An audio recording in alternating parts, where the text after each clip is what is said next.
Yeah,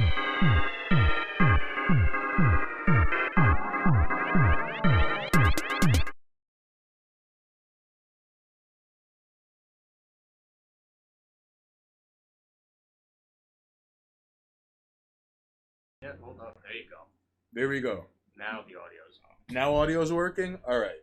Buenas noches. Estamos vivo aquí in 718 TV Studios. You're watching twitch.tv/Manoxus. Thank you for being here. Gracias por tu consideración. So, tonight, we have a number of things we're going to be discussing. But first of all, I have to tell the ladies and jerks on the Twitters that we're live. Because there's no point in tweeting such a thing before he presses the button. Right, Manoxus? He's right over. He's taking care of things. So in the meantime, you could just enjoy the Resident Evil riffraff over our shoulders. All right? Why is this happening? This guy. That's better. I wanted the chat to be floating on top of us. Ah, here we go. It was like behind the camera. I had to fix I had to readjust the camera earlier because it was being stupid. Right, I don't need you, I don't need you, I don't need you. That's fine. Yeah, this will be okay. What is that? Resident Evil 5? No, 6? Dark Side Chronicles. Oh. Yeah. Oh, you mean like House of the Dead? Pretty much. You know, I don't know. I just found a full playthrough it online. The guys in the channel is in the top corner, but I don't care. The whole point was just to have. We're talking about the Resident Evil and then zombie movies, so I was like, why not just have like zombie-related things? You know. See, you're welcome to have such a great, gracious host. This guy, finally. It's his stream, and he's all like, I'm just gonna set up the fucking context in the background here. Excuse me. I mean, I also have to, just level everything out. The audio is always fucked up. The video is always fucked up. Something is always conspiring against us. There's always something wrong pre-setting up. So, now that we've fulfilled our quota of technology working against us, if not actively plotting and putting things into motion, ladies and jerks, you could see Resident Evil, right? Yeah. All right. This is what we're showing. What? I hope the audio picks up well because I didn't adjust levels, but I can adjust them. I hope the AC doesn't get picked up because that's on. Oh, okay. So you let us know if we have a hum. Yeah. Can you hear anything resembling a hum, a rattle, a slight whir, or probably the ever so quiet and placid rumbling of metal on plastic? Kool-Aid goes, I can hear the fan, yes. Oh, A of the H chiming in 12 hours in the future. Audio's good on your end? Well, that's great. So that means you're going to, at the very least, get to put the Dixie cup tied to a string on a hamster wheel generating through some sort of, like, molten core encased enchanted cyclops skull altar in which you light candles on. So you could, at the very least, put that down. Hey, Snow Delay, thank you for the follow. Snow Delay, thank you for doing your part. And also, Juice Lucent, thank you for doing your part. So we talked about it beforehand because I didn't put push-ups in the stream title because everything's a mess. This is not video games. Everything's also just a mess. This room looks very different compared to the fucking bed's got to get moved, and we set the table up in the middle of the room. So it's a little annoying to do push-ups. However, I don't have any problem with jumping on the table and doing push-ups. I don't have any problem with going over here and doing them and putting another camera, but at the same time, I have, I'm okay with just holding off on them and making a note and being like, I owe 10 next time we stream. Okay. That would specifically be for video games. Yes, because we'll be doing that again, so, unless... So you see, now pen and paper's involved. I hope you're happy, ladies and jerks. Leave my pen over there. So, unless Snow Delay or Juice Lucent or anyone else who follows decides to bitch and moan and whine and go, no, I want them now. In which case, I'll do it. Now he's got to open up the books. Look at what you made him do. Just to take notes. Kool-Aid, let the record state, all right? All right, what's right is right. Here's so 10 push-ups. Because I'm going to hold myself accountable, and it's for juice, lucent, and no delay. Right? Underscore. AVH. When you finally get around to watching Goodfellas, pay attention to Robert De Niro's character, Jimmy the Gent. It's partially based off a Florida man who's better known as that Highlander, Kool-Aider. All right? Got any more coffee over there? Yes. So, with that out of the way, I guess.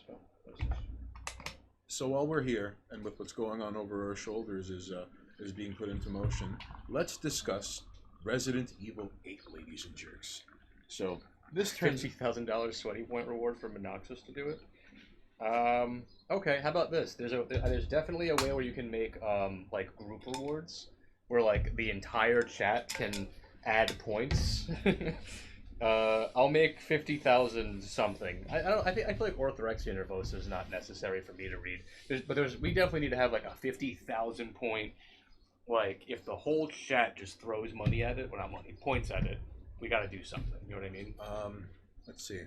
If you guys can think of something, I mean, I'll put the orthorexia nervosa, me reading it, at the top of the list for now.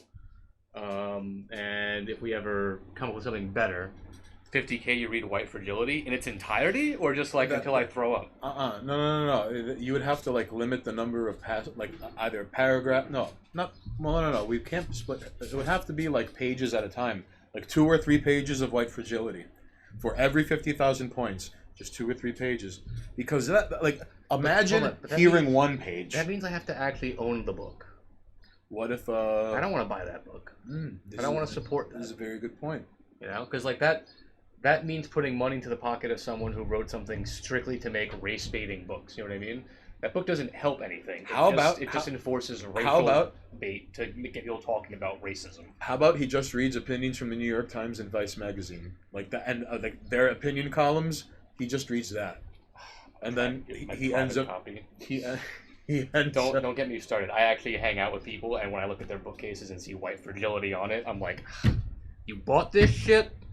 But I'm from New York, as we all know, and there are a lot of people here who lean very far to the left, and those people, they're into that kind of thing. I don't get it. I mean, I understand the concept of White Fragility as a thing that exists. I understand there are people who do suffer from that kind of mentality. Yeah. But to be like, y'all motherfuckers got to read it and learn something, it's like, I can understand the concept and not have to read a whole book about it. You can just tell me what it is, and I'm like, no, I get it. I needed a book for this. Well, it's like when people are like, educate yourself about racial discrimination and living in the lives of a person of color. And I'm like, I don't have to read a book about it. We can have a conversation. Part of it. There's also a lived experience, which I've seen. I know people who have suffered from these things. So part of it is the lived experience, and where that immediately melts away. 1,000,000 points. The stream gets cut off. Haynes goes and gets a copy of No Country for Old Men. We don't do another stream until this is done. 1,000,000 points. Okay.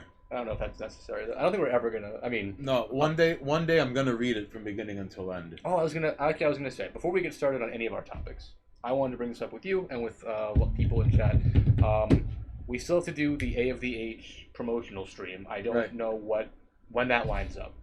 I wanted to kind of like solidify that. August 22nd is when their album drops. Okay, so August. Would you have any beef if we just played your music in the background, no context, and if anyone asks, be like, yeah, this is A of the H?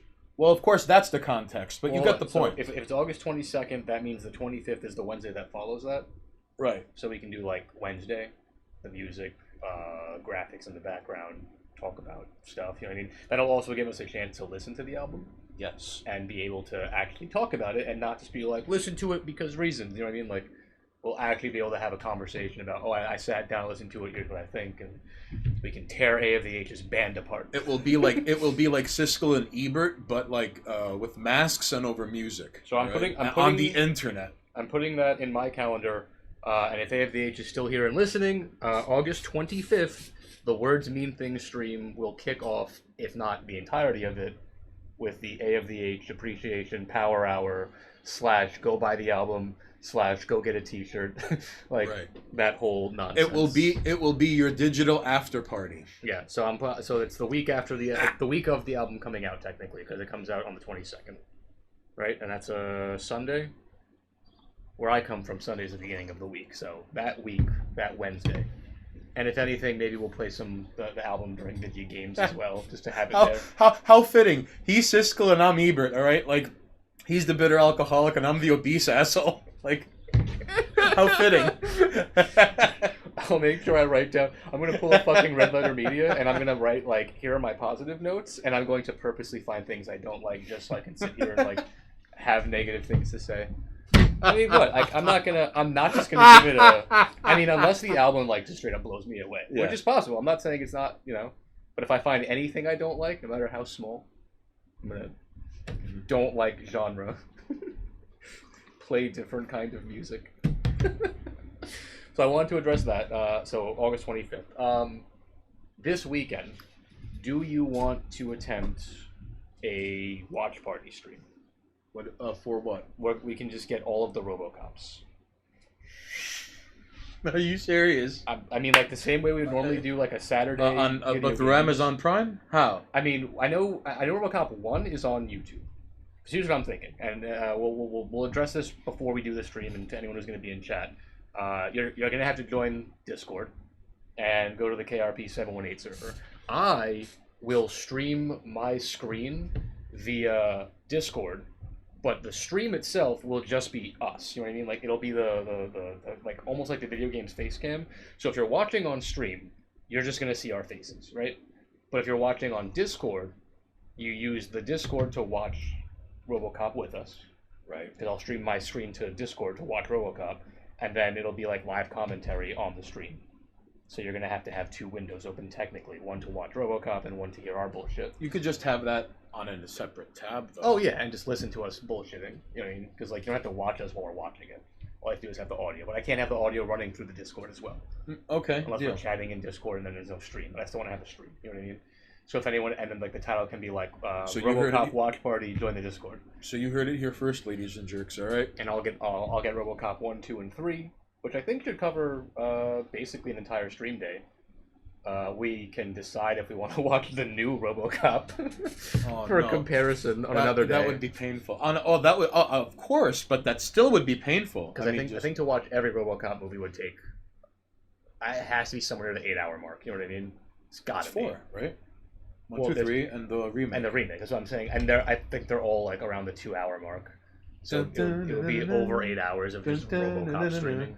All right, so he's gonna come with a handwritten list of things, and he's like, and like 7 minutes and 19 seconds into track 3, I really didn't like that it suddenly went to this, because I was starting to get into, like, this one loop where it sounded like the drumming and the chanting backwards, and I finally got into a groove, and then you change it on me, and I didn't like that, and it's like, why don't be surprised when you get criticisms like, I looked at the track list and I saw that it was in order, like 1, 2, 3, 4, 5. You gotta switch it up. You gotta stand out. Why wasn't it like 1, 5, 7, 3, 2? Like, and then you have to, and you have to jump around to listen to it. First of all, why did you release an album? All right, because why didn't you release individual tracks each on a CD? You have to buy them individually to get the full collection to make the album. What's wrong with you releasing a whole fucking track? Why didn't you deliberately make mixtapes? Because there are people with disposable income, because disposable income is a insane part of the global economy today, and people will still cough it up, even if you just have to make it. Every song should have been individually uploaded to a new YouTube channel with the name and title of the band and song, and that's the only way you can find it. And the only way to find it. It's on YouTube under the name of the... And you have to follow it, yeah. And it gives you a private video. Buy every song via the A of the H OnlyFans.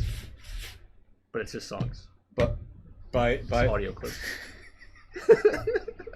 There's a marketing scheme for you. Hey, you're gonna put the PayPal Code Monkeys kids through college for every track you buy. All right. Oh look, we're Claire and Leon now. So. Anyway, I just want to get this stuff out of the way. Watch party on Saturday. We'll try it out. And all right, so we have a date for the AFDH stream. Ooh, my ear just popped.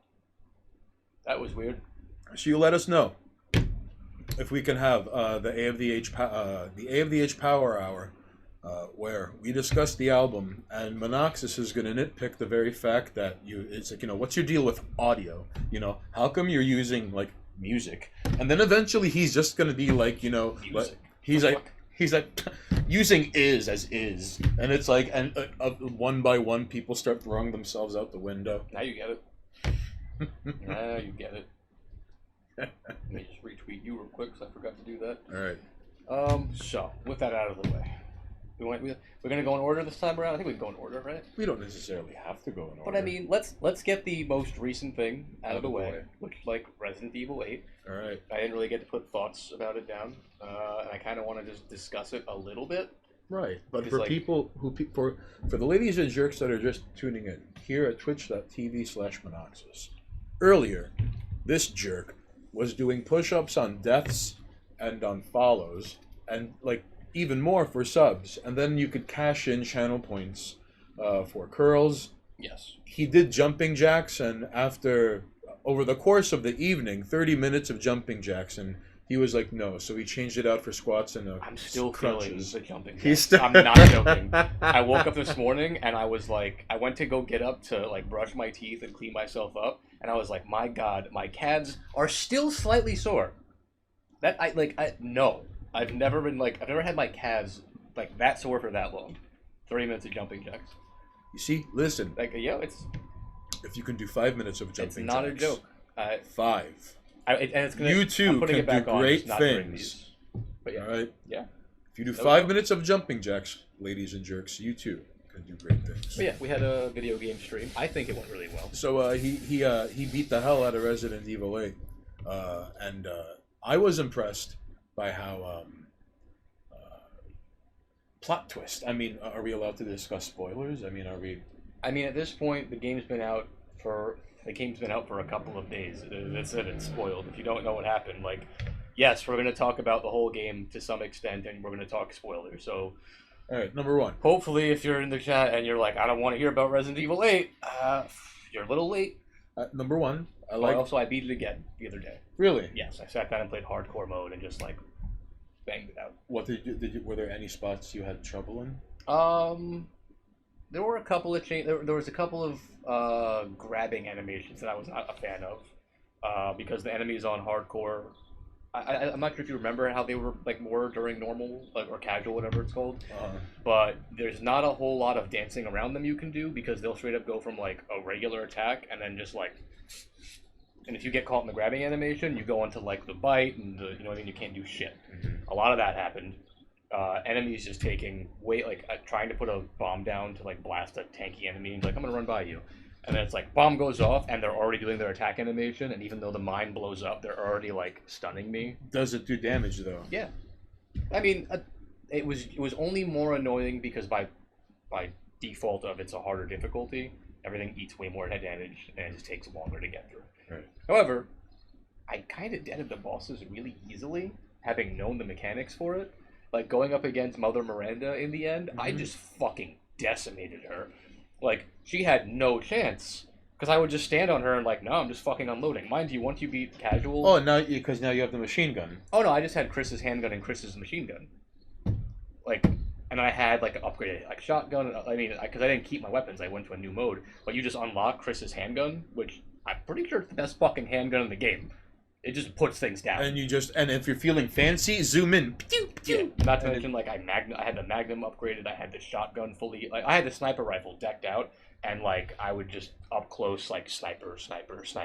If you've ever played Deus Ex, and you've upgraded the pistol, and you put skill points and whatever, and, like, because eventually, because in Deus Ex you get a scope on a pistol. Yes. And eventually, like the original, not the newer ones. The original. And eventually, you could, like, get to the point where it's like, sometimes you'll need two. Yeah. But still, like, the fact, like, with the handgun from, like, fucking 500 feet away, just, like, pew pew, and that's it. Just, you've got one less thing to worry about. Also, and then, like, uh-oh, and then, like, the fucking, the combat music starts, but they're all the way over there, and they're all like, let's run down this hallway at him, and you just, like, strafe a little bit to the right and stay as crouching and then do it again. I think I'm actually going to start trying to speedrun 8. Oh, Deus Ex. To be honest. Really? I'm really... Because, like, I've always wanted to get into speedrunning games. The games that I love the most, that I would like to speedrun, are... I don't want to say they're perfectly optimized, but, like, Super Metroid's a game that I've always wanted to learn to speedrun. At this point, learning to speedrun Super Metroid just be for fun, because there's no fucking way in hell I'm competing with the Super Metroid speedrunning community. Right. Those motherfuckers are so on point.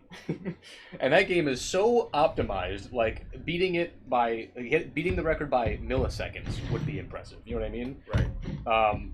But now that 8's fresh, 8's a new game. Learning to speedrun a new game is always more fun because you actually can compete. Like, I already saw someone I follow, he had granted, like, one of the categories is, like, New Game Plus, what's it called? New Game Plus with unlimited ammo items. Like, that's one of the categories. Mm-hmm. So he beat the game in, like, an hour and 36 minutes. What? Casual mode, New Game Plus, you get to keep all your stuff, Mm-hmm. and he had the unlimited weapons, because that's allowed in the category. Okay. So he just chose the strongest Magnum in the game with unlimited ammo, and started the game on casual, and he just pick up item, pick up item, pick up item, boss. And, like, you can beat 8 in an hour, like, in under 2 hours.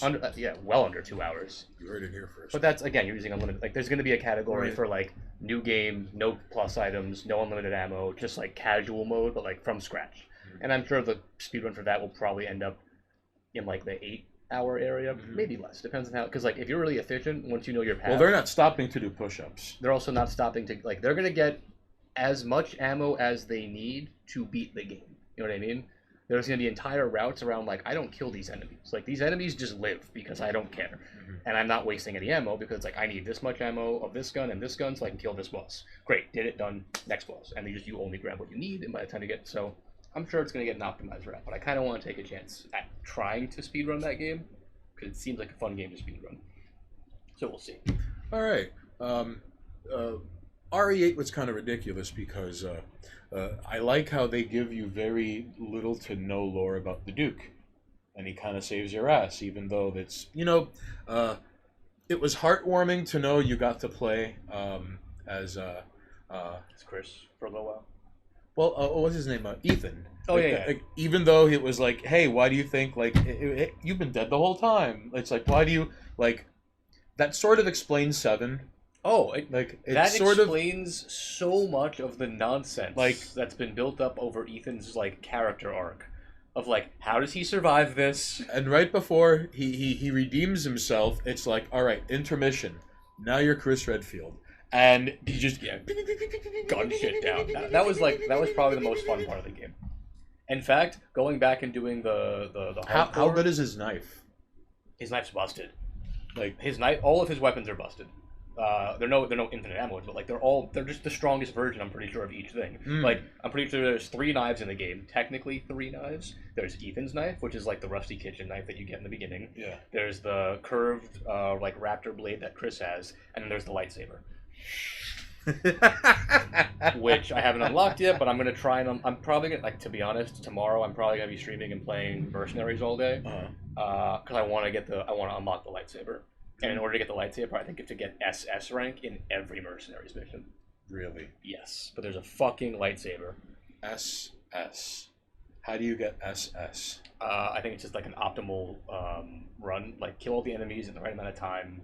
Because, like, it's timed, and then there's, like, an enemy number, and then there's maps. So it's, like, clear each of the maps, killing all enemies in the least amount of time possible. So I have just been fucking around in it. I haven't, like, really tried to figure out the perfect routes, but that's what I'm going to be spending my day tomorrow, probably doing in stream. Okay. Is just playing Mercenaries and being like, how can I do this better?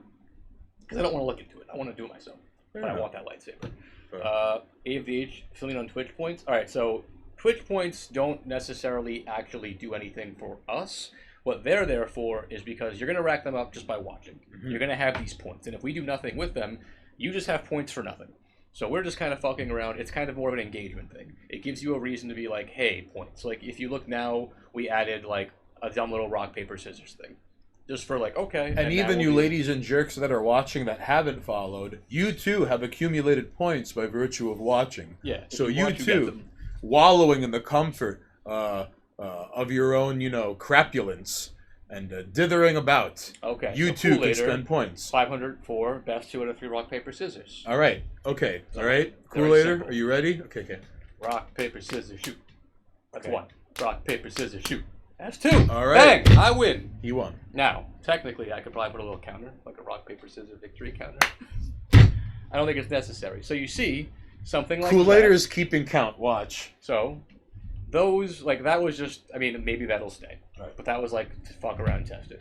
There are the like 1,000 I'm glad. You can have us ask you a question. Right. So again, points are more just like engaging with community. It's not really meant to be anything for us.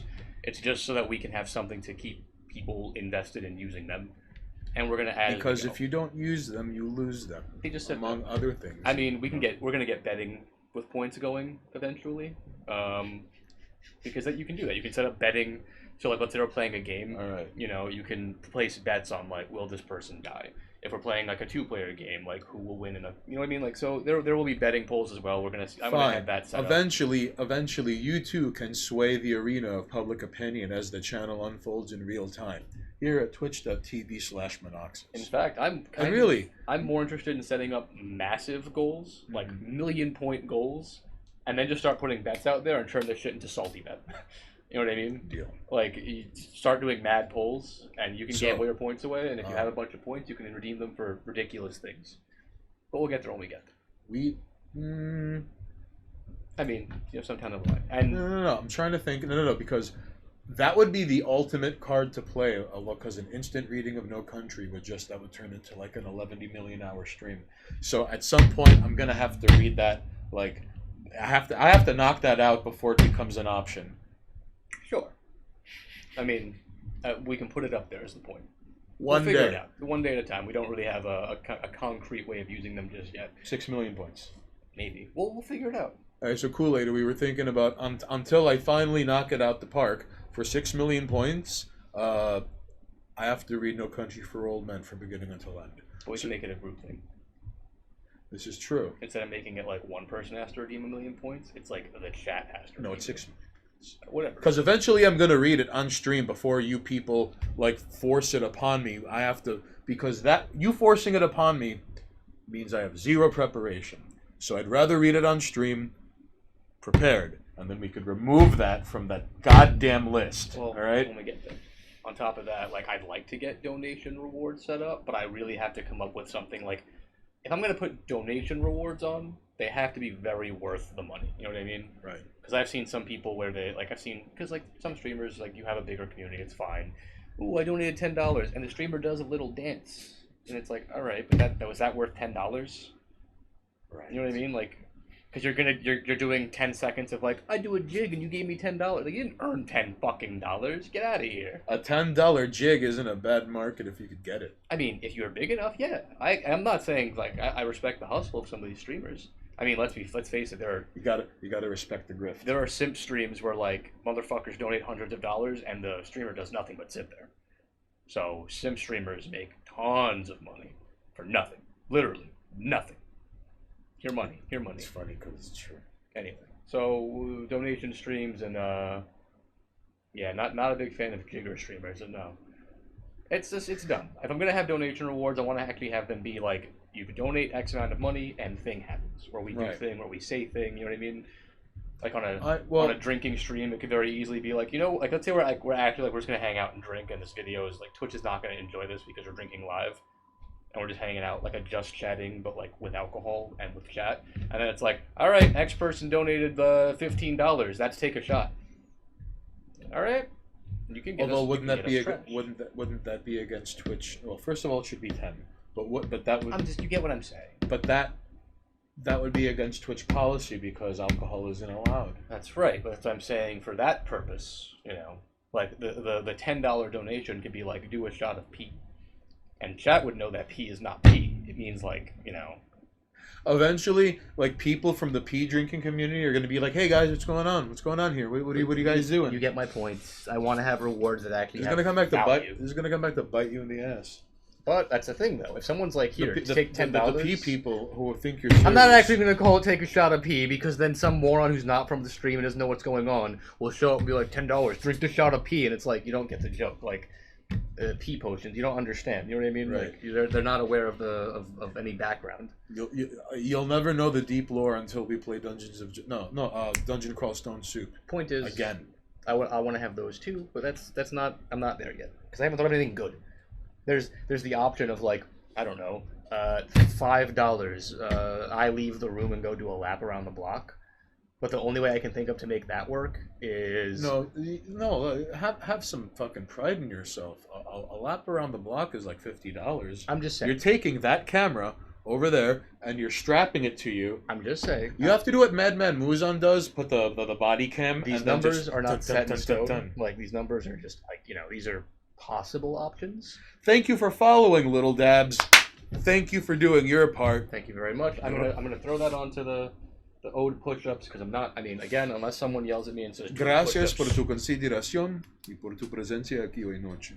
So you see, earlier, if you had just joined Little Dabs, when Monoxus was playing Resident Evil 8 upon follows, he was racking up push-ups upon deaths. He was racking up push-ups upon subs. He was racking up extra push-ups, right? And then he was doing jumping jacks and curls for channel points, and his calves are still sore.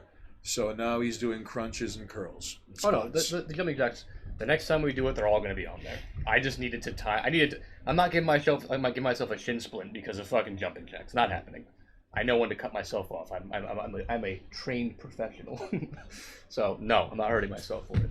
But what the fuck was I gonna say? I was talking about the lap around the block. It's not gonna be $5. I'm just throwing a number out because I haven't determined what it's gonna be. Let's say it is $50 fucking dollars. And someone's like, here's $50. Go do a fucking lap around the block. You know what's gonna be the best part?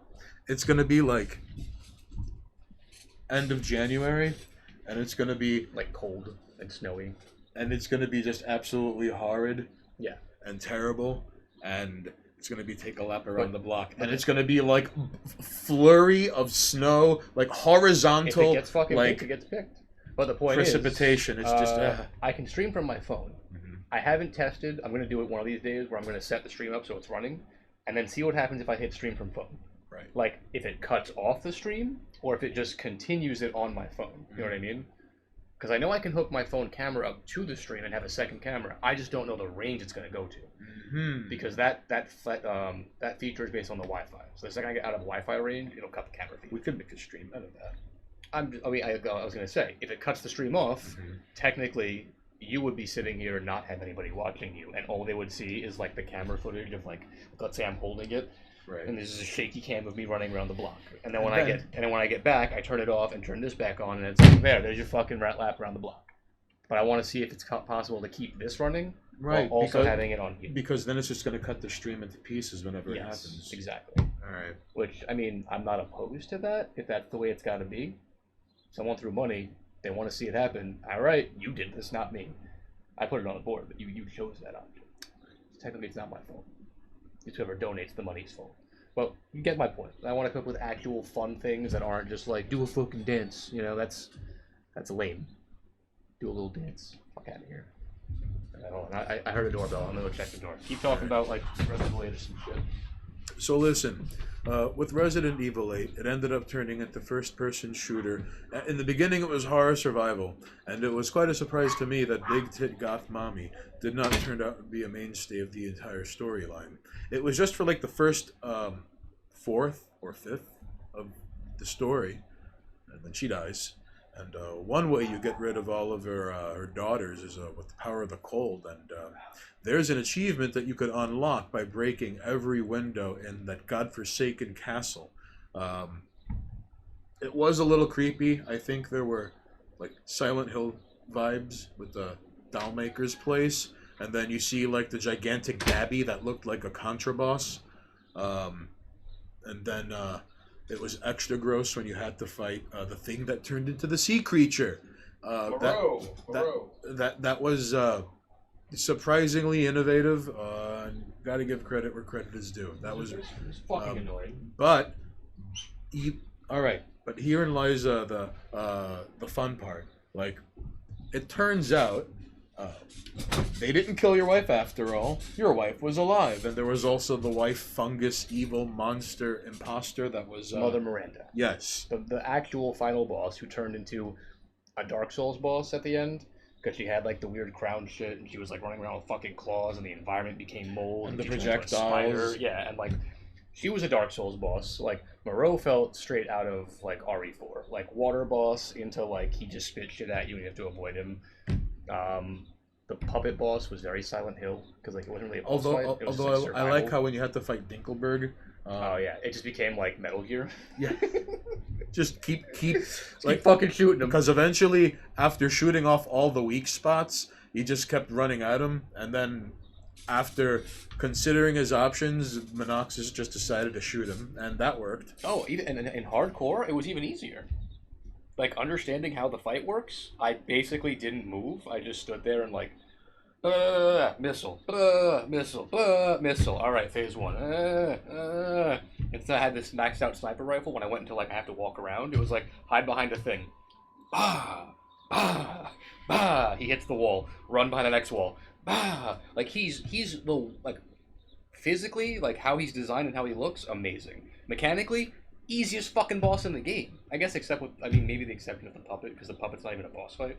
It's just like find her and be like, you bitch, with a scissor. Get in my head. Like, she's super easy. Heisenberg is super easy. Surprisingly enough, Mother Miranda ended up just being like, fight starts, walk up, bah, bah, bah, bah, bah, bah, bah, next phase, bah, bah, bah, bah, bah, bah, bah, bah, bah, bah, next phase, bah, bah, bah. Like, and I just sat there like, I remember feeling similar blasting her. because, like, all right, you ever play the very first Dead Rising? Yeah. Okay. Remember the very first time you encounter the inmates riding the fucking Jeep with the 50 caliber machine Yeah, in like gun the on field. it? Right, and like you shit your pants and you cry because they just kill you in 10 They seconds roll or up, less. blast you, and move on. Yeah. Right. Eventually, there comes a point in the game where you can easily take them out. Right. Yeah. The point is the overcoming the fear and the misery of because like you can't fight them right out the gate. Yeah. Unless, like, you absolutely know what you're doing. This is, like, the 4th time you're playing this game. Yes. But... Or if you have, like... I think you can just, like... If you have guns, you can probably put them down. Right. I didn't. The first time I played that, I just ran. Like, I wasn't fucking with them. I was like, I'm out. It's not worth it. Although, and it's crazy because, like, you have to... Early in the game, you have to plan your route around them because, like, okay, I have to get to here. But, like, the quickest way is across the courtyard. Yeah. And that's where the inmates are. He's trying to, like, And, pass like, them. And they have a music change, too. And then, like, once you kill them, that's it. Like, it's... like They sold the whole game on Milk Mommy, and Milk Mommy was only there for 20 minutes. I mean, you know what? He's not, like... That's the thing, though. We all got baited by RE8. Officer Muzan, if you please. Because, like... How cool later. The trailers set it up of being, like, you're in a village, and the trailers made it look like the village is the meat of the game, and then there's the castle, and, like, you have this lady and her vampire daughters. And they didn't allude to any of the other Kato, and they didn't talk about Mother Miranda. Or the other 3/4 of the game. Yeah, they just left all of that out. Even though, to be fair, like, casually speaking, I spent mad time digging around the village, and I spent mad time digging around Lady Dimitrescu's castle. Like, the puppet house was really quick. Moreau only took long because I didn't understand the eating mechanics, like how he can swallow you whole. Heisenberg's base is only long because you, like, once you know the layout of that area, it's just 3 floors of, like, run to location, run back, run to location, run back. It's really quick. Dimitrescu's castle and the village itself are the meat of the game. So I understand why from, like, from a perspective of, like, how do we market this? Well, you're going to spend most of your opening hours exploring the village, and then, like, you get to the castle, and there's a big fucking map in the castle. That's fun, too. And then here you go. And every time you come back and forth from, like, okay, you're done with Lady Dimitrescu, go to this one house. You got to the house, kill the doll. Go back to the village, explore the village some more. Okay, you're done there. Go to this, like, ravine area with, like, a fucking, like, dam. You killed Moreau, all right, back to the village. Now go to Heisenberg's factory. Oh, you killed him? Go back to the village. Like, and they're, like, small locations that are all less dense than Dimitrescu's. Right. But everyone was like, she's the final boss. She's the first boss. Why do you think they call him Resident Evil the Village? Yeah, she's boss number 1. Technically, her daughters are mini bosses. Well, I think part of the hype was because they let you play the demo, Yes. and that more or less solidified everyone's expectations. I think it was purposely subverting expectations. I'm not saying they deliberately psyched you out with, like, Big Tit Goth Mommy. They definitely did. But, for what it's worth, the demo, they could easily back out saying, well, the demo's just part of the game, the rest of the game. And I think that's it worked. Is that, like, everyone had this expectation of, like, oh man, you're in this village and there's gonna be a big ass castle and that's the game. And then you play the game and it's like that's the first third, and then you have to go fight the other. Like the first fourth, I'd argue. You then go fight the other bosses and then Miranda and then the Chris sequence. Like there's so much after. What's going on, Lev? How you doing? There's so much. Buenas noches, ¿cómo está? After that, and they baited everyone with like Big Titty Goth Mommy being like the focal point of the trailers and shit. And to be fair, like how many people do you think saw those trailers and then had the like Big Titty Goth Mommy like imprinted in their head and was like must play game? Well, must play because like what better of a sell other than like, all right, you're going to be doing some crazy Metroidvania first person Castlevania looking nonsense, and on top of all of this, it's going to be Resident Evil.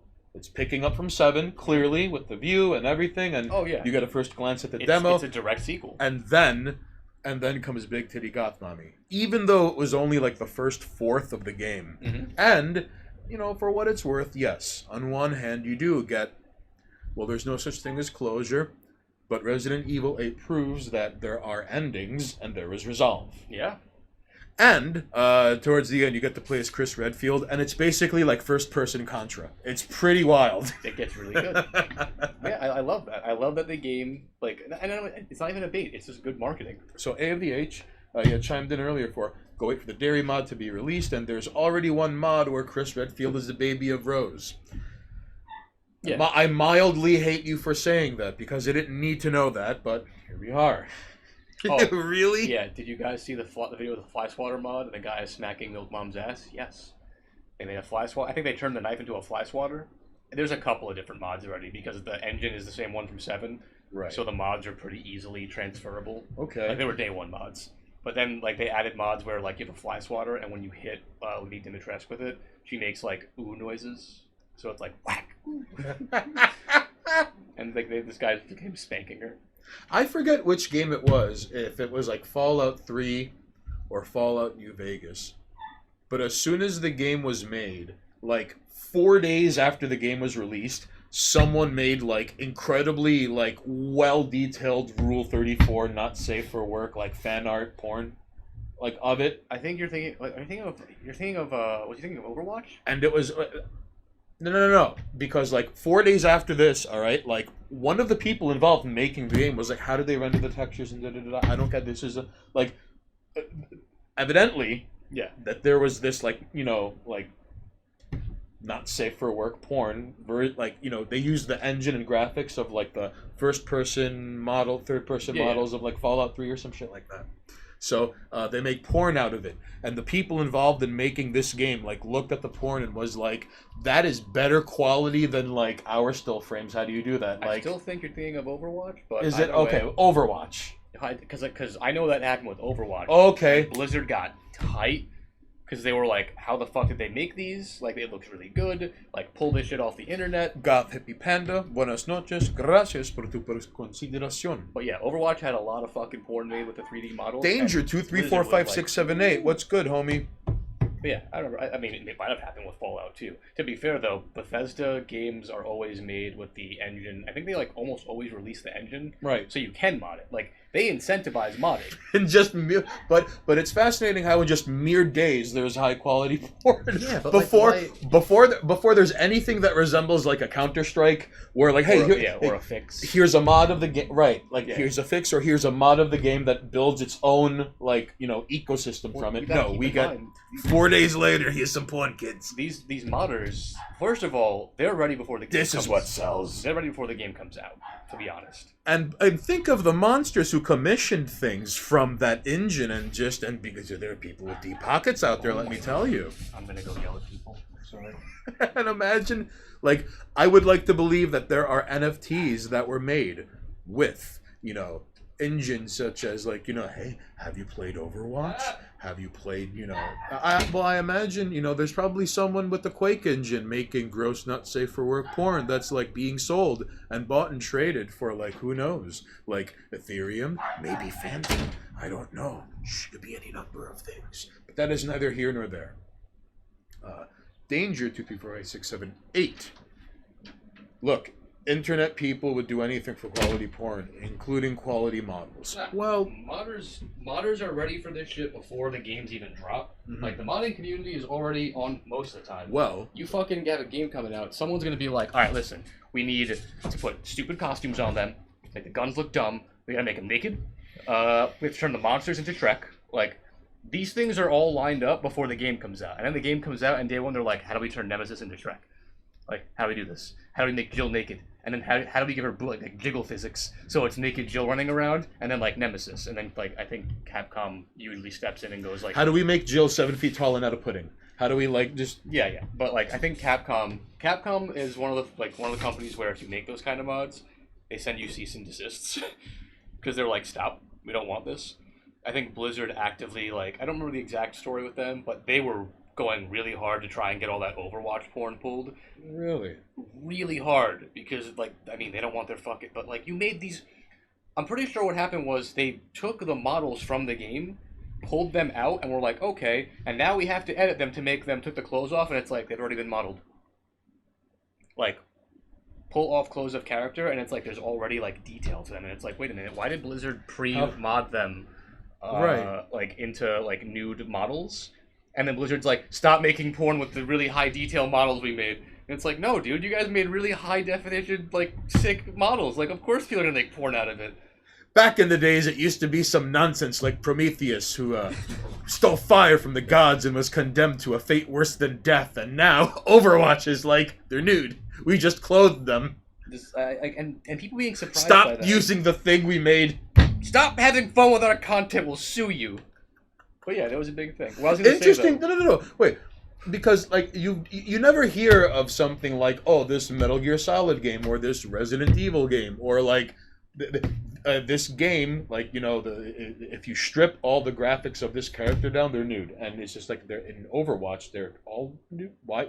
Who okayed this? Detail. Why? Apparently. If I'm remembering correctly, which if somebody in chat actually wants to look up into it, I just remember that when the models came out, like, people weren't customizing them. They were just using essentially like the skeletons you use when you like design their movement, because people have these engines at home now. Oh, but okay. And then just like, I'm gonna slap the tracer model on top of it, and then I'm gonna slap the soldier model on, and then I'm gonna make them do sexy things by using like pre-rendered, like, oh, someone's already mapped out people fucking in the engine, and now they're fucking. Although this is sort of slap a CGI dick on them and like kind of like a time-honored tradition, though. If memory serves me correctly, I remember I like how Resident Evil 8 turned into Rule 34 conversation. If memory serves games! me, video games. I remember, if memory serves me correctly, for Grand Theft Auto San Andreas, there was a hot coffee mod. And to put back the sex scene. Yeah, that's It was already in the game. But that was Rockstar. But even that shit, like, you have an R-rated. I'm pretty sure it was like an adult-rated game, like San Andreas, because like it's got violence and shit. I just believe anything that has access to the internet runs the risk of having some sort of like pornified version of it pushed out of the internet hate machine. Of course, I mean, it's got such good skills. People sexualize everything. But I think we briefly touched on this. I think I mentioned, like, I know somebody who had like nudes pop up on the internet, right? And it was something that they had done a while back, and they were like, okay, it's come to my attention that some people have found nudes, and like, I would like to not have this brought up ever. And it was like, the second something gets sexualized, it's kind of like Blizzard being like, oh, wait a second, all right, everybody, y'all gotta cease and desist with the Overwatch porn. And then everyone's like, Overwatch porn? There's Overwatch porn? And Blizzard, like, they dug their own grave. if they would have just shut up about it, it would have been like a small market of people who were like, I like the Overwatch porn. But then you made a statement about it, and now even people who have no interest in this were like, well, now I have to see it. And because of that, there were like converts, dozens at a time. Every time you just have random people on the internet Ridiculous. just typing in like Overwatch porn, and they're just. Remember the Doom Seinfeld map? I don't know. I don't know if There were a number of mods where, like, for Doom, there was like a Sailor mod Doom. There were Simpsons mods. Doom was one of the first games where, like, Barney was a universal object of scorn that a lot of people enjoyed shooting in Doom 1 and 2. The dinosaur? Yes. Doom was one of the first games where, like, the mods ranged from really well done and, like, expertly crafted. Yeah. Like, almost bordering on, like, DLC to it's just silly. Oh, yeah. I mean, that's what mods always are. Right. I mean, like I was going to say, the only company I know of that purposely makes it so modding is basic. It's not put in there so you can do it. It's asked to be done. Is Bethesda. Okay. Because Bethesda will go, all right, here's the deal. Here is game. And then the fan base is like, this game is like 70% finished, maybe. And it's like, yeah, you can mod it. And then the community fixes the game. and then the Bethesda game is good. You know what I mean? Like, that's mods make Bethesda games better. Or fix the problems in them. But now but that's like the accepted standard now. Well, you didn't get that with Resident Evil 8. You weren't given an incomplete game. That game was finished, or it felt finished. But that it was also, there were a lot of assets that I'm pretty sure came from 7 and Monster Hunter, which I know people don't really think about that, but like. Oh no! Right, like when Monoxys was all streaming those mountains and trees. When Monoxys was streaming the game, they were like, it kind of had like greatest hits moments. Yeah. Where it was like, oh, this feels like this one map in RE Revelations 2, and oh, getting Resident Evil 4 vibes from here. Mm-hmm. If I didn't know, I wouldn't have just died immediately instead of left. Yeah. There were a couple of greatest hits moments where it was like, all right, the Crows, they finally give you money back, Crows had gold in them. I'm sorry, Crows had, I forgot the name of the bunny in the game. And instead of... Crows had gold. I remember, if memory serves me correct, like in 4, like you'd shoot chickens and snakes and you'd get eggs. Eggs, yes. And then, and then sometimes... You would shoot cows and get nothing. You just kill the cows. Although, he would shoot the fish and eat the fish raw. Whole fish, yeah. Which took up more space in his inventory than a shotgun. And you beat the game with the fish, if memory serves me correct, all right? 2 fish. So in 8, you've got to cook that food, all right? Yeah, and you get stat bonuses. That was cool. I like that. Also, that the Duke basically is like, yo, bring me some food, and I'll cook you up a sick dish that gives you buffs. And then when he cooks it up, he's like, oh yeah, here's yours. Because the Duke's a piece of shit. He's just like, bring me food, dude. I'm hungry. It was a special kind of gross to see his cankles and to see like his front butt, and on the bottom it just looked like it was collapsing on itself. I could have sworn like he was getting fatter fat. as the game progressed. I can't confirm, but like for some reason I kept feeling like every time I saw him after time passed, he was getting bigger. And his haircut is like, he's got that weird ass bowl cut. Yeah. With the shaved sides of his head like 15th century monk. It was pretty wild. Yeah. And he was definitely like one of the Cato, I think. At first I was under the assumption that like, all right, maybe this guy's like funding both sides.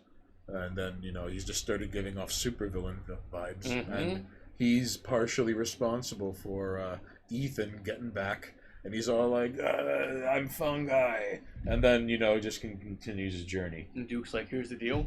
There's a final fight coming up. You may want to buy things. It's the last time you'll see me. Gives money, please. Yeah, I mean, like, because he was working Here's with your them. ammo. He was working with them, 100%. There's no way he wasn't. I'm glad that the game finally gave... I'm kind of happy that a Resident Evil game had a character have his, like, final moments. Mm-hmm. Because I don't think we've seen, like, Chris is still here. Right. Chris, who has been cucked since 1, and who is now the Alpha Omega cuck. Like, right? Chris, in charge of Umbrella. Chris has been, like, thrown through the meat grinder of Resident Evil bullshit, and this guy is still fucking kicking.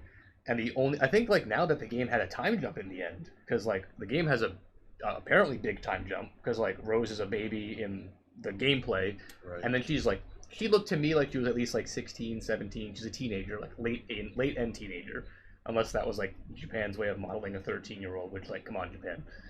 Come on, Japan, really? Come on, get it together, buddies. That means Chris is an old man. Well, now hang on. Danger chimes in with. What? It's like he's still 20. Well, Chris? okay. Now hang on. I mean, he's Chris, definitely not Chris from Game 1. Chris looked grizzled in that like Taken sort of way, like Liam Neeson in Taken, but minus like the pee-pee pants. But he did look grizzled, and I like his like sailor's like wool coat and his like fucking and a turtleneck, like he's some goon about to pull a heist, but he's actually Umbrella. Yeah, like he's like a fuck. I mean, whatever. The point is, like, RE1 Chris, like, he's clean shaven, he's got a nice haircut, he's not too jacked. You know, it's like he hasn't been ruined by the world yet.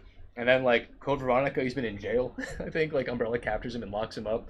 And then like you see him in I think 5 after that. And he's just, like, in Africa, and he's huge now, and now he's traveling the world, being like, I'm gonna fucking kill him, brother. I'm gonna fucking find Western and fucking kill him. And then, like, you know, by then 6, he has memory loss, and it's like something broke Chris. And now he's in a bar just drinking, and, like, Special Forces had to come find him, and it's like, Mr. Redfield, and it's like, I'll fucking kill all of you. And it's like, alright, the whole bar is, like, agents. You walked into a bar thinking it was a bar. No, it's full of, like, Special Forces who came to capture Chris Redfield and find out what happened. Chris. Because he's having, like, trauma, because something horrible happened. And then, like, 7 and 8. Apparently the trauma. Man, he's okay. He's fine. He's fine. Kill this mold. And by sure. by 8, he's got it together, and he underestimates Ethan. And really, shouldn't Chris be like 50? I mean, if we're gonna go off of the like, we can find out. Like, it's probably around. It should be noted though. See how old Chris Redfield is. That it was a little jarring to see, all right, like holding the baby, and then the pew pew pew pew pew, and then what are you doing? And then my baby, and then you're going out of the vehicle, and then everything that can go wrong does go wrong. So eventually, Ethan remembers he has a daughter, and then it turns out my baby's in 4 pieces, and you're expecting Dinkelberg to have a piece, and he doesn't.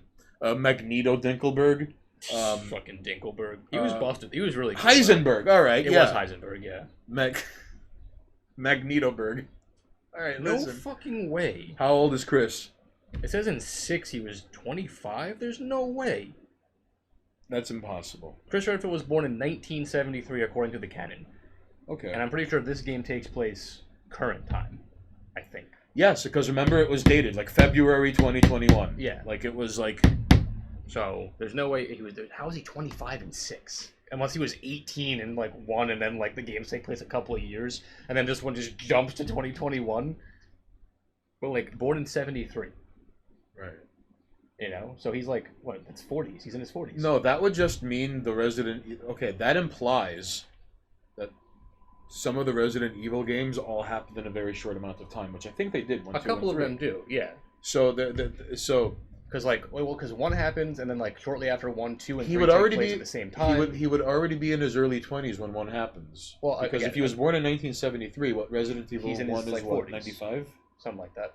Then that means he would be like, well, if he's born in 1973, then what? He's like 22?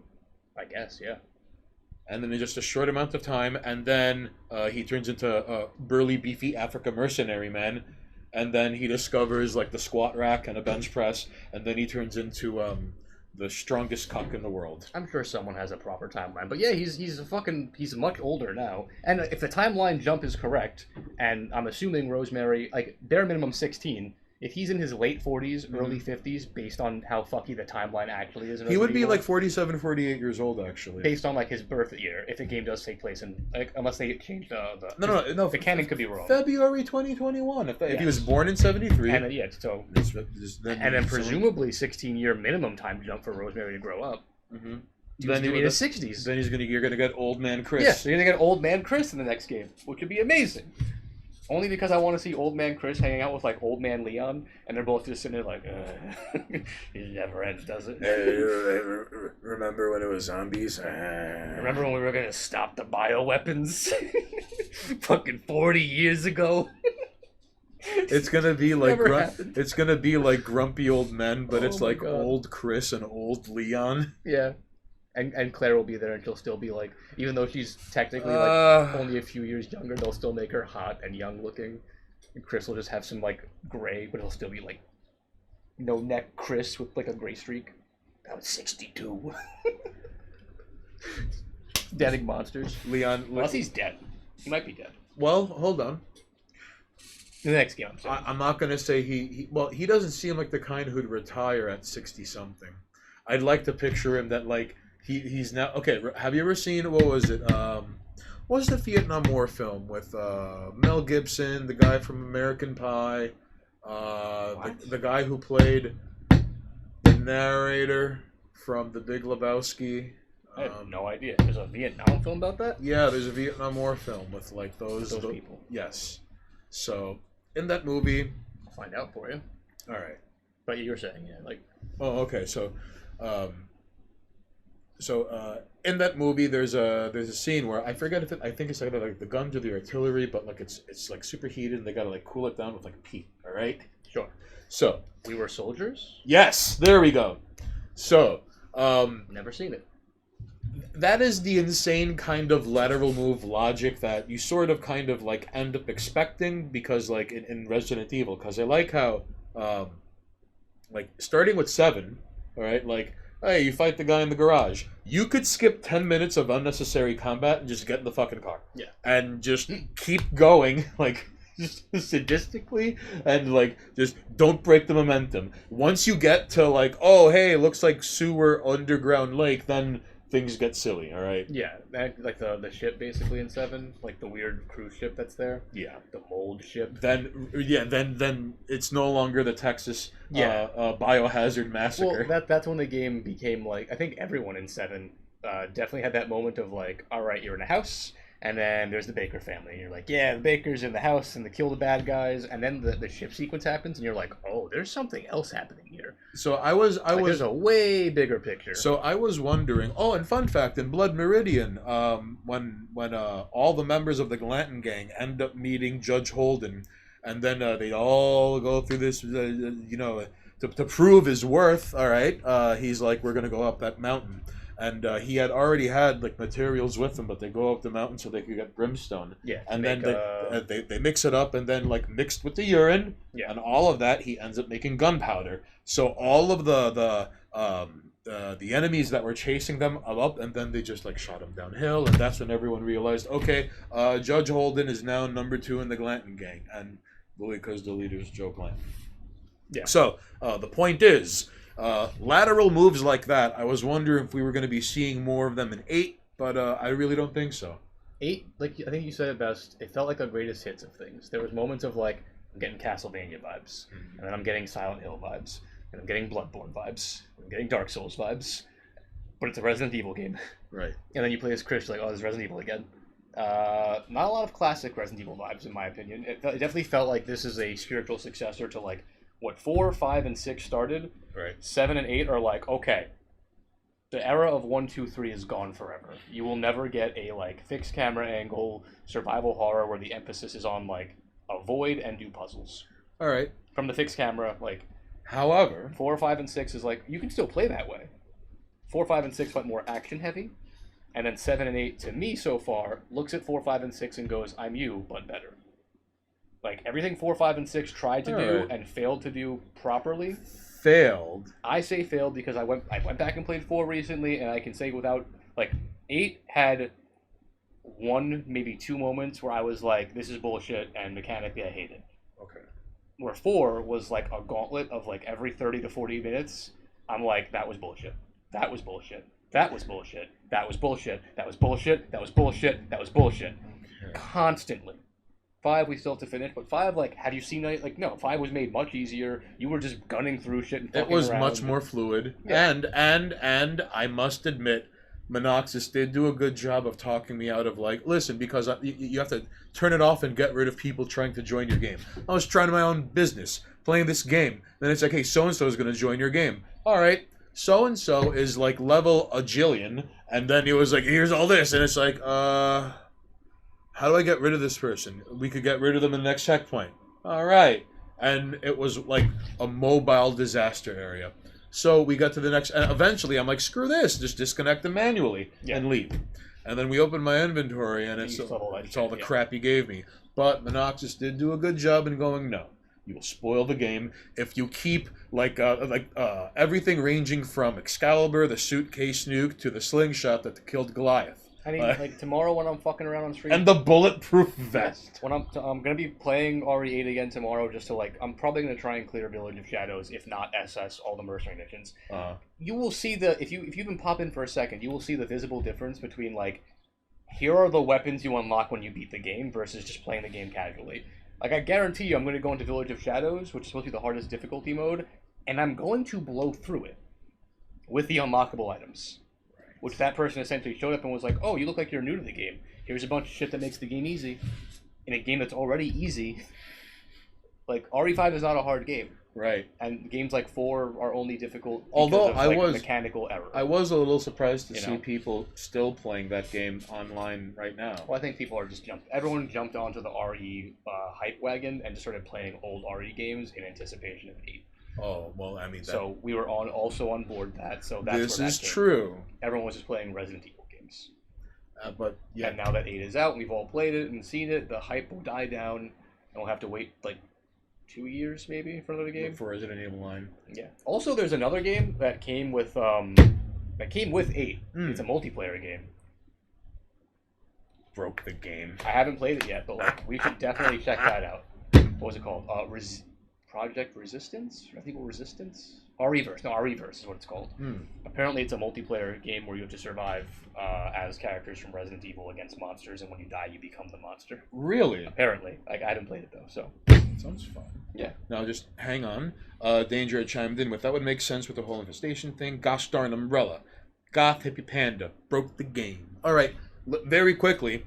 Some of the most fun I have ever had in co-op mode, alright, was Resident Evil Revelations 2 Raid mode, alright? Granted, Resident Evil Revelations 2 is sort of like the Barry redemption arc cycle. Yeah. Because it's like, alright, you cuck Barry because he has a daughter. Alright? Yeah, I've seen this. And Resident Evil Revelations 2 is like, uh-oh, you fucked up my daughter? I'm coming. And you finally get to see Barry do a Taken. You get to see Barry do something that's not Jill sandwich and betray people? Yes. And the Barry canon is quite real. The point is... I hope so. There is a game mode called Raid mode where you can level up characters and play through... If you like Mercenaries, imagine Mercenaries but much longer levels. And in fact, entire fucking maps. Yeah. And achievements, and you could upgrade weapons, and just... loot shit at the let's say you beat a level in record time, and you killed, and it had this enemy is larger than normal and it has a random status ailment, and for all you know it could be hey, remember giant hammer wielding zombie? Now he's 3 times the size and he's on fire. Okay. I mean, I can imagine. And then you beat him, and then sometimes he drops loot. Hey, I don't have to upgrade my shotgun for the next 30 levels. Sometimes you get lucky. Like a looter-shooter Resident Evil game. So, Resident Evil Revelations 2 Raid mode. Mwah. And it played to the strengths of every character. Sure. Where, Jill, of course, had the best dodges and, the window of invulnerability when you're dodging. Yeah, she was the first one to have the proper dodge. If you use the Magnum with Barry, inherently, Barry with the... that's, if you don't level up that weapon at playing as Barry, just don't play the game. That's why play Barry. Why play Barry and not use the Barry hand cannon? That's his weapon. Right. Because different characters are prone and better with them. For example, Jill starts off with the SMG and a pistol. So, you could make her take the shotgun. For example, the shotgun and the handgun and the Magnum in Leon's hands, because they're the most because that was his foundation. Yeah, the items they get from their games. Basically. As opposed to Hunk, who if you give him SMGs or fucking automatic rifles, he has immediate instant bonuses, and you could level up the already inherent bonus. I've never played the Revelations games, so I definitely want to look into those. Oh, but caveat. Once you level up a character, you can't unlevel it up. That is you can't. Oh, you can't change what you leveled up. Right. Okay. Unless you like delete your save data. Also, for example, like for some characters, like you could exchange your knife for a fucking straight up katana. That's awesome. And for some characters, like they're better with the katana than the fucking gun. Like there are a few characters that play so much, but here's the thing: the only character who has like shit where like if you level up the knife, you could make him really good. Leon. Leon with the knife. Because he has like a knife tree. And here's the thing: it's like, all right, like with the knife, your dodges are better than Jill's. Why Leon? I feel like I can't think of any character from the game that's like knife specific. They all get knives. No one, Yeah. but it was always like in the little like vest thing. No, right? that was Chris. Chris had the knife vest. Oh, that's true. I mean, I guess Leon technically had his knife fight Oh, with Krauser in 4. Chris just straight up gets temporary like invulnerability, like temporarily invulnerable. It's kind of No, broken. you know what? Like I think I get it though, because like Leon in 2, for some reason, Leon in 2. He starts with the knife with the gun, doesn't he? Like he's the police officer Leon with the handgun. You know what I mean? The smaller handgun. Mm-hmm. But I feel like the games don't register Leon as 2 Leon anymore because games like Darkside Chronicles with the knife. and 4, right? But he didn't use it in 4. He didn't become a knife wielding character until 4, where he now had a fucking like giant blade. And then like when you like even like the fucking game running in the background right now, there's sequences in that where you have to knife fight because like you and Krauser have these fucking like machete-sized combat knives. I'm pretty sure it's in that game where they knife fight each other. And then 4, you have to fight him. winner has to cut up all these pineapples. Like, remember? I don't know. Were you like when I was playing 4? There's that whole fucking sequence where like Leon and Krauser are knife fighting each other, and they're doing like flips and shit, and like fucking like it was like with fucking like combat knives. Like, are you serious? It was kind of stupid, but like, and that's the version of Leon games represent, like, for Leon. And it's like, fuck you. Like a fancy jacket Leon, you know? I want fucking the Leon who was like, get down, and just like, put a bullet right in the guy's fucking head. Looks like my party's been canceled. Yeah, it's a damn shame. So, listen, I think we filled the quota of Resident Evil talk. Final thoughts though on 8. If you like Resident Evil, you'll like 8. That's pretty much it. Yeah, honestly, I know a lot of people were concerned about how it was going to hold up for the franchise. I think 8 is probably better than 7, and I think 7 did really well in rebooting everything. Hand juice. Hand juice. Why do you think the hand juice works? So it explains. Yeah. You see Kool-Aid. It explained it in the end. 8 wrapped up. It wrapped up so much. And it was such a good game mechanically, and it was fun to play, and I don't know, like now I get to look at Resident Evil through like the lens of like, well, the originals are amazing, and then it went through this weird like edgy phase with like 4, 5, 6, and the rail shooters, and it was just like they were trying everything they could to figure out what to do with Resident Evil. Right. And now 7 and 8 is out, and it's like, please just keep doing this. You just do this and make remakes like this. Just go remake all that stuff, but in this engine. Teach me how to make mines. Make everything into 7 and 8, mechanically, until everyone is so tired of you just making the same game over and over again that it's like, all right, now retire Resident Evil. Would you settle for a remake of 1 but first-person shooter like that? I would. I mean, like, if you play 2 or 3, like the 2 and 3 remake are in that engine. Really? Yes. They were made in that engine. And, I mean, 2 is really good. 3, mechanically, is amazing. But I think I mentioned RE3 Remake gutted half of Resident Evil 3. Because they felt like it. Because they were... we're not... You know what? That's a whole other conversation, and I don't want to have it. All right. RE3 Remake is just disgusting. Thank you for trying, but, like... However... You fucking phoned it in, you know? It's like if someone was like, I'm going to make you a nice chicken parmesan and some homemade pasta, and we're going to get a nice wine. And then when you sit down, the chicken parm looks like it was frozen chicken, and the cheese is just like the mozzarella you get in a block and just slice and throw it on top with jarred sauce, and the pasta was like burlesque that they just threw in. And it's not even melted. And it's like the $15 bottle of wine. But you were promised like made from scratch chicken parm and homemade pasta and a nice wine. And then they tried being like, nope, here's your shit I bought in the frozen section. Sorry, I didn't have time. Also, here's like $10 wine. And you're like...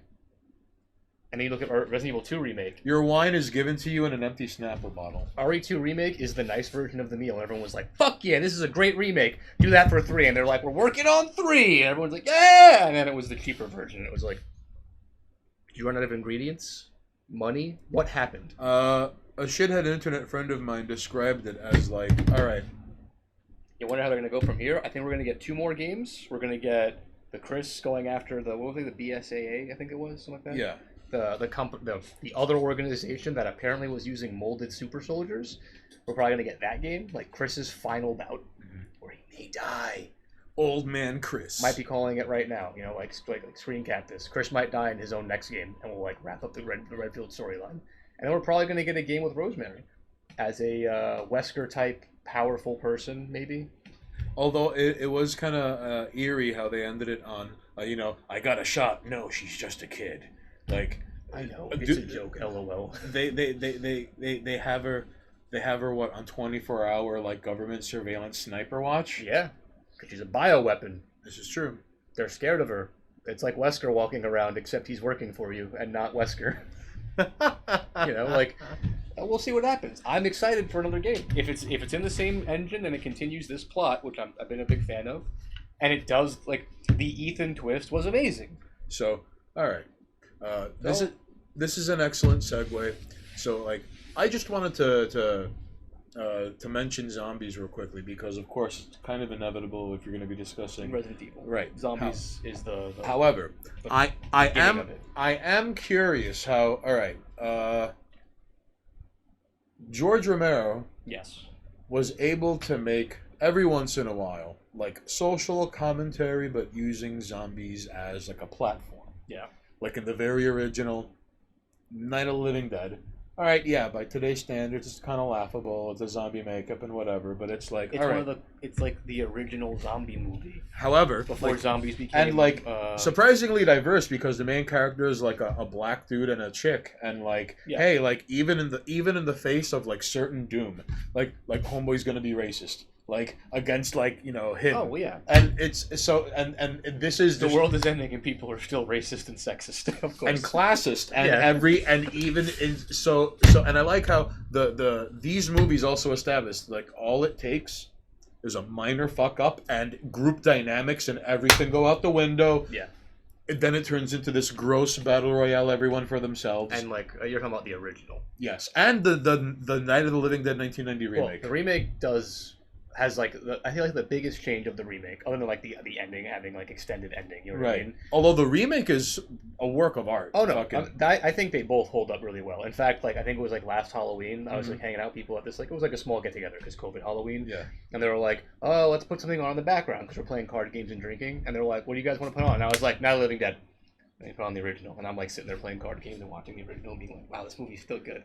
And so we want to watch now the remake, film remake. And it's so good to hear, like even the original, like there wasn't, there was some production music, but like there was tense dialogue, and yeah, it's corny when you see people like herkily jerkily walking towards it, even by today's standards. All right, like. Bad makeup, black and white people herkily jerkily walking towards a house. It's like you could still get it. Yeah. Like okay, true or not, anyone from any country could watch Night of the Living Dead, not know a word of English, and figure out what's happening. Oh yeah, like 100%. That's because you establish monsters and biting very early. Very early, you get monster bite dead. Like and you're like, okay, these things that look like people, they're not people. Right? And then you have dead people. And now you're locked in a house, essentially. And then eventually it's like, we have to get the fuck out of this house. Why? Look outside. There's a bunch of them. Where'd they come from? Who knows? Who cares? Stop asking questions. There's a lot of them. We gotta go. I think two. Hey, it's Leon with the gaping chest wound again. Yeah. He just ate that up. Also, Battle Royale is an amazing book that you should read that comments on exactly this. Hunger Games before Hunger Games. I will look into it. Oh, yeah. I was going to say before that, though, because the remake did one thing that I think really stands out to the original Night of the Living Dead, and that's the change of the Barbara character. How Barbara went from, like, shrieking victim to player one. Yeah, and, like, but in the remake, she has, like, there is no fucks to be had. She's like, we're getting the fuck out. I'm surviving. We're getting the fuck out of here. Like, I'm the hero now. In fact, at the beginning of Act 3, she figures out we could just walk around them. Yeah. And, like, then she figures out speedrun strats instead of having to, like... Remember when zombie movies had zombies that can be moved around because they are rotting dead people with, like... rigor mortis setting in. Because eventually you see her, like, strafing between them with her gun out. She's just, like, moving through them. She figures out the like, speedrun strats. And let's be honest, like, I think she's, like, the only survivor from the house. I think, yeah, because the the what's it called? Black dude gets bit. The family whose daughter gets In the bit. basement, They both get bit. They get wrecked. They forget the key behind, so the guy tries to shoot the lock, but it's right And- next to the yeah, gas and pump, blows and that up. blows up. Yeah, I think she's the only actual survivor. Yeah. Right. She. Because like, and then those dudes come in the end, like the Western style, like dudes toting guns show up to just like burn the bodies, and she's just like standing there, like as they burn people. Yeah, no, I think that's that. If I remember correctly. So, and on top of this, all right. So Was it Dawn of the Dead is the mall one, okay, the so original Dawn of the mall Dead, one, yeah, but then is the mall. remake was where they're hauling ass. Yes, but Dawn of the Dead was the mall with the nice production music. Yes. Yes. Okay. Called it's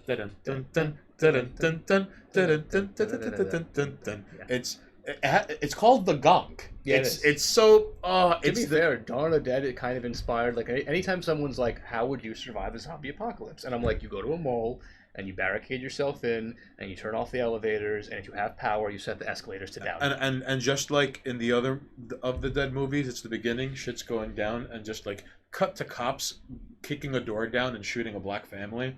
Like, oh, yeah. It just, Albert, I like how... Because his commentary was always necessary. Because Always. as society is collapsing, all of the ills are just gotten worse. Well, I mean, if you take humanity, which is, well, we're always going to have our, our negatives and our bad types, but now put them into full survival mode. Like, remember when it was us versus each other, and now it's like us versus each other versus them. Because we're not going to come together, because people are going to die to the zombie apocalypse. Just very quickly before I forget, hold on. Goth Panda, in regards to Battle Royale, I've always found it somewhere between baloney and bullshit, and where the author of the Hunger Games was like, I've never heard of Battle Royale, I don't know what you're talking about. Because that's kind of impossible to explain away. No, Rick. Realistically speaking, especially as a writer. It's like, well, what do you mean I've bit off of Seinfeld? I just wrote a show about nothing, and there are 4 people who live, like they're really well off by today's standards, and they just talk about. No, what do you mean I bit off of them? It's nonsense. Like it's bigger bullshit than charcoal toothpaste.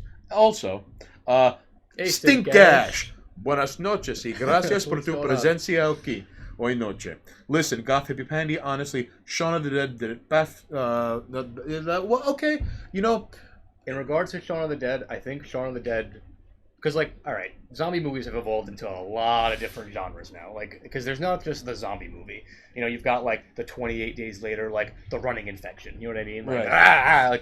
They can hunt you down, and that's there's no way we're surviving this as a species. They can run, and they're stronger, and they're faster, and one bite, and if you, seconds later, you're zombie. If you watch the DVD of the Dawn of the Dead remake, America is 90% taken over in a day. Yeah, it happens except for Land of the Dead has we have islands basically. Right, there's it's sanctuary. Yeah, sanctuary cities. But Shaun of the Dead, I think, because if we're going to talk about zombie movies, what are the best in our opinions? You know what I mean? Stink Gash, not much. We just finished discussing RE8 in general, and a little bit of Rule 34 video game porn. Yeah, because that kind of came up naturally. It did happen. So we're currently discussing The Living Impaired, better known as Zombies. We're going to be discussing live music and gentrification later, but first we are talking about zombies. Now, really quickly, before I forget, one of the reasons I wanted to bring this up is in one of the Treehouse of Horror episodes by The Simpsons. You want some wine? I mean, grape juice. I would love some Jesus juice. Grape juice. Yeah, I would love some bejesus juice. Juice. Not what I said. You've reached the Resident Evil grape juice power hour. You keep talking about grape juice, and you were saying something about another thing. So listen, Bart and Lisa end up raising the dead by accident, and they have to reread it so they could put it to an end. But I like how it was one of the few. No, I'm breaking things. It was one of the few ways where they were able to invoke the raising of the dead. But it wasn't a bioweapon; it was arcane, Well, you mean how it happens in D&D? They're raised by some kind of magical force. Right. So because necromancy. Although because it's usually positive. There's no more room in hell, and the dead walk the earth. Science. Which one? Right or left? I will write. Right? Yes. What was it? Was it the blob where like something crashed from Earth and there was a blob on the asteroid and then the blob caught someone and then it got bigger? Was that the blob? The Blob, I think the actual plot of the Blob is that it was a bioweapon. We thought in the Blob that it was a thing that came from space. Yeah. Because they saw it, you see it fall from the sky. But I believe it's alluded to because like the government shows up and they're talking about how they launched it. So yes, it does come from the sky, but it's not like a from space thing. It's like this was made, or it could have been from space and they captured it, and then they were like, we're releasing it on a town. I'm pretty sure, because like I think the sequel talked about some of that shit too.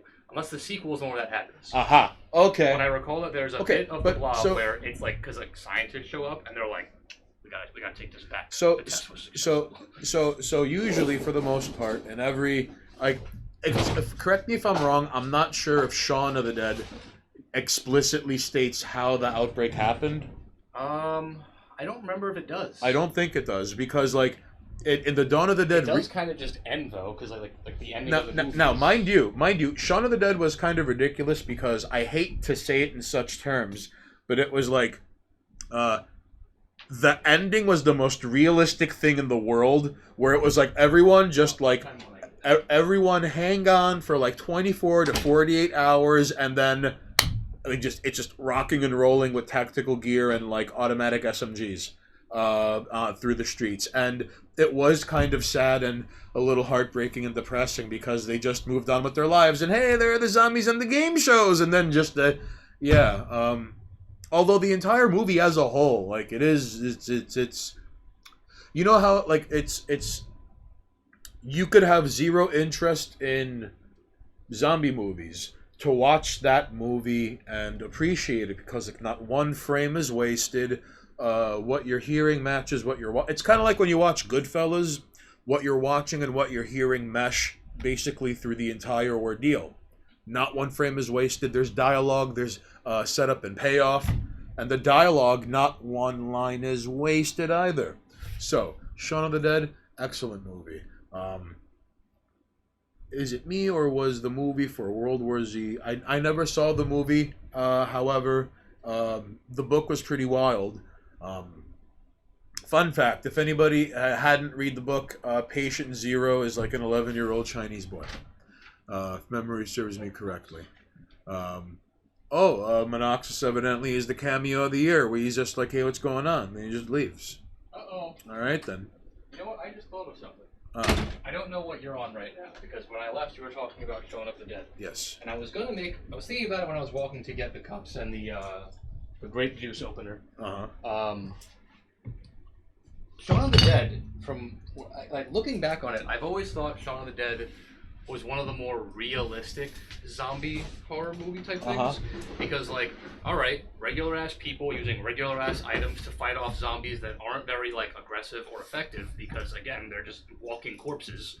And the resolution is like, oh yeah, you think that you're gonna survive the zombie apocalypse via like beating zombies up? No, the fucking military shows up and puts it to bed, you know what I mean? And that's it. Because realistically, the military would put that shit to bed. There's no way that an outbreak, unless like Walking Dead rules, where it's like everybody's already infected. It's just like part of us. Yeah. And when you die, you become a zombie. Like if it's a bioweapon or like I don't know, if it's something that was released, the government's gonna get involved, and they're gonna shut it down. But now that shut it down. Can you get me some water? So like I'm grabbing this stuff and I'm thinking like, yeah, Shaun of the Dead had the most realistic portrayal of how it would get handled by like the government and then soldiers. And now I have to look at Shaun of the Dead with a new perspective thanks to this current pandemic. I don't know if we could handle a zombie pandemic. Nope. I don't even think the government could get their shit together quick enough to get that stuff under control. Based on what I'm seeing here. Now, zombies were... I still will say, in terms of like how I think it would get handled, Shaun of the Dead handles it realistically. I mean, because it's not in America, and I would like to believe that, like, considering that.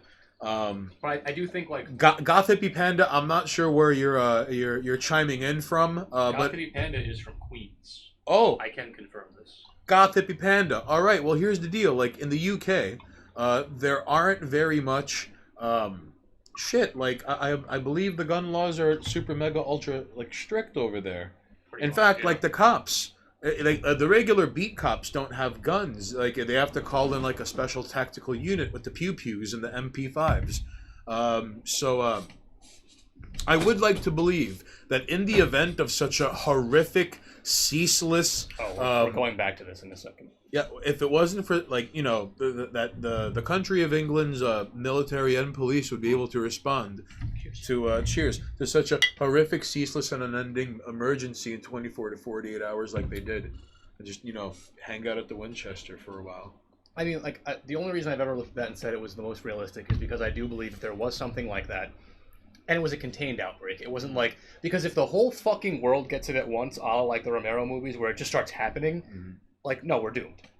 There's no fast enough response to save everyone. Like, most of the population dies. You end up with Walking Dead, where it's like pockets of people surviving, and you just have to wait until they rot, and hopefully you don't die in the process. Oh, and very quickly, in the 2006 Dawn of the Dead remake in the DVD, you get a video diary of the guy who's in the gun store. Oh, that's awesome. And, like, it's wild. There's, like, almost like an hour worth of material of him just recording his... And it's sad because it's, like, armed to the... There came a point where he's like, I'm never going to get tired of killing these things. Like, I've just, you know, and of all the things, like, he forgot food. Although he did get caught off guard. He was like, I was closing up for the day and this happened. Yeah, that's fair. BRB wrapping up Bifta. Oh, now hang on. I want to go back to, is it just me or was the movie for World War Z disappointing? I have never seen World War Z in its entirety. The book is great, though. The book is amazing.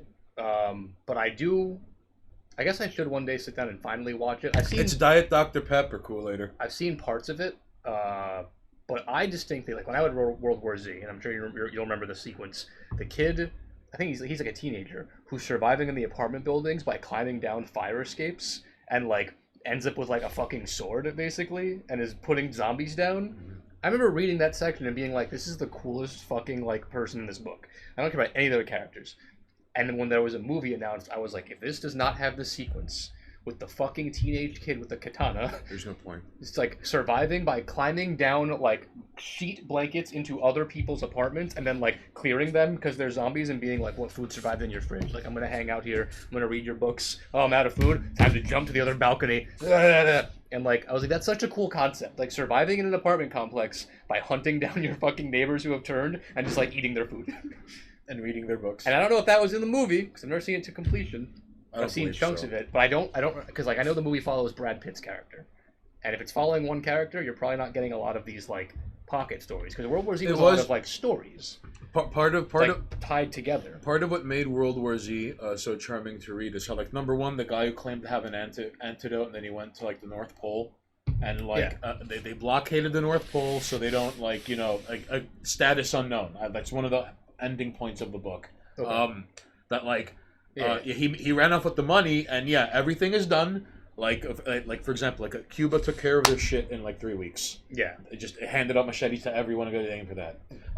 I like how there were places in, like, that book also has a good, like, realistic interpretation in New York City. Like, was it is it Israel in the book that has, like, the checkpoint that leads to the, like, their entire city is walled off, and they have a checkpoint, and to get through the checkpoint they have zombie sniffing dogs who can smell the virus in someone even if they haven't turned, and they just go full lockdown, and it's like there are no zombies inside the walls, nobody gets in or out without being sniffed, and they, like, full lockdown. And I was like, that would probably happen. If memory serves me correctly, in places like New York City, people would come out of models with, like, shopping carts of, like, baseball bats, and just, like, everyone remember, like, people, like, there were moments, like, okay, instead of, like, the Battle of Iwo Jima, it was, like, the Battle of Yonkers, where they were able to herd all these, like, this giant population of undead through Yonkers, and whatever. The point is, there were little bits and pieces of this that I loved, where, like, if memory serves me correctly, number one, Patient Zero is an 11-year-old Chinese boy. They're, like, him and his dad are fishing, and then he ends up in the water, and then he gets bit. Yeah. By something. And now we're here. Presumably a zombie.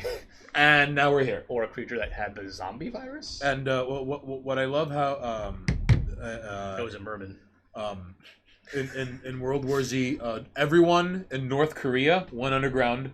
Yeah. And they just set up automatic turrets and sentries above ground, which is like... I mean, North Korea would do well in a zombie scenario. Yeah, probably. Space Age Beagle sees a zombie horde from space. That was, yeah, there was a lot of cool shit in the book. To be fair, Zombie Media has a lot of cool stuff. I think, well, 3 that I really would like, I like to bring up. They're not the best, I would say, but if you haven't seen One Shot of the Dead yet, I highly recommend it. It's an amazing movie. One Shot of the Dead. One Shot of the Dead. Like, just to, like, maybe we, like, you and I could sit down and watch it at some point. I don't know if we could, I could probably fucking stream it tonight for people to watch on Discord if they really, really wanted to. But it's a movie that is meant to be, I don't remember, I'm gonna have a breath of stale air. Keep no, I got you, yeah. I don't know if it was actually shot in One Shot. It might be one of those movies where, like, they did trick camera work. Yeah. Although, it's called One Shot of the Dead, I assume it was made in one shot. But essentially, a group of people are filming a film, and zombies show up. And the entire movie takes place on a small compound, and the camera never stops shooting. And it follows all the characters through different events, and while something is happening with characters A and B, like C and D went off and did their own thing, and the camera is not keeping an eye on them anymore. But things are happening, and then the camera cuts, like, because the cameraman is following them the whole fucking time. It's really well made. So, One Shot of the Dead, amazing zombie film if you haven't seen it. You recommend it? Highly. Because, okay, one of the reasons I want to bring up zombie movies is because, like, number one, it's been a while since, like, I could remember a zombie movie has came out that, like, it sort of entered, well, okay. When things that were... Oh, hold on. I want to be Leon. When things that were once considered... There we go. Now everything's good. When things that were once considered... like nerdy became cool. Damn, dude, you need a haircut. I know. I could calm your tits. When that great turnaround happened. Where Hey, chat, can you hear Haynes from there, or does he have to scoot closer to the mic? Yeah, you let me know. Can you hear me? You look like you're coming up fine on the input, so should be okay. Anyway, right. So yeah, you're saying when so zombie movies, you're saying is part of the whole, like, when nerdy things became cool and accepted. Yeah. All right, well, it's kind of how, like, we had the vampire and werewolf and all that booming, right. and all of a sudden that shit was popular. Suddenly, anime and D&D wasn't meant for dorks. Yeah. All of a sudden, I wasn't being made fun of, and everyone was trying to ask me to hang out because they wanted me to DM something, and it was like, wait a minute, I got bullied for this once upon a time. So, So then, after zombies went in and out of the culture, then came the Walking Dead TV show, which had one good episode. Well, here's hot takes. Which one? The first one. And then it was all downhill from there. I'm exaggerating, but, like, the first episode of The Walking Dead season 1, such an amazing opening to a show. It's kind of like a short film. It's haunting and amazing. It's one of the best horror shows first episodes I've ever seen. The show teeters here and there. I watched it for a few seasons. I think I lost interest when the show became like, all right, everybody, the most dangerous thing in the world is other people. What about the zombies? Yeah, we'll kill some of them for, like, budget reasons, because we have the money to be like slashy and pop and blood spurts, and it's like, but people are the real danger. And I was like, that's fucking stupid. The feeling I got, because, like, on movies, okay, AMC used to, like, let's say when they had and if you can't hear me, I'm sorry. No, you're good. They can hear you. So, like, they confirmed your voice is fine. Thank you, chat. So, take, like, The Walking Dead or Breaking Bad or whatever. Like, the new episode is going to come out at, like, 9 p.m. on Sunday. Yeah. So, from, like, noon to 8 p.m. Like the marathoning?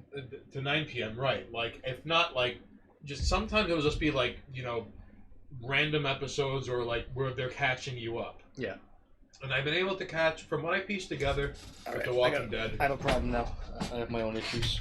Alright, well, wait, what happened? Well, I have an optics issue. Here's the thing. I want to be under where Leon is, because I want to say Leon above my head, because I'm being a jerk.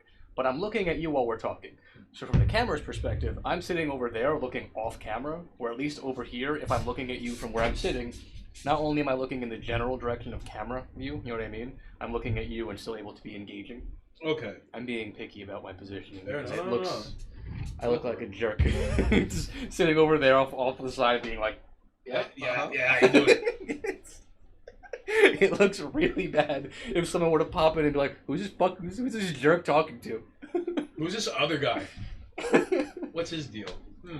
Where's the mask? I can put on the coffee and leave it there. Oh, sure. Right here. Hold on. So yeah, you're saying marathoning. Oh, but it might get you out of focus though. It'll be fine. So Stan Haynes is still here with us. Oh, don't worry. So from what I picked up and from what I've seen, like, and I haven't seen every single episode from every single season, all right? You don't have to. But like, every season starts off strong, and then there's bickering, and then there's some crazy shit, and then it starts off strong, and then there's bickering, and there's okay. In fact, I think it was like season 5. I believe it was season 5. Short-haired woman that goes from battered housewife to ultra mega super huge tough lord. Yeah. She basically Carol. I think so. Mark? Carol. Is it because isn't it Carol and what's his name? Fucking Norman Reedus's character. They start being like a thing. Right. I think so. Yeah. So. If anyone in chat watches Walking Dead, please feel free to correct or confirm these things because we don't watch the show. We're just reminiscing. I stopped watching after the governor prison thing. After like Coral, like after that season, I was like, I can't do this anymore. Coral! I can't do this shit anymore. Stinkgash says, I'm fucked, guys. Need sleep. I see you both. Peace until I see you soon. Yeah, if you're Stinkgash, I don't know where you're coming from, but if you're not sleeping, go to bed. Yo, later, Stinkgash. Don't kill yourself to hang out with us. We'll be here plenty. Plus, you can watch the VODs. Don't worry about it. Hey, subscribe to 718 TV. And follow if you haven't already, which I think everyone here has. If you haven't, at least spend your channel points and let us know you're there. This isn't a follower bait stream. Don't worry. This is just us hanging out. Follower bait streams are the weekend. Yes, Haynes' disembodied head is talking. Season 5 begins with Carol taking on an entire compound by herself and pretty much coming out on top. And it was a really well executed, you did recon and you noticed that they had propane tanks on this side, so you Camera's doing wacky stuff again? Really? I'm not watching the camera. I think it's because when we do the disembodied head thing, the camera doesn't know who to focus on. Yeah. So you see... It's fine.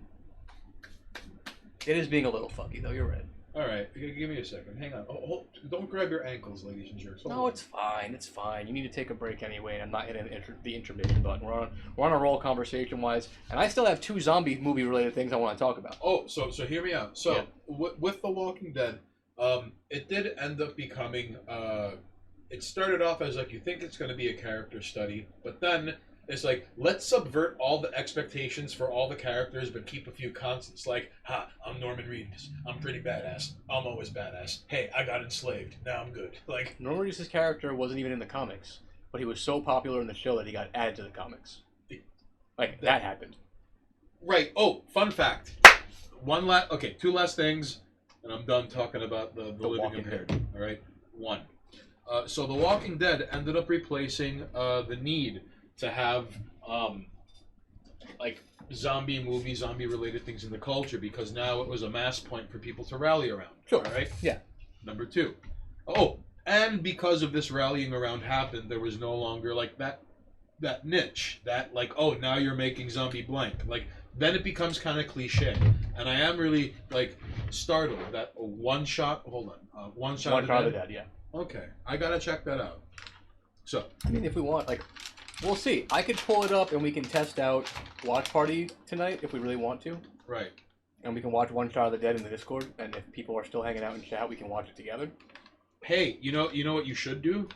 You should play TV Party by Black Flag as the fucking waiting music before we fucking play that, because One Shot of the Dead sounds like a really... No copyright music. Alright. That's why I use Earth Chat music. Chat is gonna have to sing all the lyrics to "TV Party" by Black Flag. All right, this is on you. All right.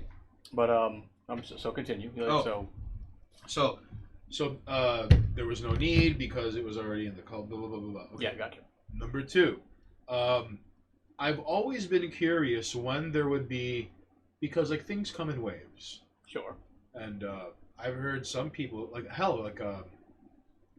discourse is a circle, not just like all life. There's a lot of. The point is, eventually zombies are going to make a comeback, all right?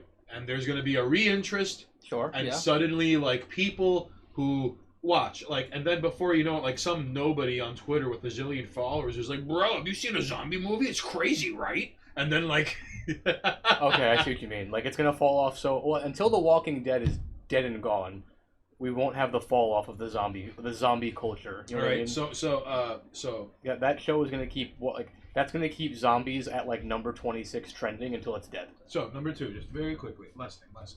No rush. Where am I going? So we're to talk about shit. You talk about stuff, boy. Once upon a time, Haynes is not dead. He's just off camera. F for Haynes being dead. A of the H. Is that? Oh, hold on. Oh yeah. Hold on. Ooh, A of the H. It's the I may or may not be dead. Ooh. Now you're really gonna fuck the camera up. Quality content here at 718 TV and the Noxus on Twitch, and you fucked the camera up.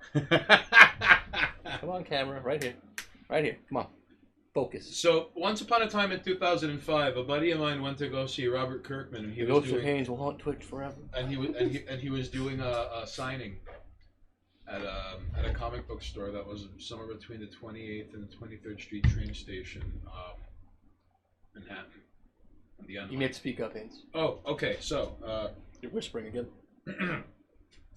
I'm sorry, I'm dead. Ooh. My voice has reverb, but not a lot of gain.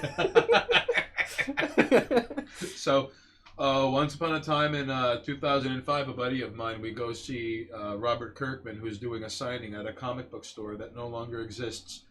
Between the 23rd... For the ladies and jerks at home and not me, who's Robert Kirkman? Robert Kirkman is the man who wrote the Walking Dead comic book. Okay, there you go.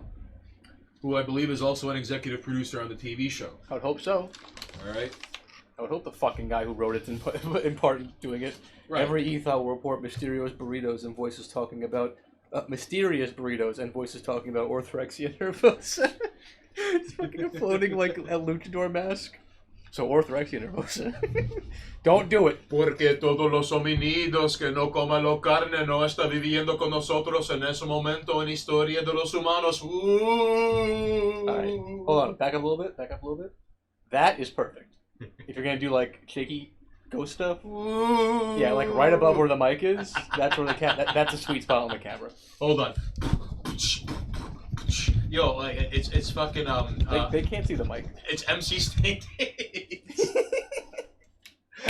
MC disembodied head of state dates. Oh shit! Tyrant fight. Dope. Oh no, that's Birkin. Birkin fights in the background.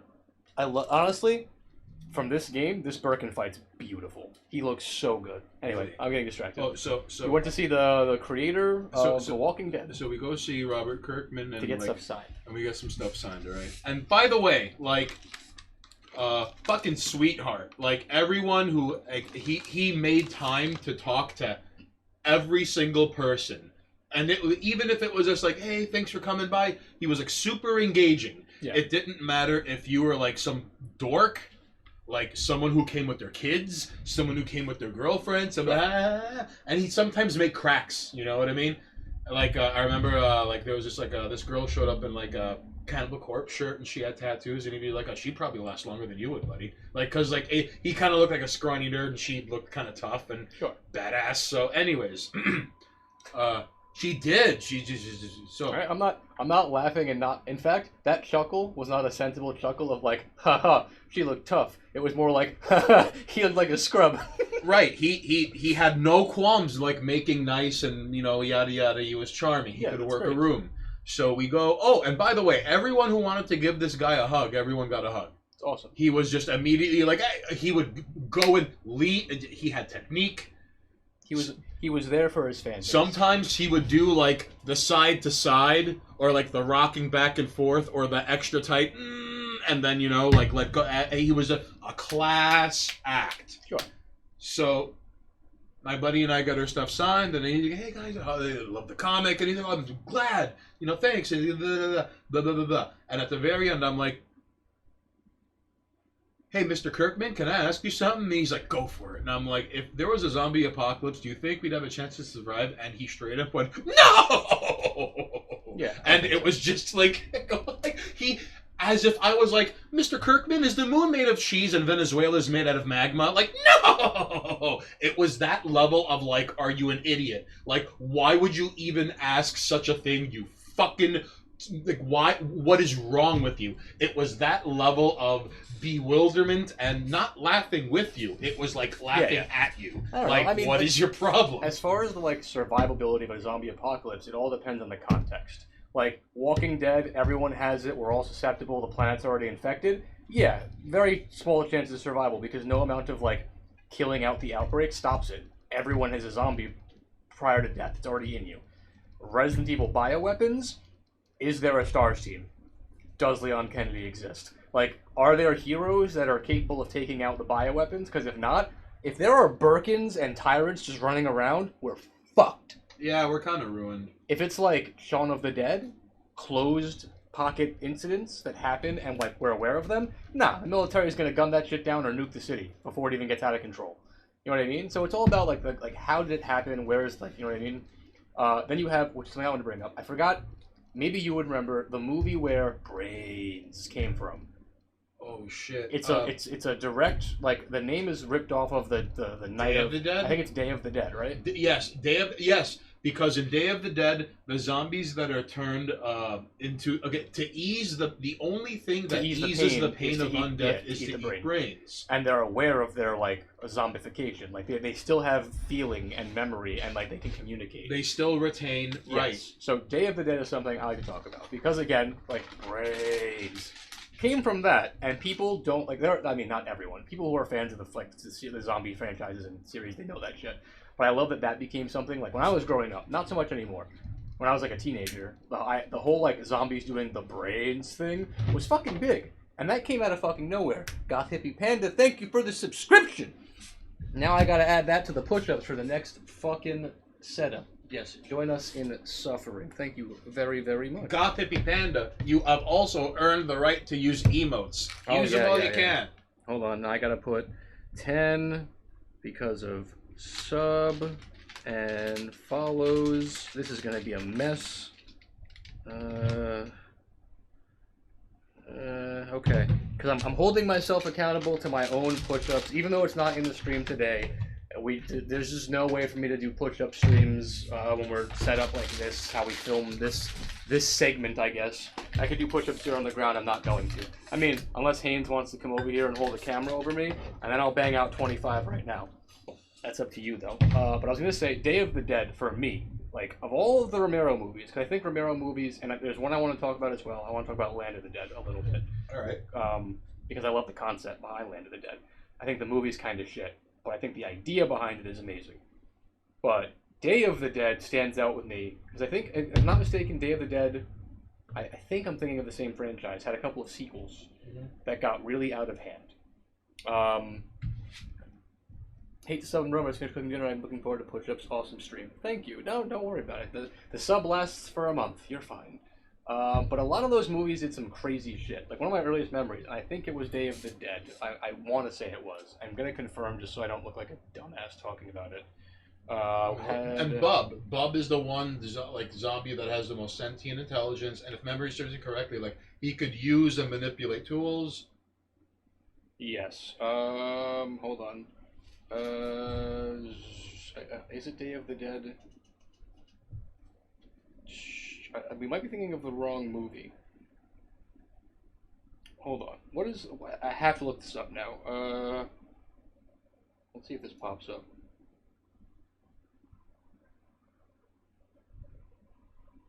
So Goth Panda, Return of the Living Dead? seeing as you have now subbed, you too can use the powerful emotes here and all across the Twitch intergalactic TCP/IP ocean. All right. So is it this same franchise? Oh, I think it's Return of the Living Dead that we're thinking of. That had that like the brains thing. Might not be Day of the Dead, but Return of the Living Dead. Well, that's also yep, I think that's the one. But the point is that franchise, because it's got like the fucking melted zombie that comes out of the canister, which like I know a lot of people remember that dude, like the melted fucking zombie. And that shit's amazing. For me, one of the first ones I ever saw was Return of the Living Dead 3, which had that hot chick who's like slowly turning into a zombie and starts like putting glass in her skin, and she's this like she turns up to like a walking just like pincushion monster. So like those movies stand out to me. But what I really love about like Day of the Dead though, that the whole, for whatever reason, if the zombies are thirsting after brains. Again, I think it's Return of the Living Dead. I don't think it's Day of the Dead. No. I believe it started with Day of the Dead. Like that was the very first one with Bub and yada yada yada. The point I'm trying to make is this. All right. Yes. Go ahead. I mean, like I'm not saying you're wrong. I can't. In that Treehouse of Horror episode, it may be Day of the Dead. No, because Day of the Dead was Romero as well. The Return of the Living Dead series was a different group. They just took the brain eating thing. Well, the Return of the Living Dead is where the brains thing comes from. Romero's, I don't think, ever actually had like. So, but then who made Day of the Dead? Day of the Dead was Romero. Can you double check if Day of the Dead is brain eating? I mean, I don't know how to look into it, but I'm pretty sure Day of the Dead is the one with the bump. All right, ladies and jerks watching at home, I'd like to believe that Day of the Dead is where the brain eat. No. Well, okay, I could be wrong, but I am curious if the brain eating ordeal originates in Day of the Dead, and if I'm wrong, I'm sorry. I'm not remembering correctly. The point is, it was enough of a point where like the dead rise. So Return of the Living Dead is what we're thinking of. That's where they started saying like brains, but someone I'm not. This is on the Wikipedia. I'm not gonna read the whole article.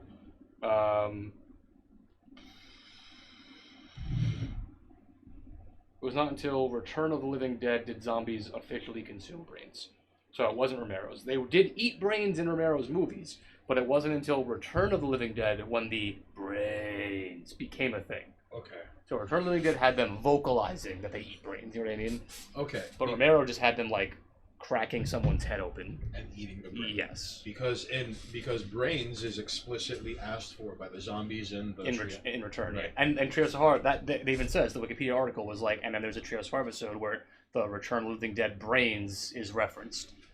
And the joke is, of course, number one, like, they go for Homer, and they're like knocking. Okay, one zombie is peering through his ear. And he has no brains. And like the other is knocking. Yeah. And then brains like away from him, and Homer's like all disappointed with his arms crossed. Well, so like, yeah. So like those movies, those stick out to me more than Romero's. Just real quickly. Yeah. I love how like Zombie Flanders shows up.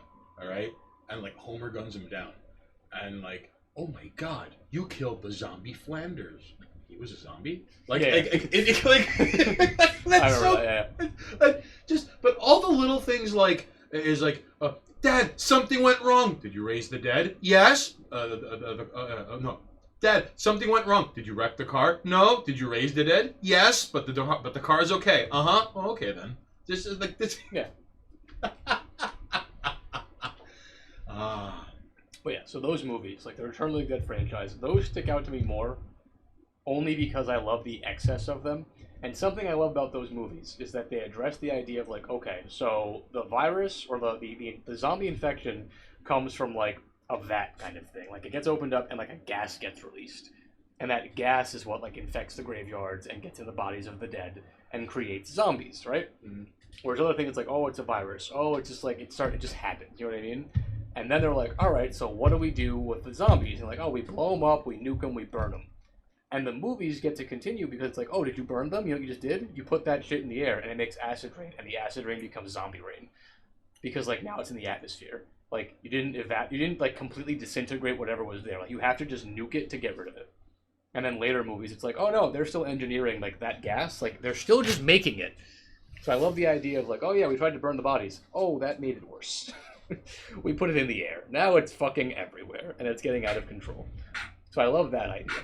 And the other thing I wanted to mention was Land of the Dead, which if you haven't seen it, I think it's the last entry in the Romero Zombies. Yes. Like it's the ending. With John Leguizamo. With Dennis Hopper as the president. Yeah. By the way, one of my favorite fake outs of all time is in that movie, where like the elevator door opens, and the president's behind someone, and he goes, "Get down!" and he just like pops him in the back of the head and just resumes his journey out the building. Like, fantastic. That movie, I think the movie as a whole, if you watch it, you can very easily be like, it's okay. From like a just general movie making standpoint, it's okay.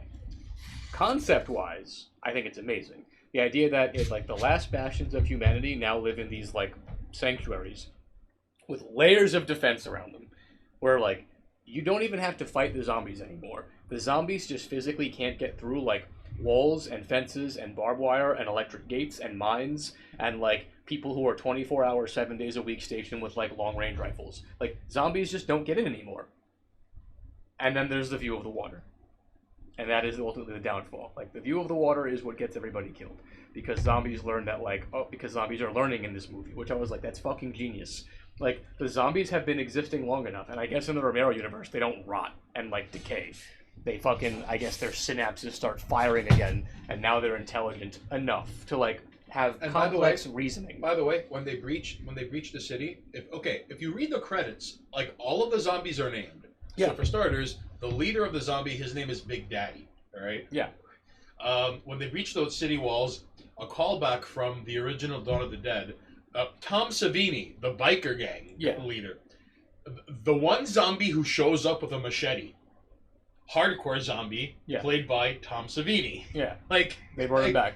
I love how like every zombie had their role, and like okay, again. I'm not saying this is the end-all, be-all mark of a good film or not, but you could watch, without zero comprehension of the English language, you could watch Land of the Dead and be like, oh fuck, the dead are learning. Yes. And then... the second you see a zombie pick up a gun and go, you're like, oh my god. It learned to shoot. And the journey, like, you see... even the fireworks. The fireworks is a good example of, like, you see fireworks, you see zombies, sky flowers. And then eventually, Big Daddy is like... wait a second. Like, wake the fuck up! And it's like you said, even if you don't know... because in the very beginning, if memory serves me correctly, like, he's working at a gas station. He's pretending to, like, continue to live. And he's holding the, like, something... remembers he remembers his life. previous life, and now he's and then he sees one of his own die because I think like someone like blasts one of them like while they're driving by, right? Like there's someone like a zombie gets deaded, and not in an altercation, but because like people just shoot them now because they're zombies and we have guns, and then he has a moment of like mourning for like his brethren, you know what I mean? Right. Which again, commentary is there. You're murdering people without like indiscriminately. These things were people once. And listen, like, for what it's worth, like George Romero, even in his late game ordeal, like because Cool-Later had mentioned earlier that zombie slave labor would be like peak end humanity. Yes. So I do find it fascinating how eventually we're gonna get to learning zombies, all right? And like in Land of the Dead, eventually these zombies are gonna figure out that the water doesn't do a damn thing about them, and they don't have to breathe. And like aquatic predators wouldn't care about the dead bodies because they're not. It doesn't register as meat to them. Unless it's a scavenger, maybe. Like they might have catfish suckling on them. That's about it. And then you get zombie catfish. Or lobsters being like trying to pick chunks of flesh and they just don't notice. And then you get zombie lobsters? Maybe, if the virus can spread to other things. We don't know that. This isn't Resident Evil. Well, when has a Romero movie ever had a infected animal? This is true. In fact, I think animals survived for the most part. It's a human-based thing. Really? Oh, okay. I don't remember, because I don't remember, I could be wrong. I don't remember anything about animals. Unless maybe the animals just died. But now we're talking about animals eating the zombies. Right, but we don't have animals walking around zombified in general. No. We don't. I don't think In the Romero-verse. In the Romero universe, it's just people. I think it affects the human biology for whatever reason. The natural evolution of a virus. We assume it's a virus. I don't think Romero ever confirmed what did it in his universe. No. It's like it's never been brought up. Well, part of the pitch, I believe, in Dawn of the Dead was they're trying to ascertain its origin, and one dude goes on and I forget if he was a preacher in Dawn of the Dead, the original, but he goes, "There's no more room left in hell, and the dead walk the earth." Yes. And that's kind of a it's a cool concept. It's almost as if like the humanity like had it coming angle, which like wasn't nukes, it wasn't war, it wasn't natural disasters, it wasn't a meteor strike, it was fucking zombies. It was our evil. Our evil backfired, and now our dead consume us. Effectively, anyway. Humanity had achieved such a fucking like rank of cruelty to one another, and okay, you've created a world that is an engine of suffering. Achievement unlocked. The dead now walk it. That's all right. You've got what you. It doesn't matter if this was your end game. You now have this. Yeah. What other zombie movies really stood out? Someone is going to be sued to death, and he will be the very first zombie. You know what we didn't talk about? The Resident Evil zombie movies. Oh God, they're not. I'm sorry. Do you not want to talk about Resident Evil zombie film? They're kind of they're bad movies, and then there's the Resident Evil movies. Whoa! We also didn't talk about the House of the Dead movie. I haven't seen the House. You haven't seen the House of the Dead movie? All right, the House of the Dead movie sucks, except for this one sequence. Okay. And there's one sequence that makes the House of the Dead movie worth watching, where like zombies are there, and the team of people who's been assembled to play the characters of the film, who I don't think have any has nothing to do with House of the Dead. They all pick up weapons, and then the camera cuts, and you see them like standing there, like a character select screen, and it's like picks up a hatchet, zoom in, name, and like it shows all the characters getting geared up, and then it's just like first person, like them fucking hacking through zombies for like 10 minutes, and it becomes like they made like a sequence in the House of the Dead movie where it's like you're watching House of the Dead. And then the rest of the movie sucks. Aww. But like you watch the movie for that sequence to be like fucking House of the Dead. So just real quickly, in regards to this now. No AFVH, they are not immediate headaches. Resident Evil 1, the movie, was fine because it established a new aspect of the Resident Evil universe with new characters, and there was nothing wrong with it. And then 2 tried to go, hey, now, do you know video game Resident Evil? Here's stuff from video game Resident Evil, even though the first movie had no canon to the games. But in order to try and merge the universes, there were like some stuff from the games leaked into the cinematic universe. And some of it they did well. Nemesis looked beautiful. Now, very quickly, AFDH. And everything after that went so downhill. Nemesis is where you mark it? The second movie is good up until the very ending, where Nemesis decides to be a good guy. But up until that point, like, Jill was okay. Nemesis was fucking Nemesis. It was well done. Okay. I don't like the Alice character. I think Mila Jovovich's character is the weakest part of the Resident Evil movies, and she's the main part of the films. Well, I mean, isn't she married to the director? That happened in the third movie. Okay. The first couple of movies were made without that being a thing, which is why 1 and 2, if you watch them, is like, these are still okay. I mean, that's just writing off that them never being involved before marriage. But like, and because they didn't meet until these movies. You didn't. I mean, they were kind of okay. They didn't meet until these movies. All right. She was with someone else when they started filming. All right. And then she like dipped. Look at fucking Detective Monoxus. Because I'm just saying, people always are like, well, they're married, and the third movie is where that dynamic started, and you can tell because from the third movie on, her character goes from like first movie, it's like she's just a person and she's involved. And then, like, bio-organic experimentation happens. Right. And then 2 is, like, she's kind of the fake Wesker because she has biopowers. And the Nemesis is another character from the first movie who becomes the Nemesis. All right. And then they butt heads, and then the Nemesis feels things and, like, turns on its creators, and it's stupid. So, like, RE2 movie is good up until the Nemesis turns sort of good. And then, like, stop watching it. Like, watch it until the Nemesis sequence and then assume that everybody died and the franchise ended there. And then 3 is where Alice became a straight up Mary Sue because now she's like fucking the director and her character cannot fail. And is basically level 99 with. Yeah, and then everything after that is just bad. They like I don't think they did anything right after that because they introduced mad characters like Carlos in 2. Okay, he's not good, but he's okay. And then he's terrible after that. Like everything after the second movie is just dumpster fire, pour gas on it, but call it Resident Evil. It's just a Resident Evil gas canister. There was a movie I saw a while ago. The last ones are terrible because they decided to just fucking go weird. The only thing that was missing is touch. The last few Resident Evil movies got like they went crazy off the rails, and they focused too much on 3D. Wesker is in it, and then like he becomes like a pseudo good guy. I don't know. It got stupid. One of my favorite, really stupid. One of my favorite movies because you were talking about like the character select screen. Mm-hmm. All right, so there's a horror movie. I haven't seen 2. I think there might be a 3, but Feast. All right, I've never heard of it. Okay, Feast. There was. Is it a zombie movie or is it? Oh, it's a horror movie. Not zombie, but like no, but character select. Yes. All right.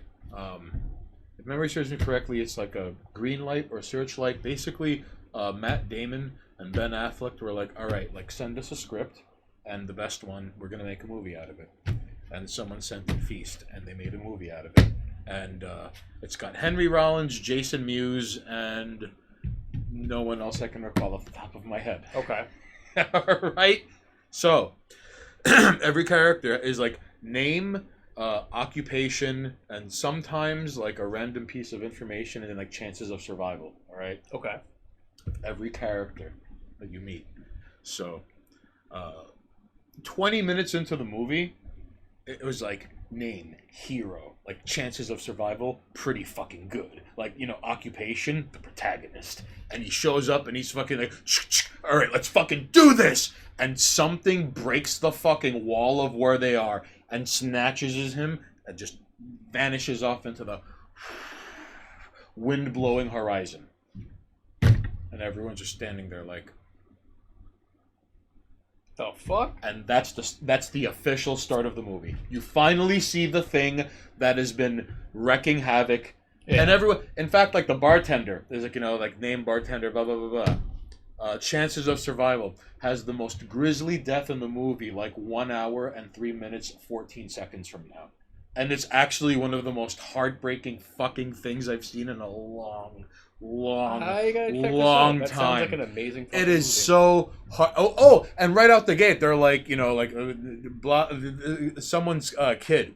Like, name, occupation, chances of survival. Like, we wouldn't kill a kid in a horror movie, would we? They killed the fucking kid. Like 10 seconds later. Ooh, Lev wants to do some Sunday stuff. So,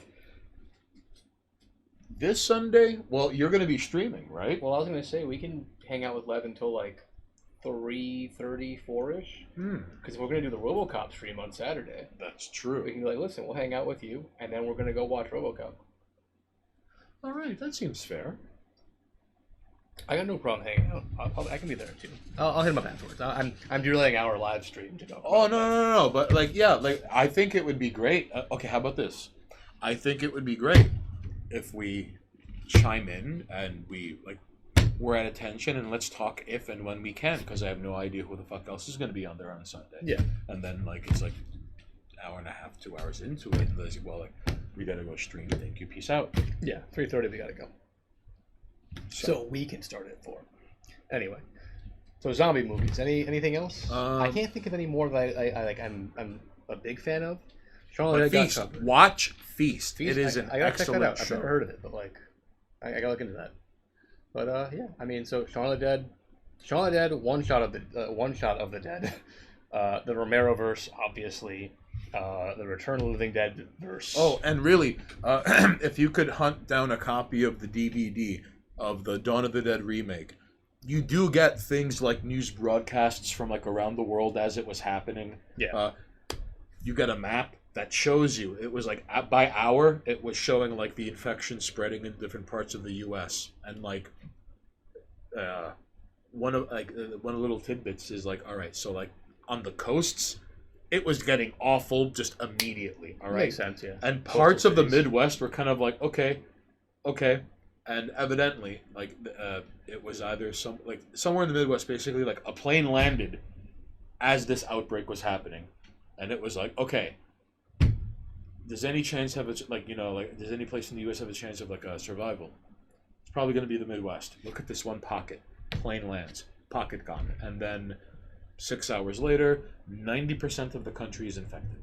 Yeah, it spread very quickly. And one of the few teeny tiny, because you're basically seeing large splotches of red, and one of the teeny tiny non-red pieces on the map is that gun store and the mall. And it's terrifying, because it's like, as this is happening, there are things still happening in Merca. Yeah. And it is a little charming how there were like small pockets of like, all right, like what's happening in there's like a Wisconsin, was it? What state did it? I'm not sure where they took place, but It took place somewhere in the Midwest. I don't remember that much detail, to be honest. Just like find the DVD, because you see little teeny tiny pockets of like America, and like it's like Texas, California, New York, and a few other places. Whatever happened, we haven't been reading the AFDH stuff, but like whatever happened to the supernatural zombies, the non-virus black magic type, talking about like voodoo zombies, I think. Or like in Serpent and the Rainbow. Yes, or like for example, if you were to raise the dead. The only voodoo zombie that I can think of from memory is Bernie from Weekend at Bernie's. This a musical based zombie. This is all of it. That's the whole bottle right there. I killed it in one. Look at this guy, this madman. I put all the grape juice in the cups. But yeah, Bernie from Weekend at Bernie's is the only voodoo zombie I can remember. Well, and you can fight me on whether or not Bernie from Weekend at Bernie's is a zombie. He's a fucking zombie. If you haven't seen Serpent and the Rainbow, all right, never mind. Weekend at Bernie's counts as a zombie movie. I don't give a shit. Although, I would. Why does music make him jangle? Because voodoo. Because voodoo. I don't. That's like comedic voodoo. What do you want from me? I'm just saying they brought a dead man back with voodoo. All right. But instead of him being like a life-eating monster, he's like a limbo dancing dead no. body. No. Okay. Who like air humps. He's still a dead body, like reanimated. Wait. That's a zombie. His origin story is one is what? Like, he dies and then voodoo. I'm pretty sure voodoo is what brings him back to life. I can look it up, but I'm pretty like sure it's nondescript, it's just voodoo. Well, I mean, I'm saying voodoo, but I'm also like I generalize voodoo as all like southern of the not south, like a southern border black magic. Kool-Aid chimes in with it was voodoo. Okay. But he's a voodoo zombie. He's what A of the H is talking about, like black magic, corpse reanimated. Except for some reason, I believe you had gotten your example A of the H, so there you go. This person, whoever this black magic user is in the Weekend at Bernie's movies, somehow was like, all right, I have this ability to reanimate the dead, and they didn't go with like flesh hungered zombie or like essence hungry vampire. Right. They didn't go with any of that. They didn't go with brains. Yeah, they didn't go with like typical monster movie reanimation. They were like, no, the jams bring back the life. Because they were like a chill voodoo user, you know what I mean? Like, they were a bro. Or it's like, no, I can bring him back. Like, but what do we have to do? You just gotta play music. What? You play music, and it brings the soul back to the body, and they'll jam. But if there are no jams, it's just a dead body, dude. Although, how much do you want from me? The soul is gone.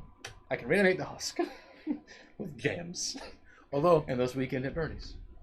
Now I'm gonna die on the hill that Weekend at Bernie's is a zombie movie. I'm really impressed though how well would such voodoo-based jam, soul summoning, that's how arcane catches resurrection. So no. But evidently the body would have to start to decay, right? Not if there's black magic. So it's gonna just a forever stiff. Yo, if you put that body in a coffin in the ground and you put a boombox on it, he's just dancing in the fucking, you know what I mean? Like, in the hole in the ground, I guess. And I love how they put the glasses and hat on him, and they have his arms around their shoulders. taking his arms up. Like no one would notice you fucking moving his arms. You know what I mean? So A of the H chimes in with the voodoo zombies can be divided into straight up black magic as well as not really dead zombie like zombies. Well, where zombification occurs through poison or hypnosis. Oh yeah. Right, like in Serpent of the Rainbow. Yeah. All right, which is also like mired in Haitian voodoo, but that's actually part of the point. I mean, not all zombies are like the reanimated dead. Some are just like the mentally afflicted. I forget. In fact, you know what? Hold on. Now on the topic. I wish I had the source available, and if anyone wants to at me on Twitter about it, I will dig up the source. There was a lady, I think she was a virologist, who worked in the U.S., and she worked with the CDC, and she worked at a biotech lab who did experimentation on viruses. Right. And she once did an interview, and they were like, okay, because they were just like, like, what do you guys do? We take these viruses, and we do tests on them, and we try to make vaccines, and the whole idea is to understand these highly dangerous viruses. Because if you didn't know, the CDC has labs where viruses are kept in incubation to be studied in case they're ever used as a biological weapon. It's how we figured out how things work. Okay. Because you can't like learn to fight, Ebola and anthrax and like a list of things without having it on hand and having people do tests on it. So during this interview, this lady was asked, like, okay, hypothetically, what is the possibility of a zombie virus? And her answer from because it was like transcribed, was the reanimation of the dead body is not something we've ever seen possible. But she was like, but we have a genetically engineered virus, which is a combination of rabies and gangrene that we made here in this lab as a hypothetical zombie bioweapon, which effectively, when put into a human body, puts them into rabies mode, where they're like violent and aggressive, right. Which when you have rabies, you bite people and claw them. But it also causes the flesh to rot because of the gangrene in it. So she was like, in those terms, that's the closest thing we have to a real-world zombie bioweapon. Well, now. When introduced to a person, it turns them into a ravaged person who bites and claws, who can then spread the virus via their saliva, and presumably, because they're bleeding from like ripped flesh and gangrene eating at them, right. They're covered in this virus, because it's blood and like fluid transmitted. So you have a person who's biting and clawing people as their skin rots, and they attack people. And she was like, no, we had it, we made it. And they were like, well, why would you? She's like, oh, because we were told to. Like, it was a matter of, like, could these viruses... It's one of those just-in-case assignments you get on a Thursday. Like, could these viruses meet? Could these conditions meet and then become, like, fused? And they were like, let's find out. And she was like, and they do. So under the right circumstances, you could have a gangrenous rabies virus. So in order to prepare for it, we tested it, made it, and now have a treatment. Well, now. But technically, we have a bioweapon that can be introduced to a human population that turns them into ravaged, aggressive people whose flesh rots away slowly. And that's a real-world example. Because we were Since told... we're on the topic of zombies. Because we were told to prepare for such a thing by redacted. Yes, because we were told that, like, we were asked, could these two things, hypothetically... Like, and then they kiss inside, like, the weasel. You know what I mean? And inside the petri dish? Well, like, they did it in a petri dish. But they were like, what if X creature had rabies and was introduced to a creature with gangrene? Could this hypothetically become, like, a combined virus? And they were like, okay. And then they tested, and they were like, yes, it could. And what is the result? And they were like, something like zombification. So when asked, like, could you make a zombie virus? He's like, not really raising the dead. Which is like, but we had this one virus...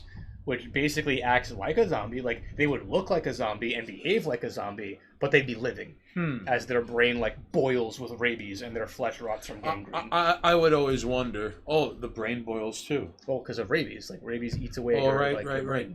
Well, I'd always wondered if, like, leprosy would ever be involved in an IRL, like, zombie virus. Because, like, Do we actually have cases of leprosy still? Yes. Okay. I just didn't know if it was a thing that has been eradicated. Or not. No. I don't. Like actual leprosy. No, the lepers still exist. I believe there are still leper colonies. Oh. There is a place. Because I know there's a couple of viruses that we've completely eradicated. Are you sure? There's a few. Okay. I know, but like there's a small handful of viruses where it's like no. The entire population is effectively immune to them. Like what? Like chickenpox, smallpox? Oh no, I think those are still up in the air because like newborns can still get it.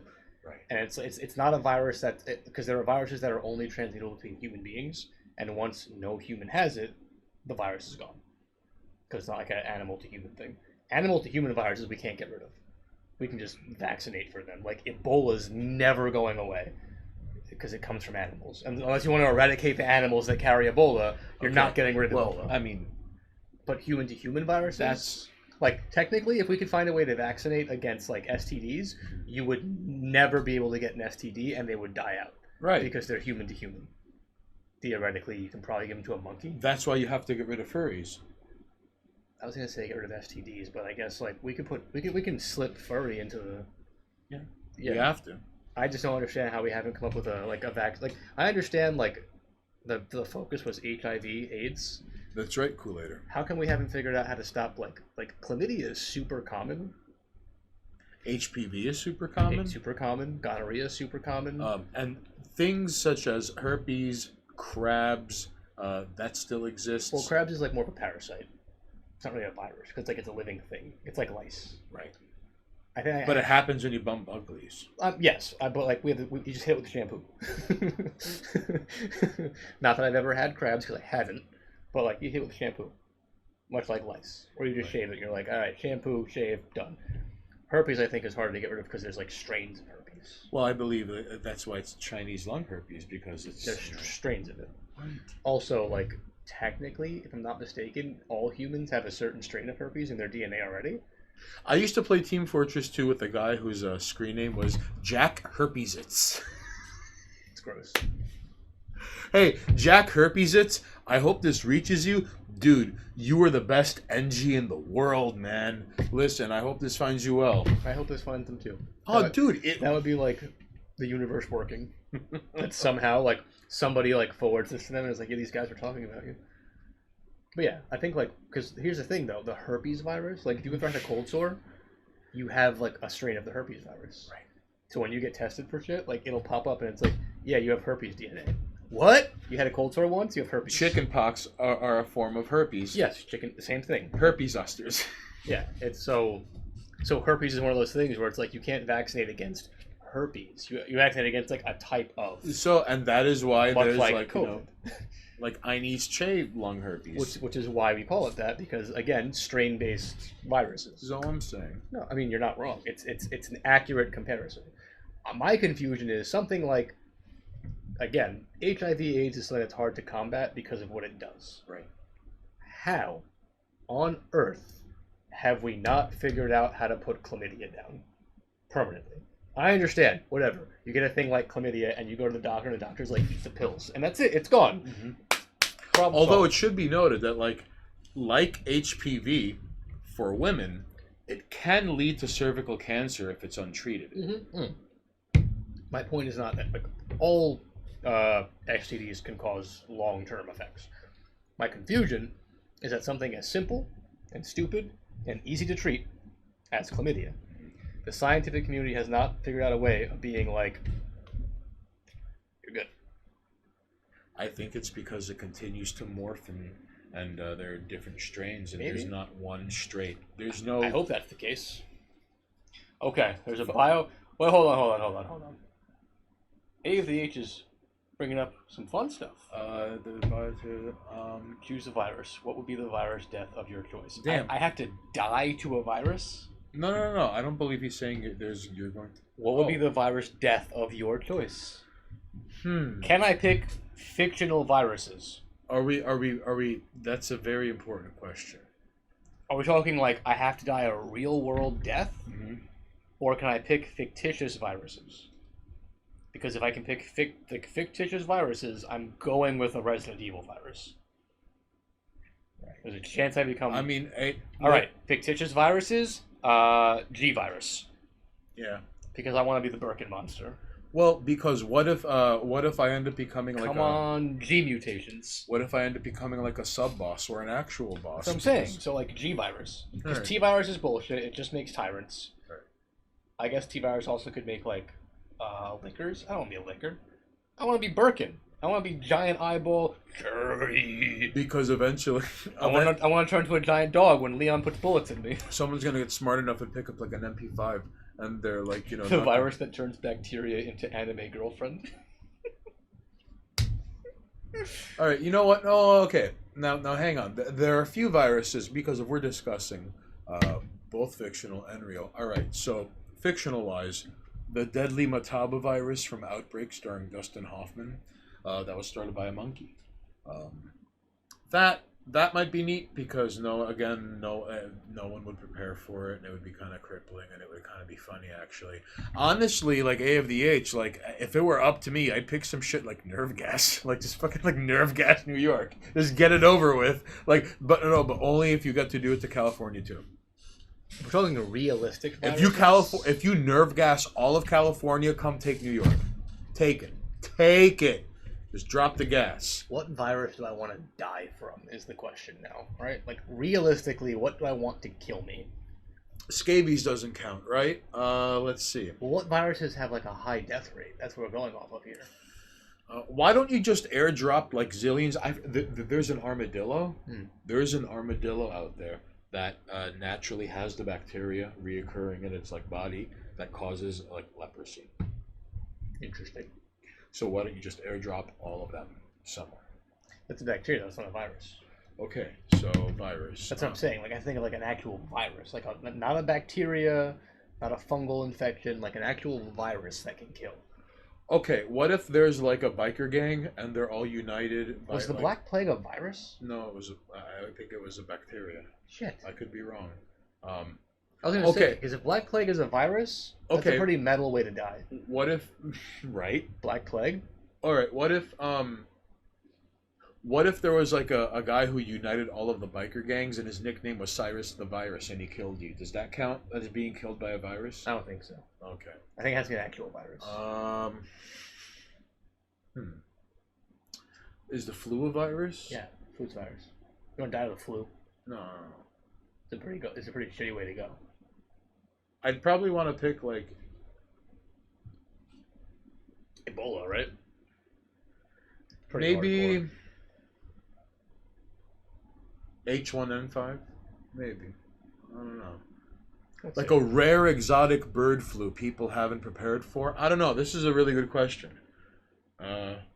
Oh, yeah, Black Plague is a virus. I think the name is Yasina something. Black Plague then, yeah. Go crazy! Don't mind if I do!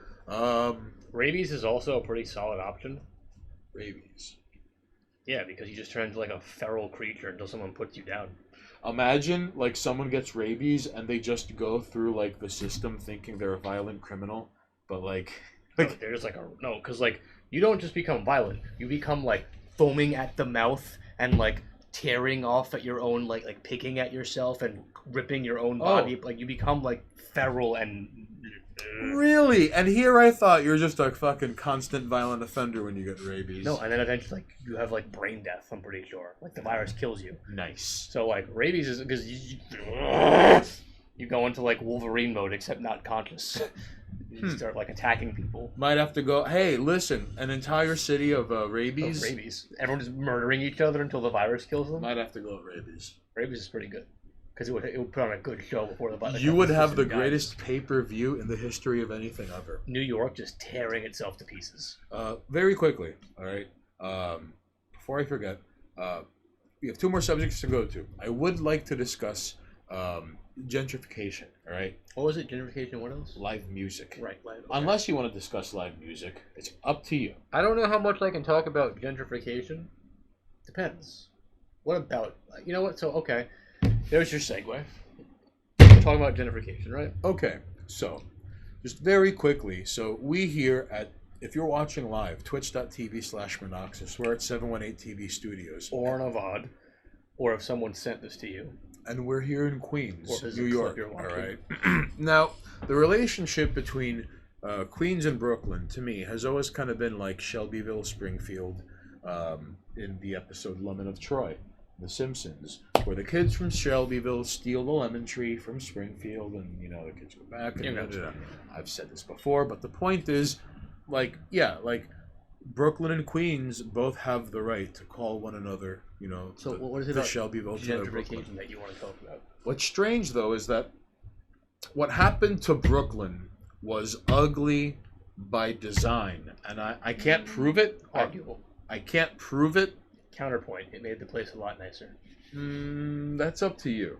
Like, okay, because I've had people ask about like the gentrification of our neighborhood, because our neighborhood is very quickly becoming like high-end, wealthy people who don't like the fucking Greek Easter celebration was reported to the police. Yep. Because the neighborhood people who live here now don't understand that there's a Greek community. That's like you heard it here first, folks. So like for the first time in my life, there were reports made to the police, the local PD, about a religious celebration in a Greek neighborhood of Greek origin. Happening in a Greek Orthodox church. Outside a church, yeah.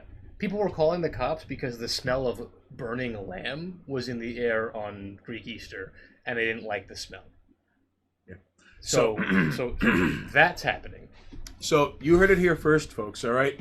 This was the very first time people had called in noise complaints to the local precinct because they were like, there are bells and fireworks, and why are there people walking home with candles? There are so many of them in the street. Apparently they thought it was protesters.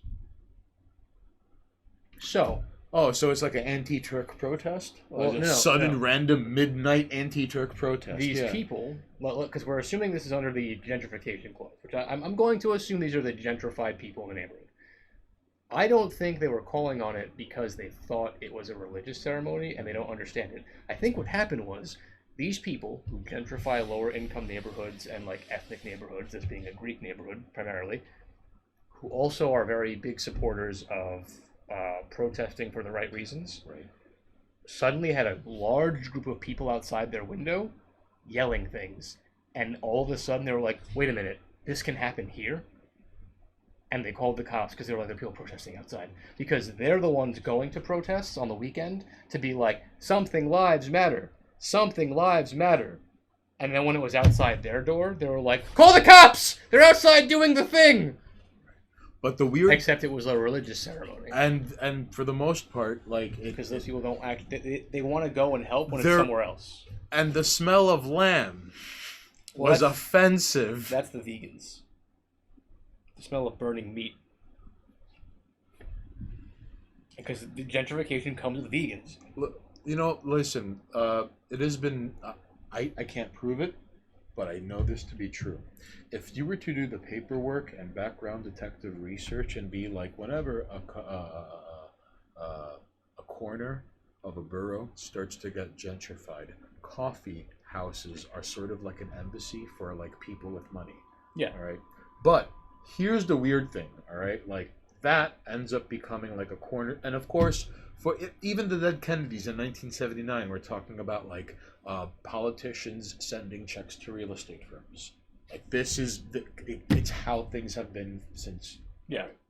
So, but in this case, for gentrifying, like, okay, so there is gentrification in Queens. However, there's also gentrification in Brooklyn. But herein lies a divide, all right? So diversity in Brooklyn is like 5 white people and a mixed race person in like a vegan bakery. Queens diversity is like you take the 7 train and you get lost in like little Bangladesh and you get cursed and catcalled in Spanish, and like all the Asian women look at you like they're scared of you or want to marry you or both. And then you end up eating Peruvian food or Colombian food. This is the Queens diversity. For whatever reason, it has not given way to what you've seen. Like you could go to parts of Brooklyn and see like weird radius blocks of neighborhoods that are not very nice. Yeah.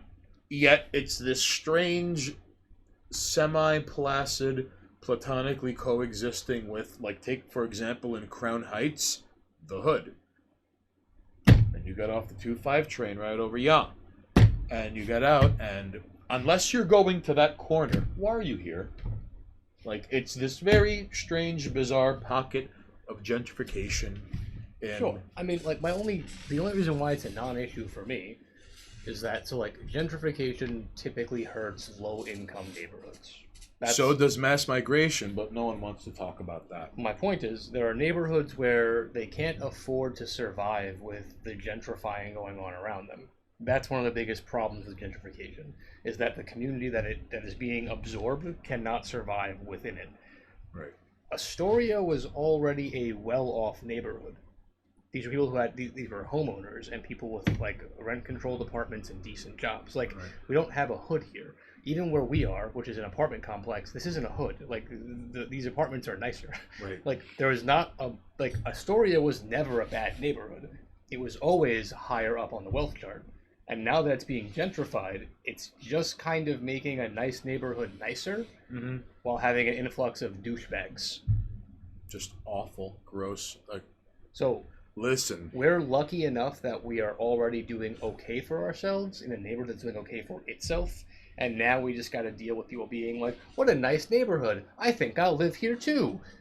Versus like, what a shit neighborhood. I think I'll completely change the demographic and people who can live here while raising the prices and making it impossible to survive in. Which is what gentrification normally does. because listen, This okay. neighborhood is just getting nice things now. Well, well, economic development without community development is more or less gentrification. Yes. So, But we can also, like, where other neighborhoods would see a coffee spot where the coffees are $5 and go, fuck that, I can't afford it. The motherfuckers who are in Astoria are like, $5 for a coffee? Better be good.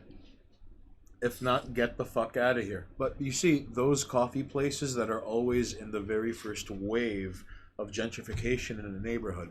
I bet if you were to do the detective paperwork, IRS tax filing, top 10 tips so you don't have the IRS knocking on your door, if you were to do that footwork and research and even basic Google lookups, you'll probably find that those coffee houses have ties to real estate developers. Sure.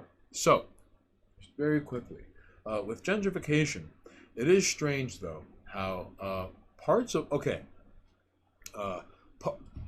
you see, it's not like this was not put to a vote. It just happened. A year after 9/11, as if some secret memo had went out to the universe, suddenly everybody's moving to Williamsburg. In the 2000s, Williamsburg was like a different fucking planet, and it was really strange because it was like, holy shit, I didn't, like, finally, I have to use the L train for the first time in my fucking life.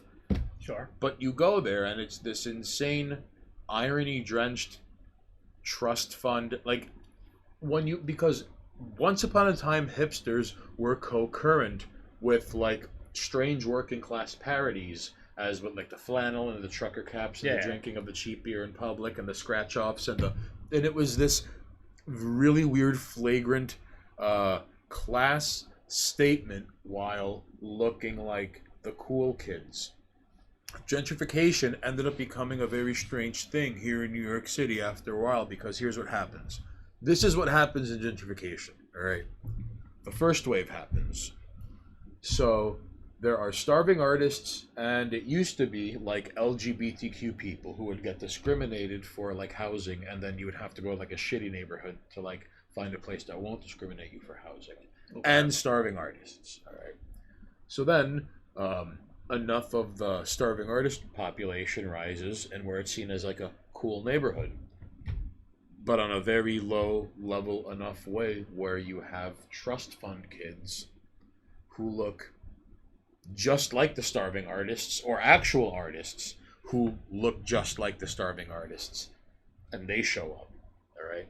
And that's what happened in Williamsburg after 9/11. Then, eventually, the people who own buildings or can make money in this sense, or even if you own a business, you could be like, to hell with this, make condos here, I don't care. Yeah. To hell with my deli of 23 years.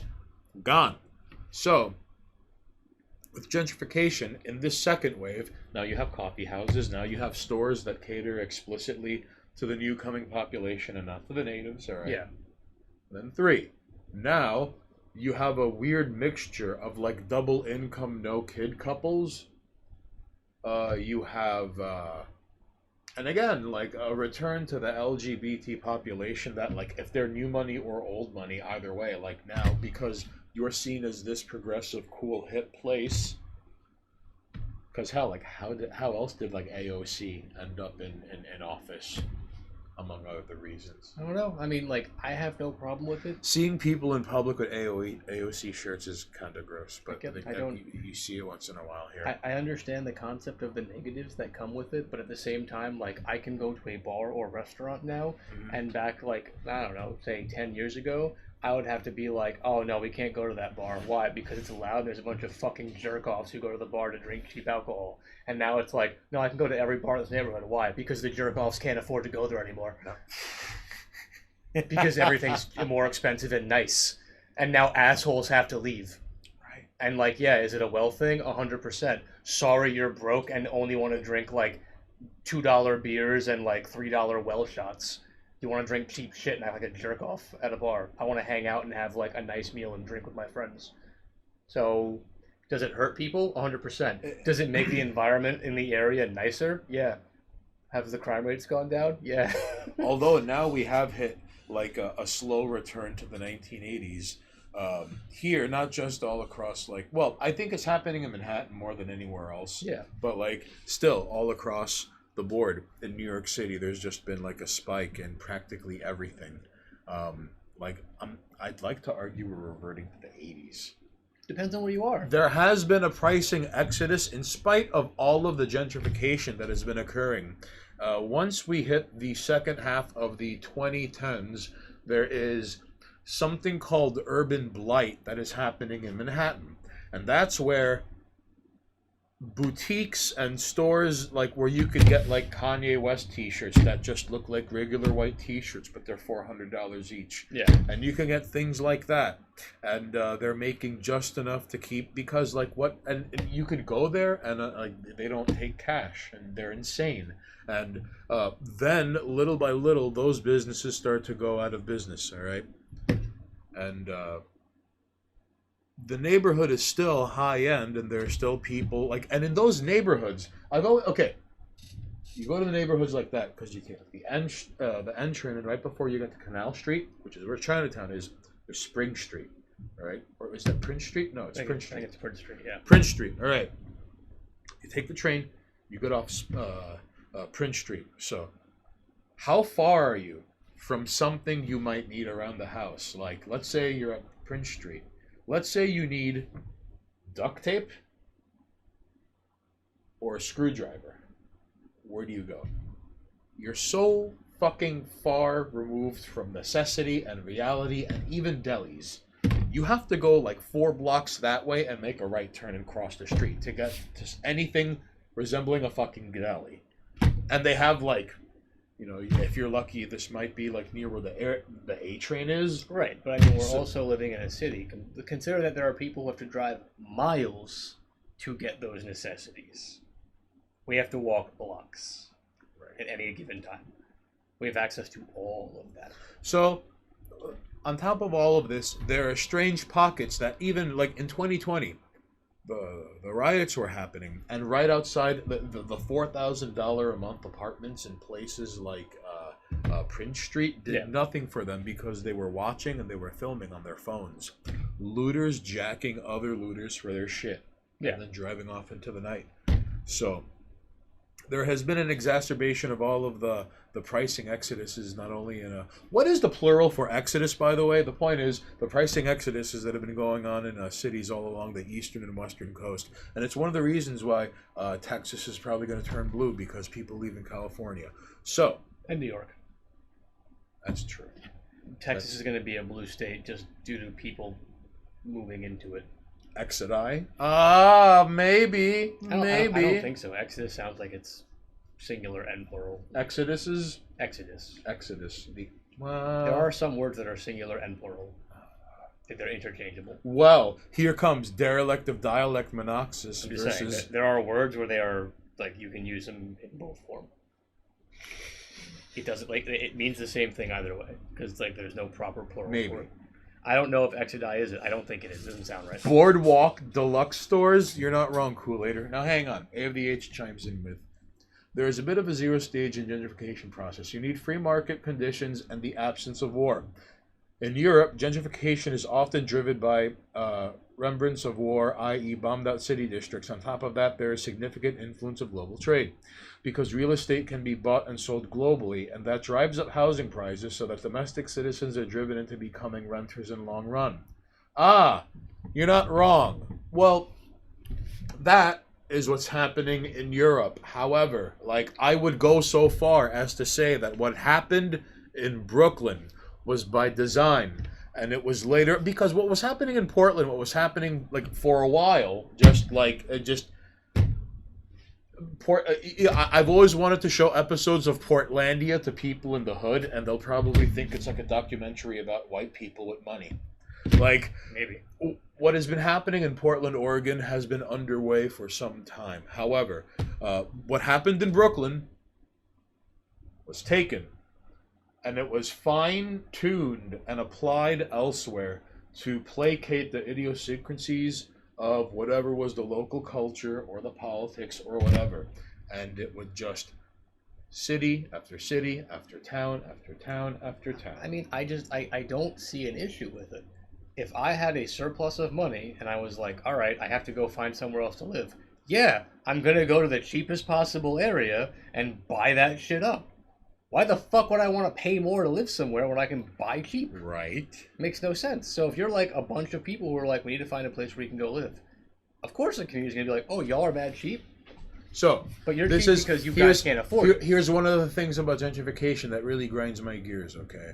Like, I don't fucking go to Michigan or Wisconsin or Delaware or Maine and be like, hey, what's up? I'm from Maine.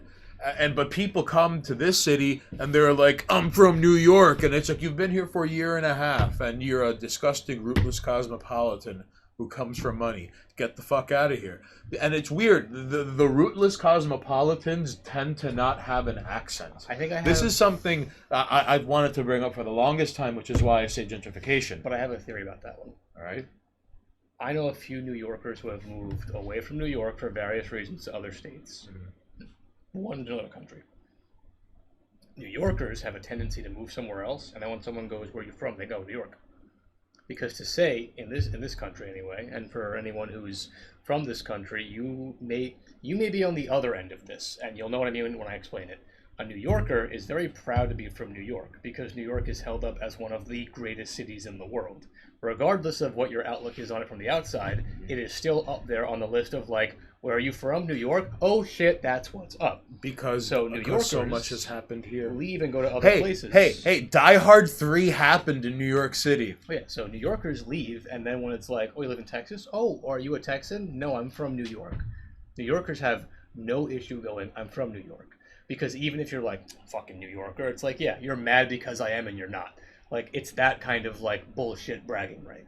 Well, there's no other place in the world like it. So then other people come here, and now that they've been here for, like, a year, they want to trade out their, like, Wisconsin card. Because, like, yeah, I'm from Wisconsin. Like, all right, great. Oh, I'm from Jersey. Yeah, get the fuck out of here. Oh, I'm from Idaho. Like, no one, you don't get bragging rights anywhere else in the world. But here's the thing, though. Just simply by being. You know what I mean? New York, you can go somewhere and it's like, oh, New Yorkers. But here's the thing. It comes with like a... I sort of understand... Now, love or hate, it comes with that badge. But I sort of understand how Los Angeles is show California business too. driven. But it is bizarre how among the waves of gentrification are like every annoying theater kid and every alt popular girl with something to prove ends up gentrifying a neighborhood. And it is beyond my understanding. It is just the worst. It's Crucial Pain. All right, I have no idea what it is that you entered, but it turned into 3 asterisks. Automod got it, apparently. All right. Spell it out individually. Samurai Blues 12. Buenas noches. Gracias por tu consideración. And Crucial Pain. Listen, Crucial Pain may or may not be Balkan, but he looks like every other troublemaker in a tracksuit and a Kalashnikov found, like, you know, in the fucking Balkan Wars. Like, you see what I mean? Like Rat City. Because, like, you're either from here and you're like, yo, what's up? I'm from New York. And, like, you're not from New York. or you're outside New York, and then you're like, oh, New Yorkers, and then you spit, and the spit falls back on your face because like you can't. But it's bizarre can't. because all of these jerks end up coming here to say that they're from here, and What, it's more strikes again? But that's the best I can come up with, because as someone who lives here, I know how much of a piece of shit this city is. Like, I've been here, I've seen how bad it is.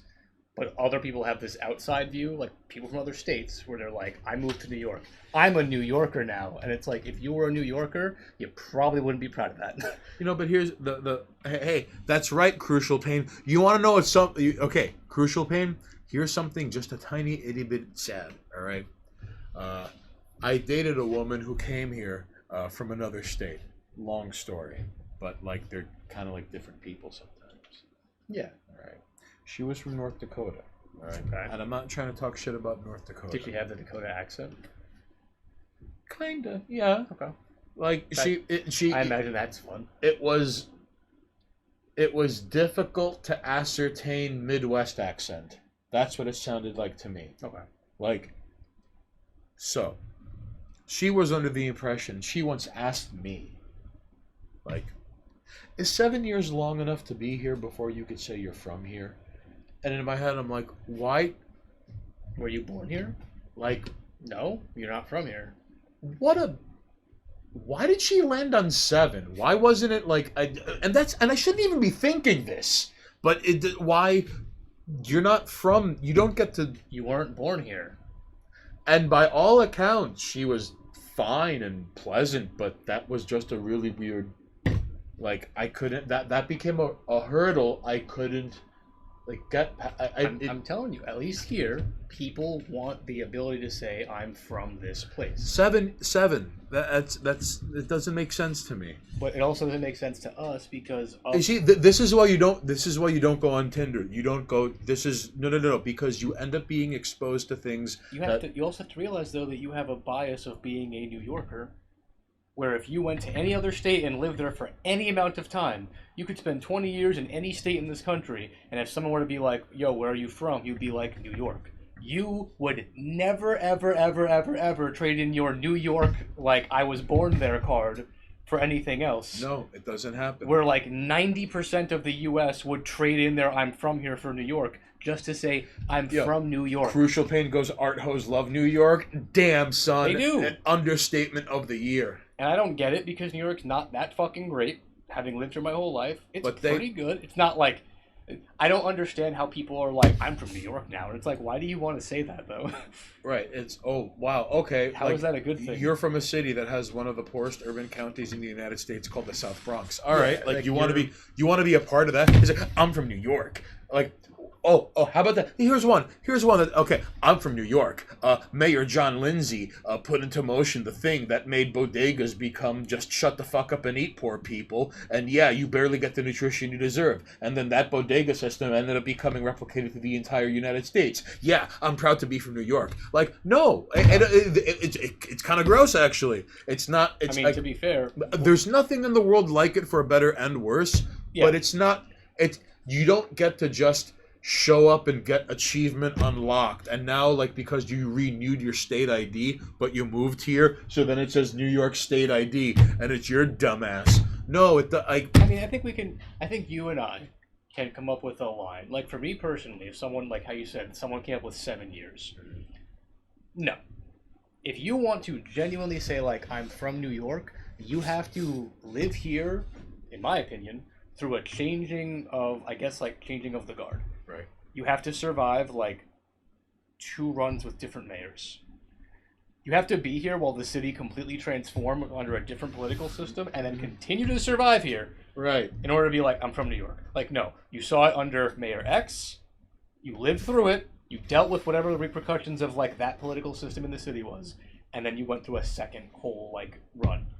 You've seen, because New York fluctuates constantly between who's running it, and it's always a shit show. There's never a good fucking, like, political group here.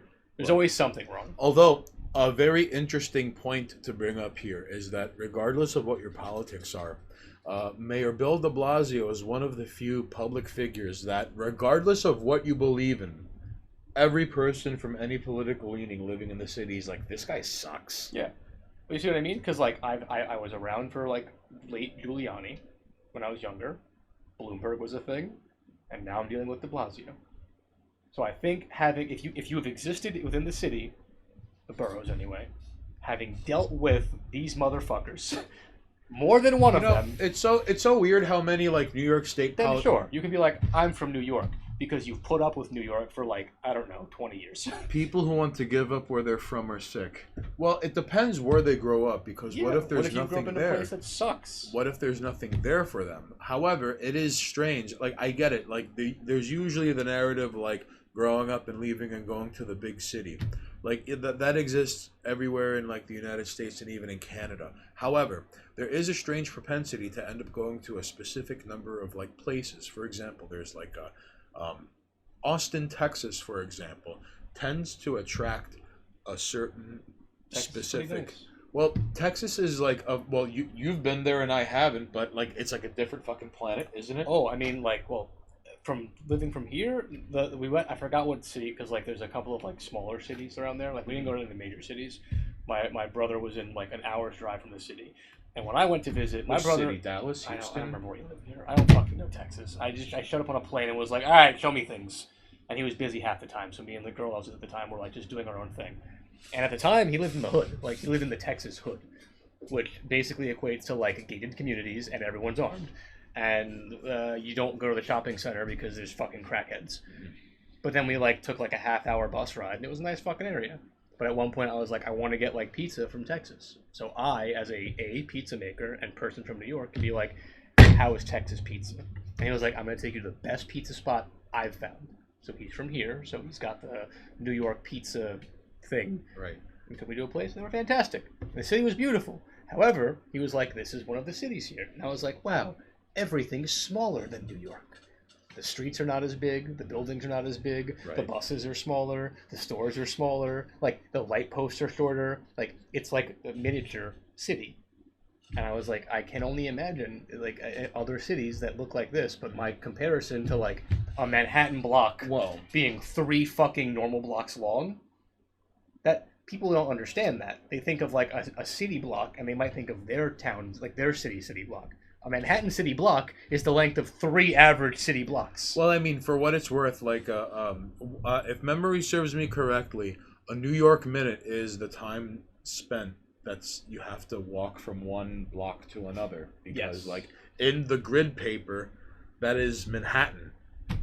The blocks are kind of long. And They're very long. And it's strange to even if you go unless you're walking down some sort of winding path in some fucking place like Madrid or fucking like Lisbon, like eventually you're gonna have to cross a fucking street. Eventually you're gonna have to hit an intersection. Yet you don't seem to be hoofing it as often as you do.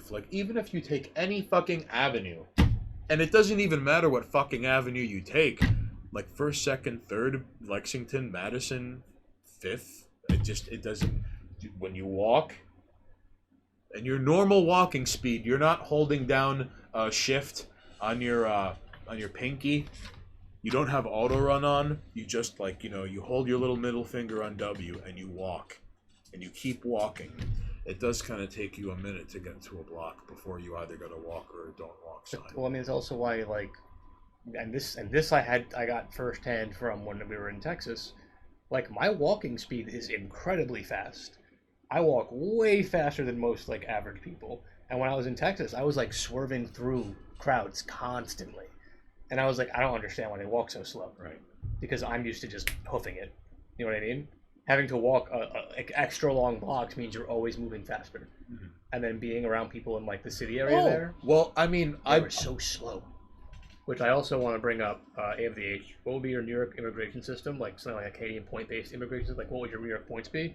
I think that's one of the points. Your movement speed in New York is if you are not moving at the appropriate speed on city streets, like residential neighborhoods, that's different. Like you're in a cul-de-sac, you live somewhere, you don't gotta move fast. If you're in the city, if I have to walk around you, you get negatives. There's no positive for moving quickly. There's a negative for moving slowly. You get penalized for being slow. Well, okay. It's the same way if you take more than, I want to say, like at a MetroCard machine, if you take over 60 seconds to get a Metro card, Okay. you're fucking donezo. All right. Let's bring a few things into consideration here. I'm really not sure. Checking out at a counter in any location, whether it be a supermarket or a fast food place or a deli, I don't care where you are. If you say anything, and if you don't just get your shit and pay, negative points. Listen, In and out. what Monoxis brought up in terms of movement, this is very important. This is so much more important on a train station platform than anywhere else. But when it happens on the street, If this is the train nuts. doors open and I'm not moving, someone's getting negative points. Hear me out. There are people out there, and sometimes you get stuck behind them because you talked about how you were swerving And through you crowds. got to punch them in the head. So there are people, and again, on a train platform, this is where this is the worst, where there are those who are unable to walk 2 miles an hour, those who are unable to walk in a straight line, and those who are unable to walk in a straight line and 2 miles an hour. Oh my god, the ones who sway? Oh my god. Why?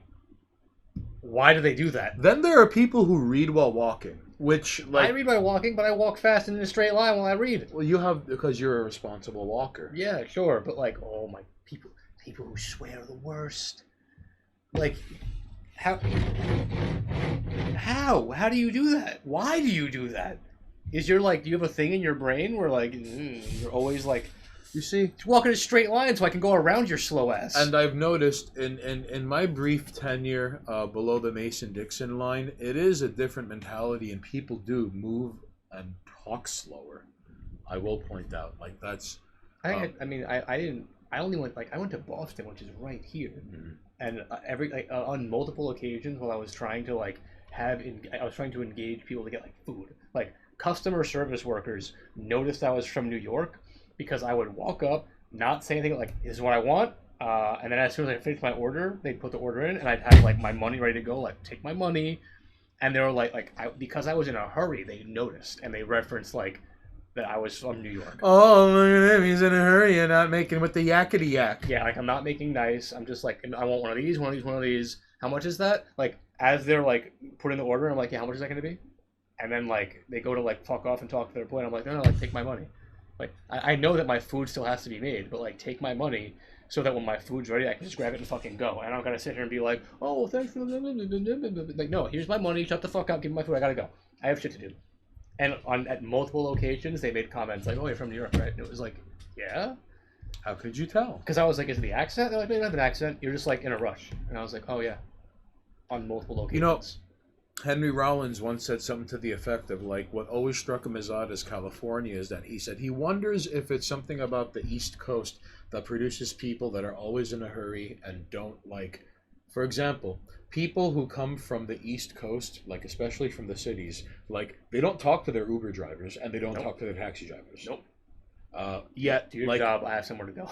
Yet for whatever reason, people who come from not there, evidently, if you take an Uber in anywhere in California, Los Angeles, San Diego, San Francisco, they're gonna be making with the yakety yak, and I don't.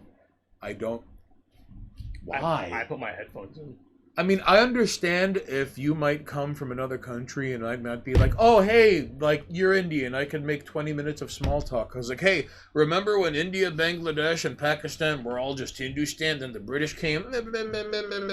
Oh, you're Sikh, and yeah, you guys fucking killed Gandhi, and the Sikhs are crazy because, the warrior caste went to the north, and, they went to the Punjab mountains, and, that's why the Punjabis are fair-skinned and they're taller and they have broader shoulders than the rest of India. Every once in a while I could make small talk and oh, you're okay, you're cool, you're not a dick. But some people are I'm gonna talk to you, and it's get the fuck away. No, you know what it's like? AFDH. You know what it's like? It's like that episode of The Simpsons, King Size Homer, where Homer runs up on someone and he's hey, you gotta help me, and the ice cream driver is just take it all. That's every once in a while, a cab driver just hey, so I'm gonna tell the same joke 3 times in a row, and it's funny every time I tell it, and you're take it all. The only time I talk to my cab drivers is when I'm drunk and I'm basically harassing them. Like, I'm being honest. The only time I talk to them is if I'm basically being a rude asshole because I'm shit-faced and I'm like yelling at them, and someone in the fucking cab is like helping. Like, they're basically bolstering my shitty drunken behavior. That's the only way I talk to a cab driver. Otherwise, I straight up like Patrick Bateman them, and it's just like, so buddy, blah blah blah blah, and I give them like a one word like, yeah, headphones go in, and then music goes on, and I raise the volume so they can hear that I don't hear them. Like, don't fucking talk to me. Or fucking drive. Did I request a buddy? No, I requested a fucking Uber. Drive. Well, now, very quickly, one last note, AFDH, what would be your New York immigration system be like? Now, there should be... Only negatives. A good score in New York is a 0. It should be noted that, like, there are... all right. You start at 1. And if you go below I 1, don't know what good. communities are already, like, I'm sure they could find a room where, like, let's say if you have like a Chinese or a Filipino or even a Greek community that will only rent out or sell to their own. There's a finite amount of space for newcomers, so like negative points. I would have to go with Monoxis's negative point system, really. So, Crucial Pain, I'm drunk, leave me alone. Oh no, you take that back, alright there? You booze hound, Mr. Stinkin' a Gin, Crucial Pain. Alright there, rummy. AFDH chimes in with, I gave an inner city hobo a handful of change. He looked at it and was like, nah, you could have that back. Sorry, giving bums $1 nowadays is like, they get mad. I don't get it. I mean, I don't give bums money anyway. Yo, that's because you see AFDH when you assume he wanted some change, and you made an ass out of you and me, and by me I mean I'm the bum here. So nah, you can keep it. Honestly, right? I mean, just like quick reference. I think I've mentioned this before, but I stopped giving bums money when I saw like fake bums, and then I was done. Like when I can't trust a homeless person to be homeless, like we're good. I do have a very soft spot for those with like leg problems, though. That's a different story. Like you have a specific reason for that. The point is, I'm talking about like I witnessed fake homeless people. Oh no! And was like, never again. There's nothing like seeing someone who is panhandling on a train making a very convincing case, and then it's like, what? Why is there a cell phone going off? Why did you pull out a cell phone? Oh. Why did I see a lady with her baby who was begging get into a car, and as she's getting into the car, she's like changing out of her bummy clothes and pulling a bag out of the back and putting on different clothes, and then like handing the box of money to the guy in the driver's seat who like looks at it and then puts it in the back seat and then drives off. In real time, saw that, was like, oh, okay, bet. Because you see, oh like, my god, dogs. They're fighting off an intruder, and now Monoxis is going to die at his doorstep. Like nobody, like when these dogs are here, no one does anything to fucking stop them.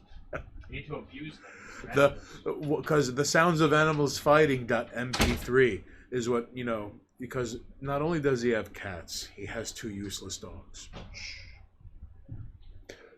When I'm trashed, all the bums are getting a beer and a cigarette. Oh, well, sometimes there is camaraderie to be had, and every once in a while, like, they aren't necessarily out there to bite you and give you a hobo curse, or perhaps to play a jingle jangle guitar while sitting on a cardboard box somewhere between Canal Street and Little Italy.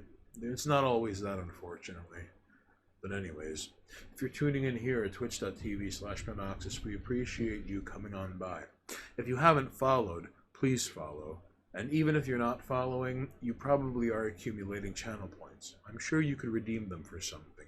Take a look. If you have been watching earlier, you wouldn't even know about it earlier until you click now, because they're there. And you too can invoke a two-way interaction through a TCP/IP connection here at twitch.tv/Monoxis. Alright, ladies and jerks. So I'm gonna wait for Monoxis to come back because I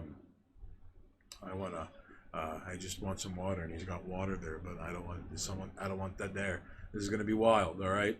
So Kool-Aid goes, have we gotten to reggae in the park talk yet? No, we have not. Please chime in. Did I miss it? No, you did not miss it, Kool-Aid. Crucial Pain laughing his ass off, as always. AFDH tells Kool-Aid Monoxis will reveal his dreadlock phase as a teenager. It's funny because it never happened. I did have hair down to my ass, though. Can I shove you for some water? Like, I had long ass hair. Ah, he did, but he didn't have a dreadlock phase, you see. No, because dreadlocks are for fucking bums. Ay, Dios mío. I'm sorry, you have a hairstyle that's based on not washing. Because that's how you get dreadlocks, by not cleaning them. Well, I mean, you can clean them once they're formed. Like the whole point is they're knotted. They're like clumps. right. No. Well, I think That's like people who wore raggy clothes as like a fashion statement. Fuck you, you look like a bum. And if you want to look like a bum, I'm not judging you. I'm just saying I would never go through a look like a bum phase. what is up with like That's why I never hung out with punks, because punks were like ratty, anti-establishment. I'm not gonna get a new pair of pants because I don't have the money for it, and because I don't want to. Like, go fuck yourself. Buy some pants. I don't care. Like, it's dumb. It's such an ass backward. Like, no. And by all means, do what you gotta do. If that's you, if you're sitting here right now watching punk this, pants and you're wearing like punk rock clothes and you've got dreads, more power to you. But if I saw you on the street, I'd be like, that person might be homeless. And I don't want to have that appearance. how we bemoan the dreadlocks of suburbia. I'm just saying, it's if that's your look and you rock it, congratulations. I think if I walked by you, if you were walking around and you looked like that, or if you're sitting on a bench one day having a cup of coffee and you dress like a punk and you have dreadlocks, I may accidentally put $1 in your coffee cup because you look like a fucking bum. Bloop.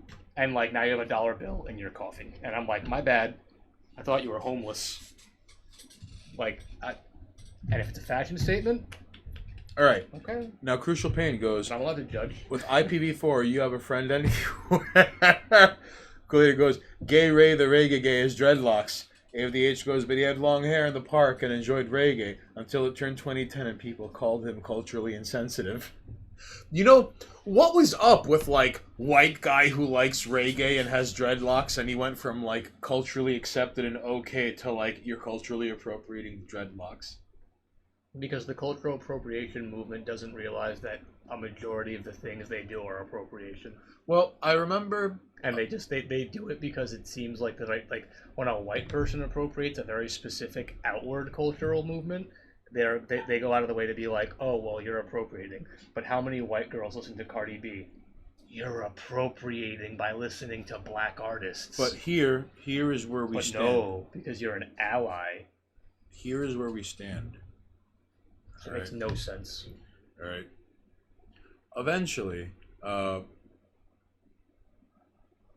I would argue that sometime in the second half of the 2010s, it sort of became a shit flows downhill, all things taken to the lowest common denominator.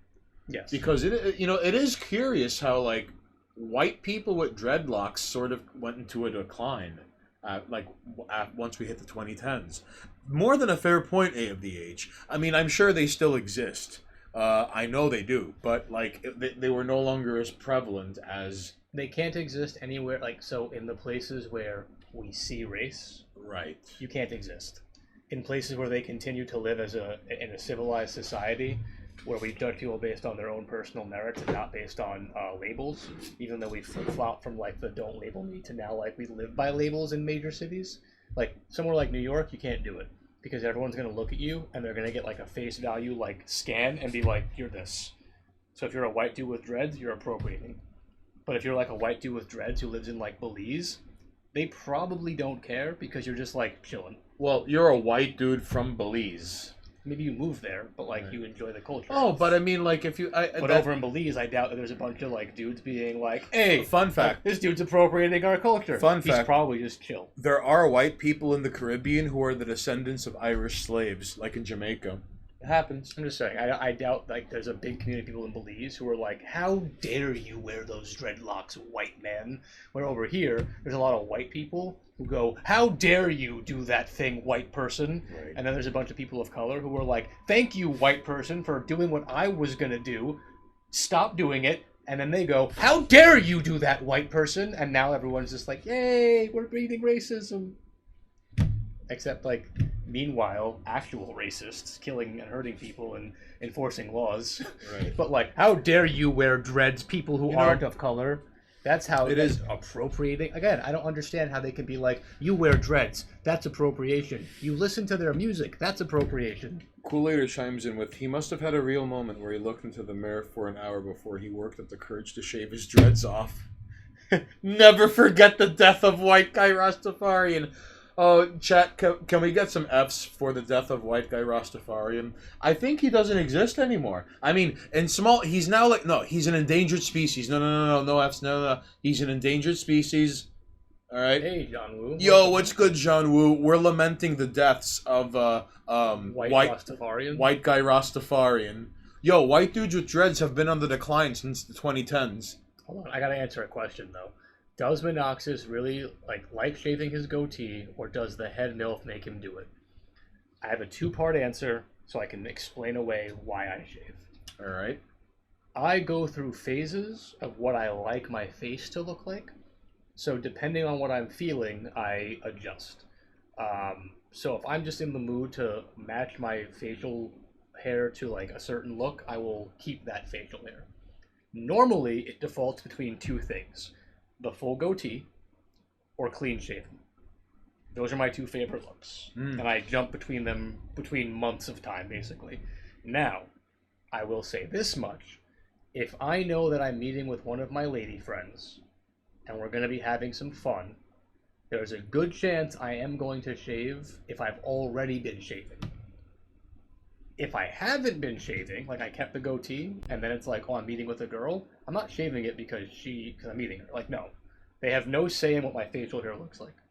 But let's say I'm like stubbly and shit, and I'm still like, no, I want to have like no facial hair. Yes, I'm going to shave it before I meet up with her, because it makes sense to do it beforehand. Well, now.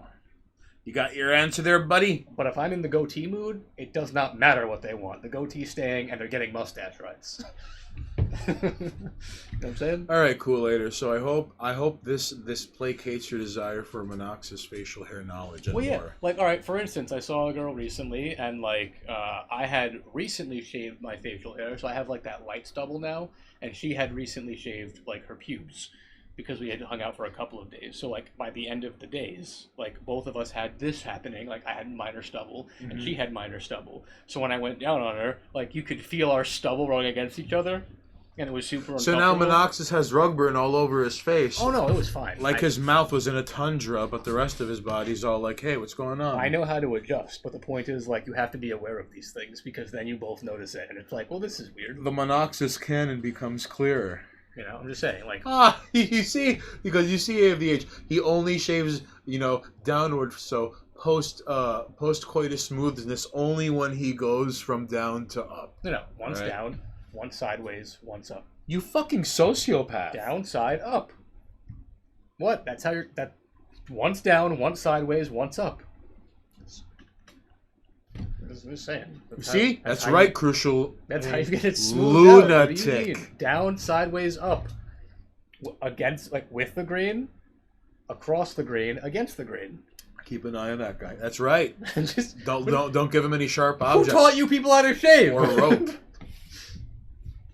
I bet you this guy's gonna beat someone to death with their own shoes. With, across, against. That's all he has to say in court, and they'll be like first-degree murder. That's normal. That's how you shave. That says you. I'm saying that's how you shave. Who taught you people how to shave? Human beings? What's wrong with you? Let's Let's shave 3 times every time. You all like learned to shave from fucking foreigners who lived in huts. I'll kill you. Oh, look at you, Mr. Think You're Free from Foreigner Blood, dirty, disgusting, gross American mixed heritage. I shave like a civilized person. You shave like you're in the fucking 19th century. Fine, civilized. What do you mean? You don't even shave. That's besides the point. I don't. You see, that's why my mask is. Uh-oh, rock, paper, scissors, 1 round. Ready? Okay. Rock, paper, scissors, shoot. Oh, I lose. All right. So, Kool-Aid, are you keeping count the scores? Uh-oh, 1-1? best 2 out of 3. Ready? Okay. Rock, paper, scissors, shoot. That's 1. Rock, paper, scissors, shoot. Okay. Rock, paper, scissors, shoot. I'm just like, let's write this out. Oh, State Haynes asked Chad a question. Okay, hey, chat. I'd like to know We're doing Stains Haynes first. What did you have for breakfast this morning? All right, that is what I'd like to know. Now Monoxis has to ask something. Or are we waiting for my fucking answers until you... Oh, Jesus Christ, John Woo, hang on. I want to see some answers. I slept until noon today. Oh, no, Your but... first meal was breakfast. Your first... Come on, Kool-Aid, you're not getting out of this. Why you gotta be like that? What was the first thing you ate today? He wants to know what you had for breakfast. Answer the man's question. And my question is, do you eat ass? Since we're on the topic of things that you eat. All right. Ladies and jerks, I'd like to know. You gotta answer these questions. Please tell us. All right, so you gotta tell Stan Haynes what you had for breakfast, and you tell me if you eat ass or not.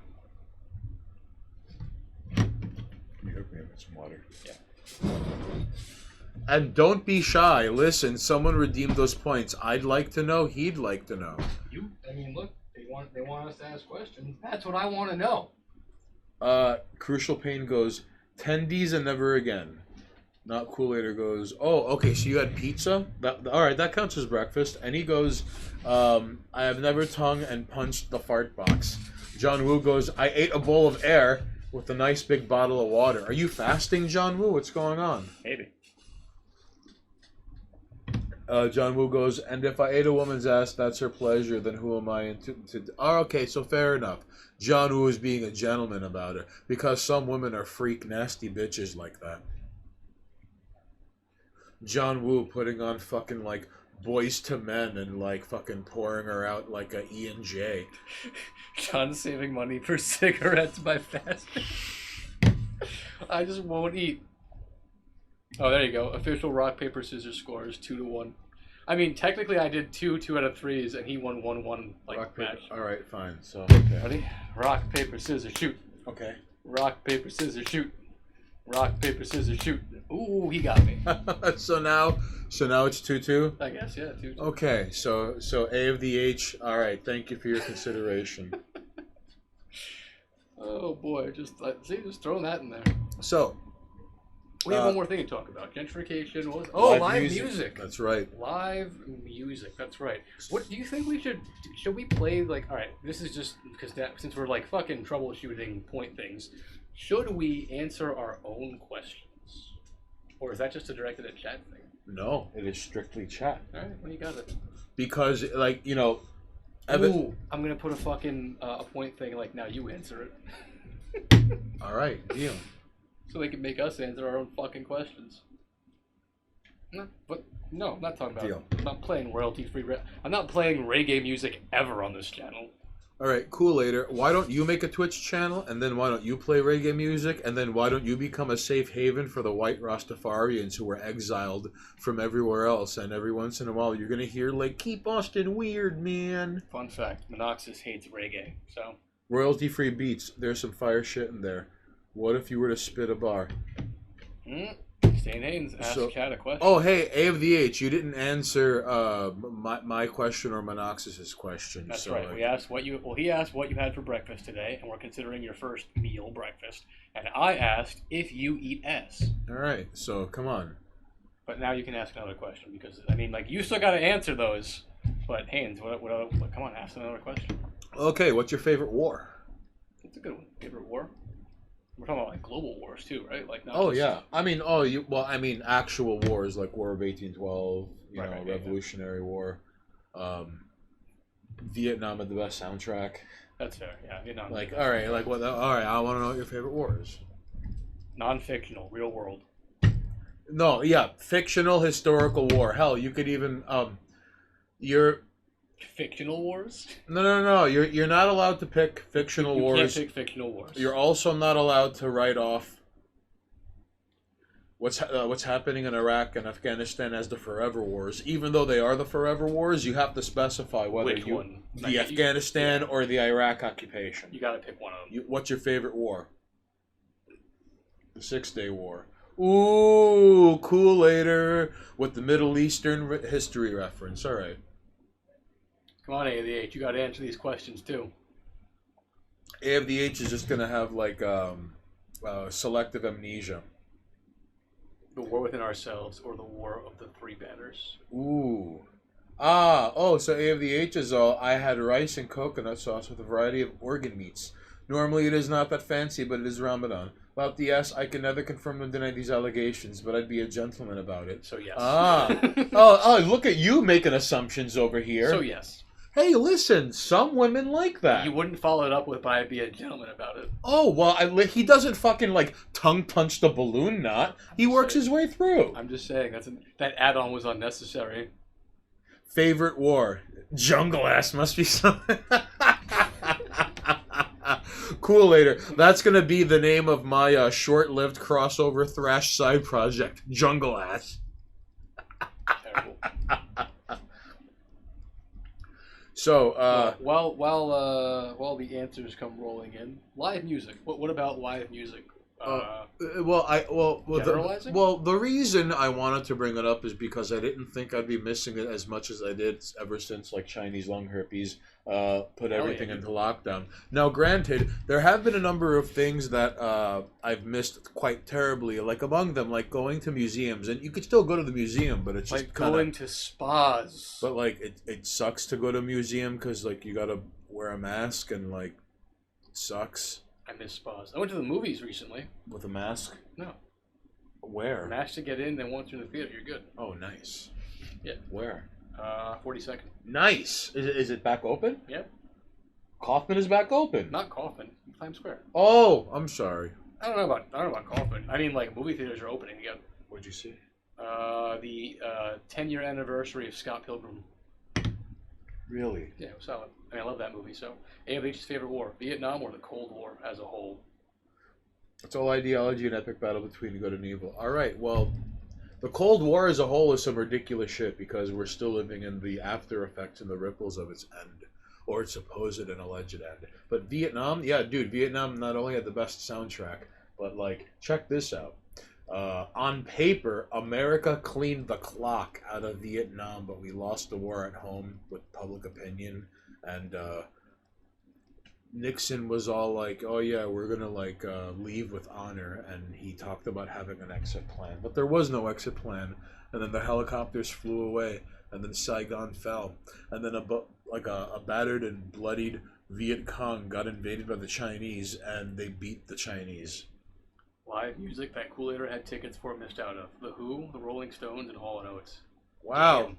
Oh, Kool-Aider, look at you, Mr. Classics man. Quite a lineup. I mean, the only one I would want to see from that is Hall & Oates, personally. But yeah, I mean, like, I had tickets... Crucial Pain, who hasn't beaten the Chinese? I had tickets to see... What I had tickets to see? I had tickets to see... The Vietnamese have beaten China more than once, by the way. Like... The Residents, D'Antwoord. There was a couple of bands. Remember you got tickets to see Dead Kennedys, right? Dead Kennedys got canceled, yeah. They got canceled immediately because the fucking like lockdowns happened. But I mean, stuff's coming back now. Like I'm waiting for Friday to buy a couple of tickets to some shows. Like Motion City Soundtrack's doing an anniversary tour, so I'm gonna go see them. I gotta wait for the Residents to go back on sale because they delayed. Really? Yeah, apparently. I do want to go see them though. Well, ladies and jerks, live music was one of the few things I was willing to go out of my way to see. Now, honestly, it's one of the... listen, I get people who don't go out of their way to see live music, sure. However, it's one of the best things you can do with your time and your money. Oh, really, yeah. like if there's music you like and if you can see it live, fucking see it live, because every once in a while, like this is a topic I was thinking about, but at some point we're going to discuss it later. Like in terms of live music, there were bands and musicians that I was like, you know what, I'm going to just see them the next time they're on tour and in the city, and then they died or they broke up. And you know what one of them was? David Bowie. In like 2013, 2014, 2015, 2016. It's like, I'll see him next time. Then a few years later, he died. I've done that a few times where I'm like, I'll see. I missed out on Daft Punk's Alive 2007 because I was like, I don't have the money right now and I'll see him next time. And now they're gone. Also, AFDH, I haven't seen the Residents yet. I was supposed to go see them in like a couple of weeks actually. But they delayed. But the show got canceled and delayed, and now I had to get refunded those tickets and I have to buy them again when they go back on sale. when they decide to tour again. Let me know when they do go back on sale. I have tickets to see fucking The Antwoord, and I was supposed to see them again this month. I was supposed to see them like next week, and now they're not playing again until like next year. But those tickets are still like those tickets just got transferred till next year. I would have loved to have seen them in the past, but like the thing with the Residents is that you never know if you're gonna get an actual Resident show or just some like random assholes playing music on stage and they're calling themselves the Residents. Because like you never know if it's actually them. For me, it was the same with Kiss. Ah. So listen, A of the H. I'm very, very curious. All right, this is important. This is important for people who don't listen to Kiss. What is a Kiss album you would recommend? Ochieng07. Hey, what's so funny there, Buster? I'm glad you're here. Gracias por tu presencia aquí hoy noche. Oh, no. And if you're watching and if you're just tuning in on twitch.tv/Monoxus, we're discussing live music. Now, it's been a long time since I've missed something as much as I've missed as live music. However, there is something to be said about the audience that a band brings. Like, for example, one of my favorite examples is... All right, no, just real quickly. Well, I'll give you two. I'm not ignoring. I'm just ordering food. I'm going to give you the two complete polar opposites of what you would see in a live show, all right? Number one, you go to Motorhead, and there are bikes outside the venue, and the first two rows look like a lineup from America's Most Wanted, all right? Or you go see... Twerp and the Proto-Men, and you see a bunch of fucking nerds and dorks, and it's silly because you could even ask Monoxus. Once the Proto-Men showed up and people were like pumping their fist, 5 minutes after pumping their fist nonstop, you would see like tired, like and then they would pump with their other arm and then tire out even faster. The fatties can't keep up with the pump. Oh, you're like the whole like you never know if you're gonna actually get a fucking Resident show. Yeah, apparently that's a thing. I never got to see them, but like that's a thing. Apparently you have to fucking decide whether you have to roll the dice on a Resident show whether or not you're gonna get a good one. Okay. So A of the H is all. I would go with Just to Kill. 30 minutes, all good hard rock songs, but get a remastered version. Okay. Caveat: get a remastered version if you know it's good for you. Deal. Are we having Indian food again? Well, I don't know, Kool-Aider. What are we having? Italian. Are you fucking serious? You madman. I would like to take a look. No, I'm ordering. So this guy, oh, you see, he's holding everyone and everything hostage. Holding you hostage. Chat has nothing to do with this, all right? Listen, they're not eating the food. We're eating the food. Chat can redeem channel points where you could be like, order the spaghetti bolognese, or like, order 9 orders of Nutella crepes. You missed the lightning bolt show because it wasn't 21. Oh no, dude! Oh, that sucks. All my friends wouldn't shut up about how great it was. If someone 1-8 is held hostage, so are we. You see? Thank you, Crucial Pain. You're eating what I ordered. Fine. Yo, watch him order from some fucking wet market, and it's gonna be like grasshoppers, octopus, and maybe some like Tanzanian bushmeat. I said Italian. How did you go to like? How did I say Italian and your instinct was like grasshoppers and not like this dude's ordering a pizza? Remember to get me some sauce so I can mop my bread. Hey, oh, Kool-Aid. What I actually ordered was a chicken and tomato pizza. Mm-hmm. Well done. Because you gotta make that shit crisp to get all that moisture out of the tomatoes. And some garlic parmesan wings. Jesus Christ, you monster. Monster? What do you mean? Those are all delicious. Garlic parmesan. Well, you see, because... Fun fact, garlic parmesan wings are the best flavor of wings, and anyone who disagrees with that is wrong or from the South. Really? Ooh, hang on. AVH chimes in with... this? I'm just holding it. I'm not doing anything with it. No, I'm very sorry. I can't understand the pain of missing a lightning bolt show. I did miss out on Power Trip, and I ended up seeing Cannibal Corpse the next day, which was great, but I missed Power Trip. Really sorry you missed Lightning Bolt. AODH goes, I saw the residents as Randy, Chuck, and Bob. Not much show because of the advanced age, but they made up for it with videos and a fictional social media drama storyline in which a singer becomes a porn star for interracial senior porn. Wow. I mean, look, as long as you get Randy at a resident show, you're in for a treat. If Okay. Randy doesn't show up, like you're missing out on a crucial part of the residence experience. Because Randy is like original OG starter residents. Without him, your show might be lacking. Because at that point, if he's not there, he may have just hired a bunch of art school students to go on stage and then gave them sheet music and was like, have fun.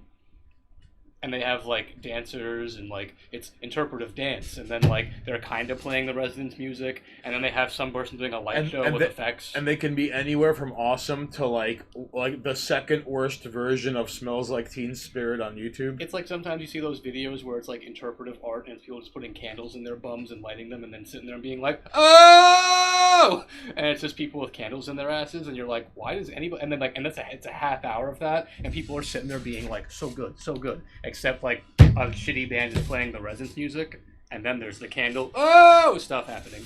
But that's not the residents. It's just weird college artists who were given a payment to be like, pretend you're the residents. All right. Also, ever since the eyeball helmets went away, I've always had like a slight disappointment in them because they have cool outfits, but like the eyeballs and the tuxedos will forever be like the residents to me. That's true.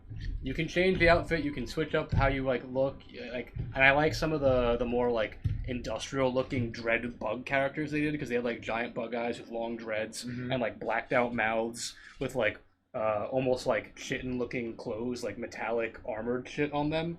And the whole band just had that, while Randy had like his like what was it? It was like the old man mask, like because he's already an old dude, but he's wearing a mask that made him look like an old man. It's like it's an old dude in an old man mask, which was great.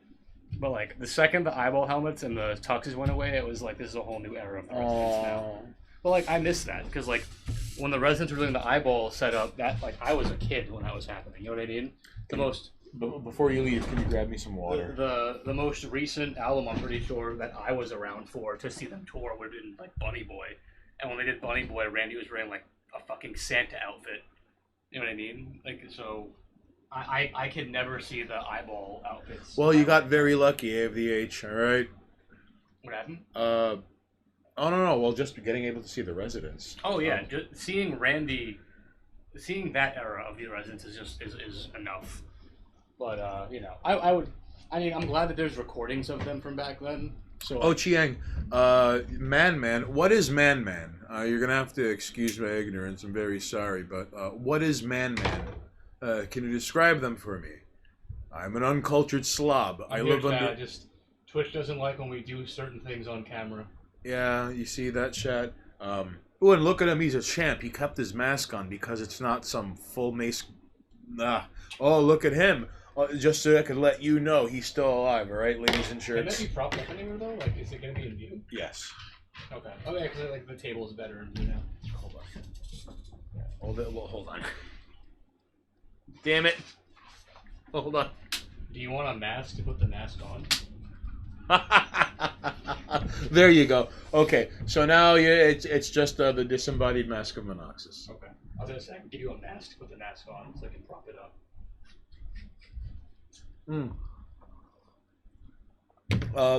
But real quickly, no, this is a fucking calm your tits, Crucial Pain. But it was really funny. Okay. I got a question. Yes. Best live show you've ever seen? Best, and then, like, best objectively, and then favorite. Because I think I know what my best live show was, and I have my objective favorite live show. Do music festivals count? Sure, if you want to count the whole festival, like, because that's, I mean, was there something at the festival that stood out though? Like, was there a specific show? So like the festival and then the performance where you were like, nah, that shit was amazing. Okay. This is okay. At the 2013, at the Power of the Riff, the opening band was better than everything else that followed after it. Even though there were some bands that were great, the first band, Dead in the Dirt, nothing like it. Okay, they set up, and it's a drummer, guitarist, and bass, and they play grindcore. But like the guitarist and the bass player are facing each other, and the drummer's facing the crowd, and it was just like 40 minutes of just sonic assault that was unusually well done. And it just sounded like agony, misery, and just and they played 40 minutes nonstop, just like stop, adjust the drum, next song. Didn't even talk to the crowd and left. And it was better than the next 7 bands afterward. There used to be this musical festival called Power of the Riff, right? And every band that was difficult to pigeonhole, or like, let's say you're not a sludge metal band, but for whatever reason you're opening up for sludge metal bands and you go on tour with sludge metal bands, but you're not a sludge, or you don't identify as a sludge metal band. But the point is, there are bands that are difficult and daunting, if not impossible, to categorize. All right? Right? It's like a space lighter. I think I have a black one like that. So, Power of the Riff were like, for example, a guy just screaming into a microphone and a guitarist and a drummer. Yeah, the light did. It was a blue light. You'd probably see them at like Power of the Riff. Exact same lighter. Black. And not in like the anal cunt sort of way where it's like, that kind of screaming. No, there's like song structure. There's just no bass player. There's just like a guy screaming into a microphone and a guitarist and the drummer. So, Dead in the Dirt was better than in terms of audio coming from the stage, beating an audience into submission and applause. Oh, I got one more to add. So this is your objectively best, right? Yes. So objectively best show, favorite show, Balkan Beatbox, Webster Hall. Show that you've seen, or a show that you missed that you wish you did. Okay, Balkan Beatbox, Webster Hall, and I could get into and explain why. Although I'd probably say,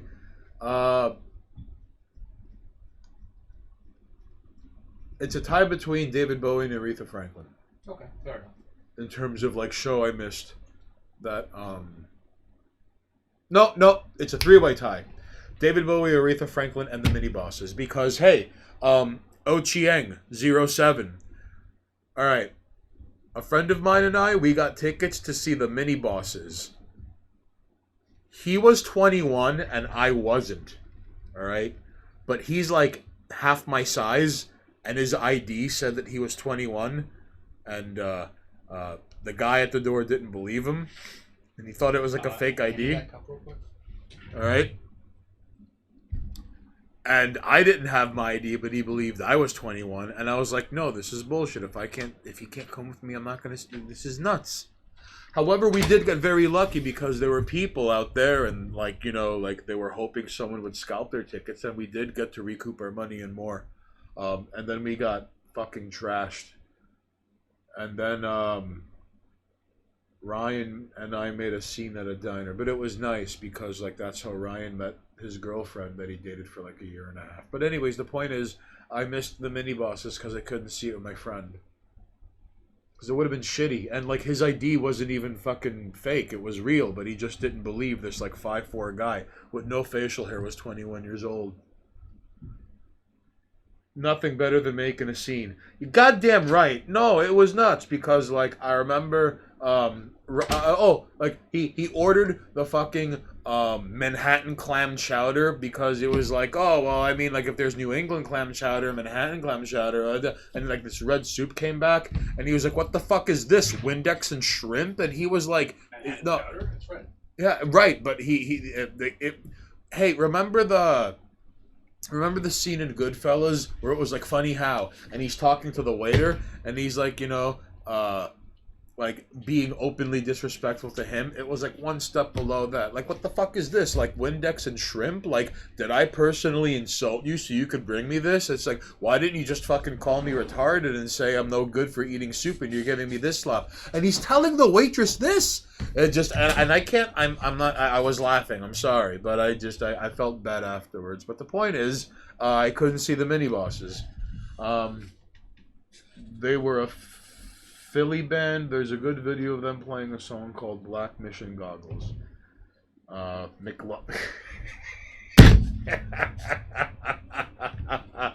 You know what's really crazy about that movie, Superbad?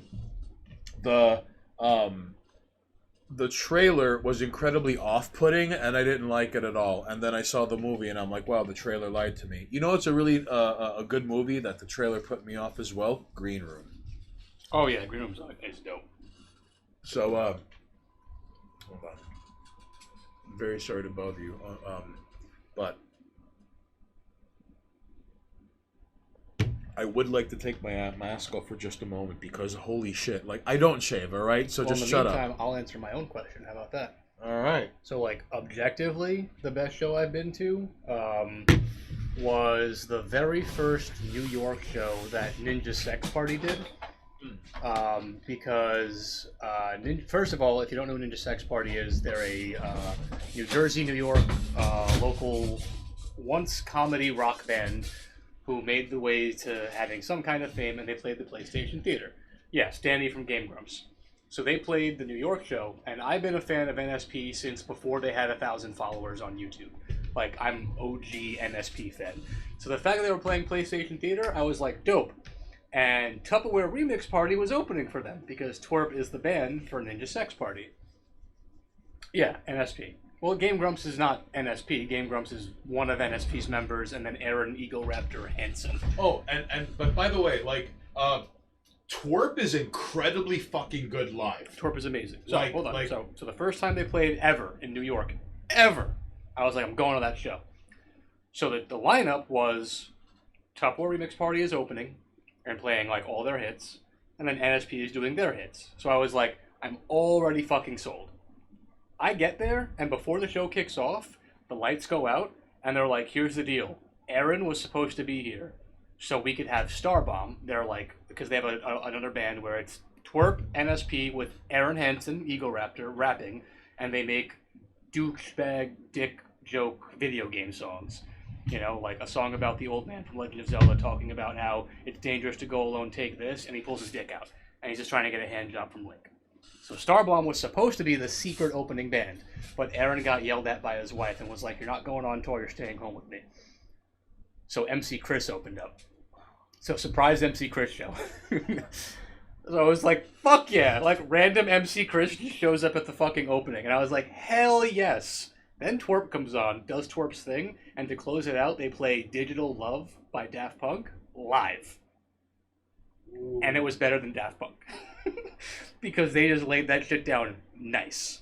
And then NSP just puts on an amazing live show because they're very engaging and they do a bunch of prop nonsense because they're a comedy band first.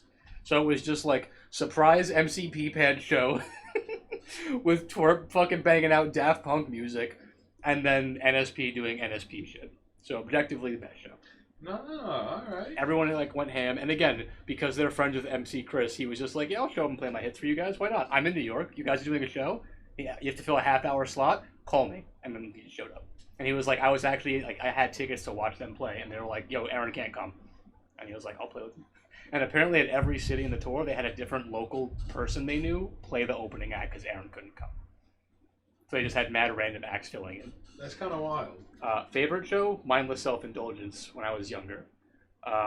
Because I got to go into the VIP section, and the band was like doing. It was just an amazing greatest hits of Mindless Self-Indulgence, and fucking Jimmy Urine kept coming into the VIP section, running around being an asshole, and like I'm sitting there drinking beers and like vodkas and whiskeys with my like cop buddy who got me into the VIP section, while the lead singer is doing laps around us and fucking jumping on us and being an asshole because it's like, oh, these are VIP people, and like the crowd's looking up, and I'm like, yes. Because my cop buddy was like, I know the bouncer, let's go, we're going to the VIP section. So like, favorite show, just because like, hey, the guy's right there, it's fucking great. And then my shows that I missed, that I wish I didn't, is also a tie, which I mentioned was definitely like Daft Punk's Alive 2007, I will live for the rest of my life regretting not seeing. Yeah. But prior to Alive 2007, when Slipknot's Sick album came out, they did a tour, and I was too young to go. Was that their No, was it? I think that was their first official like album before, like after their like their EPs and shit. Okay. Like Wait and Bleed came off of Sick, like that album, their first big fucking hit. I can still see Justice, but like it's not Daft Punk, it's Justice, which is like they're fucking amazing. I love Justice, but they're not Daft Punk. Which like nothing Nothing will ever replace Daft Punk. It's not possible. Let me use the restroom. Because anyone that tries to replace Daft Punk is just mimicking Daft Punk. You can make amazing music and still be great, but you'll never be two robots. You'll never be two pervy French old men in robot costumes in a glowy pyramid playing club jams. So yeah, they can fill the void for a live show, I guess. I saw Deadmau5, and like Deadmau5 puts on an amazing live show, and he has like the cube instead of the pyramid, and he does the whole helmet gimmick. Half of the Daft Punk show is the gimmick though, like because the music is still fantastic, but the live performance is what I'm more talking about, like the stage performance of the band. It's why I regret missing Slipknot back when they weren't like, I don't know. I feel like Slipknot fell off really hard as time went on. They still make good music, but they'll never be what they were when Sick came out. Like, I think that was just such a great fucking album, and their costumes were amazing. And I've seen footage of the live show, and like, just the ensemble they had live performing is amazing.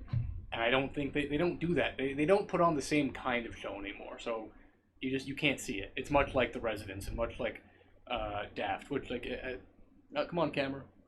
Which if you're not catching on by now, I have an affinity for bands in masks. I'm a big fan of the gimmick. That's why I like Twerp and The Residents and Slipknot and Daft and Deadmau5. I think characters is a fun thing to do. Yeah, there won't be. Like, it's never gonna happen. I mean, there'll be things like it, but nothing will ever compare. But that's just how music works in general. Like, you can compare waves of music, and nothing will ever be the same. I think I would love to see Lightning Bolt. I missed seeing MF Doom at one point. I had an opportunity, but I'm just telling them look at the list of bands that I want to see, have seen, or regret not seeing. You've got Twerp. You've got like Twerp, dudes in masks. Daft Punk, dudes in masks. Deadmau5, dudes in masks. The Residents, dudes in masks. Slipknot, dudes in masks. MF Doom, dude in a mask. Like, I have a thing for people who put characters on when they do live shows. I love that shit. I love performance art with music. You know what I mean? Even you don't have to wear a mask if you're playing a character. That's why I like mindless self-indulgence. Like, Jimmy Urine is a stage persona of James Uringer. But he goes on stage and acts like a cracked out like psychopath and pulls his dick out and spits on people and goes nuts, and it's fun. I like the character thing. They put on a good show. And like Gigi Allen's being mentioned in chat. Like, I don't know how I would want to go to a Gigi Allen show. Like, it might be an experience, but like, it's kind of like he was kind of a psychopath. Oh, but here's the thing. Who's that? Is Kool-Aider asking about Gigi Well, Allen? no. Gigi Allen got brought up. Where was it? I saw it pop up earlier in chat. Now we're just talking about like, AVH is asking. It's Ochang, I think. I just heard about Gigi Allen throwing poop and thought it was cool, and I saw videos and went, huh. Oh, okay. Listen, real quickly. If I ever make a side-scrolling beat-em-up game, the hidden boss, all right, like the hidden level or whatever, like I have, all right, the very end of this hidden level, okay. Oh, and since Kool-Aid brought it up though, real quick, I was also too young to see Korn live because I was like a fucking middle schooler when like Slipknot and Korn were, in my opinion, at their best. And I just couldn't attend those shows without like parental guidance, and I couldn't convince any like adult to go see Slipknot or Korn when I was a fucking teenager. So I just missed out on seeing them. But that's another band like I would have loved to see Korn back in the day. Ah, well, during their third album. Yeah, or any of their early stuff too. I like their earlier albums. I think both Korn and Slipknot for me fell off later on. I don't think they made bad music. I would never say that like I didn't enjoy their later stuff, but I do think like any band, there are albums which are like, maybe it was because it was the first one that I heard, and I was like, this is what I expect from you from now on, and not every band can do that. You know what I mean? Like, Slipknot still makes good music. It's like Linkin Park. Linkin Park, for me, the original Hybrid Theory and then like Meteora will always be their best, and then they got soft. Fun fact. They still make the same kind of music, but for me, they were soft. Fun fact, Chester Bennington is John Podesta's illegitimate son. Pass it on. No proof, but it does look like that. I mean, I've heard a lot of these illegitimate son theories, and then when you put them side by side, I'm like, this doesn't hold up. That one kind of holds up on a side by side. Like that, those motherfuckers look very, very similar. And he did have some ties to political families, so if any of those ended up being, it's kind of like the whole what's his name, Canada's fake president. Oh, Fidel Castro's bastard son, Justin Trudeau. Also really similar looking. Personally.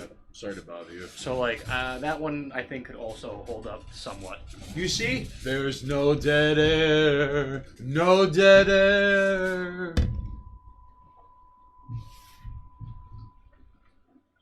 Hold on. There we go. Thanks, dude. Kool-Aid. I remember picking up Meteor from the store with my dad the day it released and listening to it through the car home because my dad's truck had a CD player. Remember buying CDs? Oh boy. Remember actually going to like, what was it on Steinway? Coconuts. Coconuts, yeah. Remember going to Coconuts and buying CDs? Dude, alright, listen, I have... Jeez.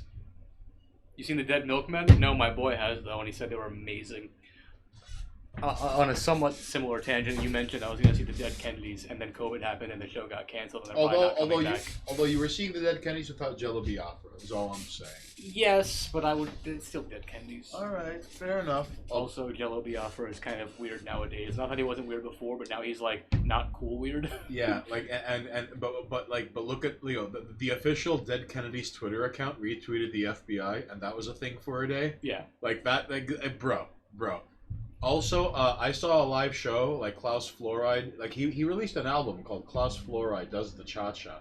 This is actually really good, but like he played live and he looked like a middle school principal. Weird. You know what has a really good show? I Fight Dragons, if you're into that kind of thing, like chiptune music. Oh, honorable mention, since we're on the topic of like just live shows in general. If you've never heard of this guy, his name is Saberpulse. He makes like electronic chiptune music. It's just like remixed 8-bit and 16-bit into like club jams. And one time, my boy, who was in, he was a band member of what's it called? Dive.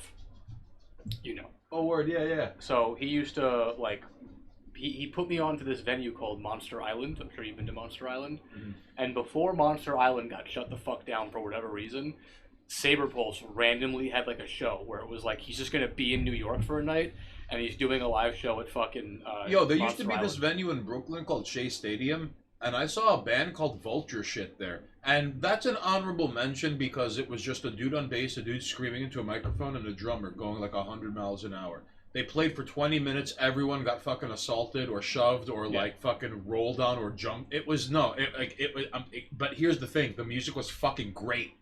But he smacked a drink out of someone's hand to my left, and like I smelled like gin and tonic for the rest of the night. And it was fun. Mine also has an alcohol related haha moment. So like it's me and Kevin went to go see Saberpulse because he was like, I'll go with you, fuck it. So we cop a bottle on the way, and we're just gonna hide it and sneak it in. So like I'm like, fuck it, they're not checking shit at the door, they're just like checking tickets. So like we get ticket checked, we get in. The place had like sofas and shit. Like it wasn't like a venue. It was like a fucking art installation, and they just made a makeshift stage for this guy to DJ on. So we just pop a squat on the couch and pull a bottle out. And the security guard is like grilling us, and I was just like, yeah, what's up? Like drinking from this bottle, and he was like, fuck it, I'm not even dealing with this shit right now. Like I don't care. Like this venue's closing, and there's just some random UK artist playing. So while the guy he's doing his fucking thing, we're getting trashed on the couch. And we just started yelling at him, play this, play that. And the venue's not big enough for like us to be drowned out. So he can hear us yelling at him. Oh my god. And he's like, play some of your old shit. And Saberpulse is like, fuck you, you don't even know my old shit. And he's just like, oh. And then I was like, alright, I forgot what song I said, but I was like, play this. And he's like, alright, he knows. And then played the song, and I was like, yes! So we just got trashed at Monster Island and yelled at Saberpulse until he played the song I wanted. It was fucking amazing. Good on you. And the bouncer didn't toss us for bringing a bottle in, even though they were charging like $13 for a shot. There were a couple of weird ass bands I saw that night, but Clean Girls, 2 other bands, and Vulture Shit. But Vulture Shit showed up and ruined the place. It was kind of wild. Real quickly. My favorite live show was Balkan Beatbox, and once upon a time, on a whim, I used to go to live shows just because I would hear one song and I'm like, this is good enough for me. Let's go. Let's Right. So I got put onto Balkan Beatbox by a buddy of mine, and he was like, if you liked the production music of Snatch, you'll love Balkan Beatbox. So I go, all right. I listen to one song and I'm like, good. Funny story, they end up playing that song when I see them, which is kind of ridiculous. And that's nice. You got to hear the song that brought you there in the first place. Right. So, I get there, and I'll spare you all the exposition, but it was like being at an indoor party with a live band instead of a DJ. Everyone, like, coats were just strewn in piles against the wall and in the corner. People were dancing and having a good time. And there was this, all right, so I forget the name of the first band that showed up, but they played, like, new wave R&B, very nice, chill sounding stuff, which was cool. Like, it got some people moving, and everyone was, like, busy, like, you know, having not weed ciggies, and they were drinking, all right? And people, like, evidently smuggled shit in. And I remember there was this one dude ahead of me who was, like, busting a fucking move. Like, this guy was kind of dope. Like, he kept mixing it up between, like, 80s breakdance moves and, like, he's actually at a nightclub, like, with a kind of ill two-step. Okay. All right? And the entire time he was taking swigs from a flask in his back pocket. Yeah. That was kind of cool, all right? So, eventually... Okay, so there was this guy who looked like a fucking jarhead Marine with a cop haircut, and everyone was kind of weirded out by him, and then he starts doing this, like... If you ever play Team Fortress 2, the dance the engineer does, he starts doing it looked like a coal miner's jig. He starts dancing, everyone starts dancing. Now the fucking crowd is this, like, organism that's just, like, moving to the music playing on the stage. 2 hours into this, they're like, all right, good night. And everyone's like, come on, really? And then they leave the stage, but okay, but the lights are still on. And they came back! Yeah. All right, and then they play for another 45 minutes. So this is like, okay, so here's the crap on the albums you probably bought. And then they played like 45 minutes more of songs. And it was pretty wild. Dope. However, what made the evening stand out so much, though, was how, like, number one, a couple of people entered that place, like, presumably single, and left with someone. Which was like, I've never seen that in a live show before. That's crazy, all right? Sure. It happens. It of happens, course, yeah. But not in such large numbers. Yeah, it was more than normal. Right. Because I've definitely gone to live shows and had people, like, hit on me. Right. Like, they make passes at you, and you have to make the decision of, like, did I come here to see a show and go the fuck home? Or am I going to deal with this random person who's trying to, like, talk to me and dance or whatever? And then she tells you, oh no, that isn't my man on the unlock screen on my phone. And, like, no, that isn't my boyfriend I came with. To be fair, I've never actually, I've never gone to a show single and left with anybody. Mostly because I think I can think of 2 occasions that I can actually remember. Like, one time someone tried to dance with me. I don't dance, personally. So I was just, like, I'm standing around trying to, like, jam out to, like, the show, and, like, I'm drinking, and they're like, and I'm like, no. You're clearly, like, you don't, like, I'm standing by the bar. You clearly don't understand the dynamic here. I've had a drink the entire time the show has been here, and I haven't moved at all. Like, please go away. And then the other time, like, they just kept giving me fucking, like, fuck eyes. And from across, and I was just like, you're either coming here and saying something, or I'm ignoring you. And that was at, what was that fucking show? Zed's Dead. It was like a DJ, electronic dude. And, like, again, I went there with people, and they were, like, dancing. And I was like, yo, they got some nice-ass seats here. Oh, shit! The bartender walks around and takes orders on the, like, because, again, VIP section. So it was just like, right. I'm just going to order drinks and hang out. And then, like, club girl in fucking weird, like, you know, raver clothes keeps, like, fucking trying to be like, And I'm like, no, you come here. And then, like, come dance. And I was like, no, you come here and sit on the couch. And she never came over. So I was like, all right, I'm going home. I came here with people. Like, I can hook up with these girls that I came with. I don't have to work for this. You come here. So those are my 2 run-ins of, like, people trying to, one time, dance, fuck off. And then, I was very fortunate. I met someone at that Cannibal Corpse show that I went out with for a while, and she turned out to be the absolute worst museum date in the history of anything ever. Well, the point is, all right. So here's story time. All right. So, once upon a time, Chad power play. All right. No, it's me being lazy. So- Also, to be fair, the Zed's Dead one, this fucking guy. there were two girls that I had. Two of the girls that I had went with, because I went with a group. I had two of the girls. Hold on. Let the record state. You see? You see? All right. I was with I was hooking up with a girl there that I was with, but I kept getting the try, and I was like, no, nuh-uh. I mean, I probably could have been like, I'm gonna go, but I was like, no, I'm here with somebody. We're gonna hook up after. It's fine. So, once upon a time, I wanted to see Power Trip open up. Power Trip open up for High on Fire. What is the All best right? pseudo rave dance party hors d'oeuvres to go? I go for the cheese plate. You have to eat the pills that are in the bowl that are unmarked in different colors, and you have to eat them by the handful. Kool-Aider. Honestly, if I were you, if they have the pill bowl and you can't tell what's what, just go for whatever looks the most purple. I would have just eaten before you got there, but that's just me. I probably wouldn't eat any food at a rave. Ochian goes, one time me and my friends were the only ones dancing at a container show. Sit on that. Well, listen, it's really weird when you see people having a good time at a show and everyone is like, I'm gonna sit here or stand here and judge these people having a good time. Don't judge what I do at shows. And hoping we'll pick. Don't judge my judging of people. Hey! How dare you move and dance and laugh and giggle while I stand at the bar holding a drink going, this is great. I love this. I love going to this kind of thing. This is amazing. And someone's like, woo, and I'm like, ah! But here's the thing, Watch the band. Stop it. I like weirdo shit, so there's no one I could go to these shows to most of the time. So I went to go see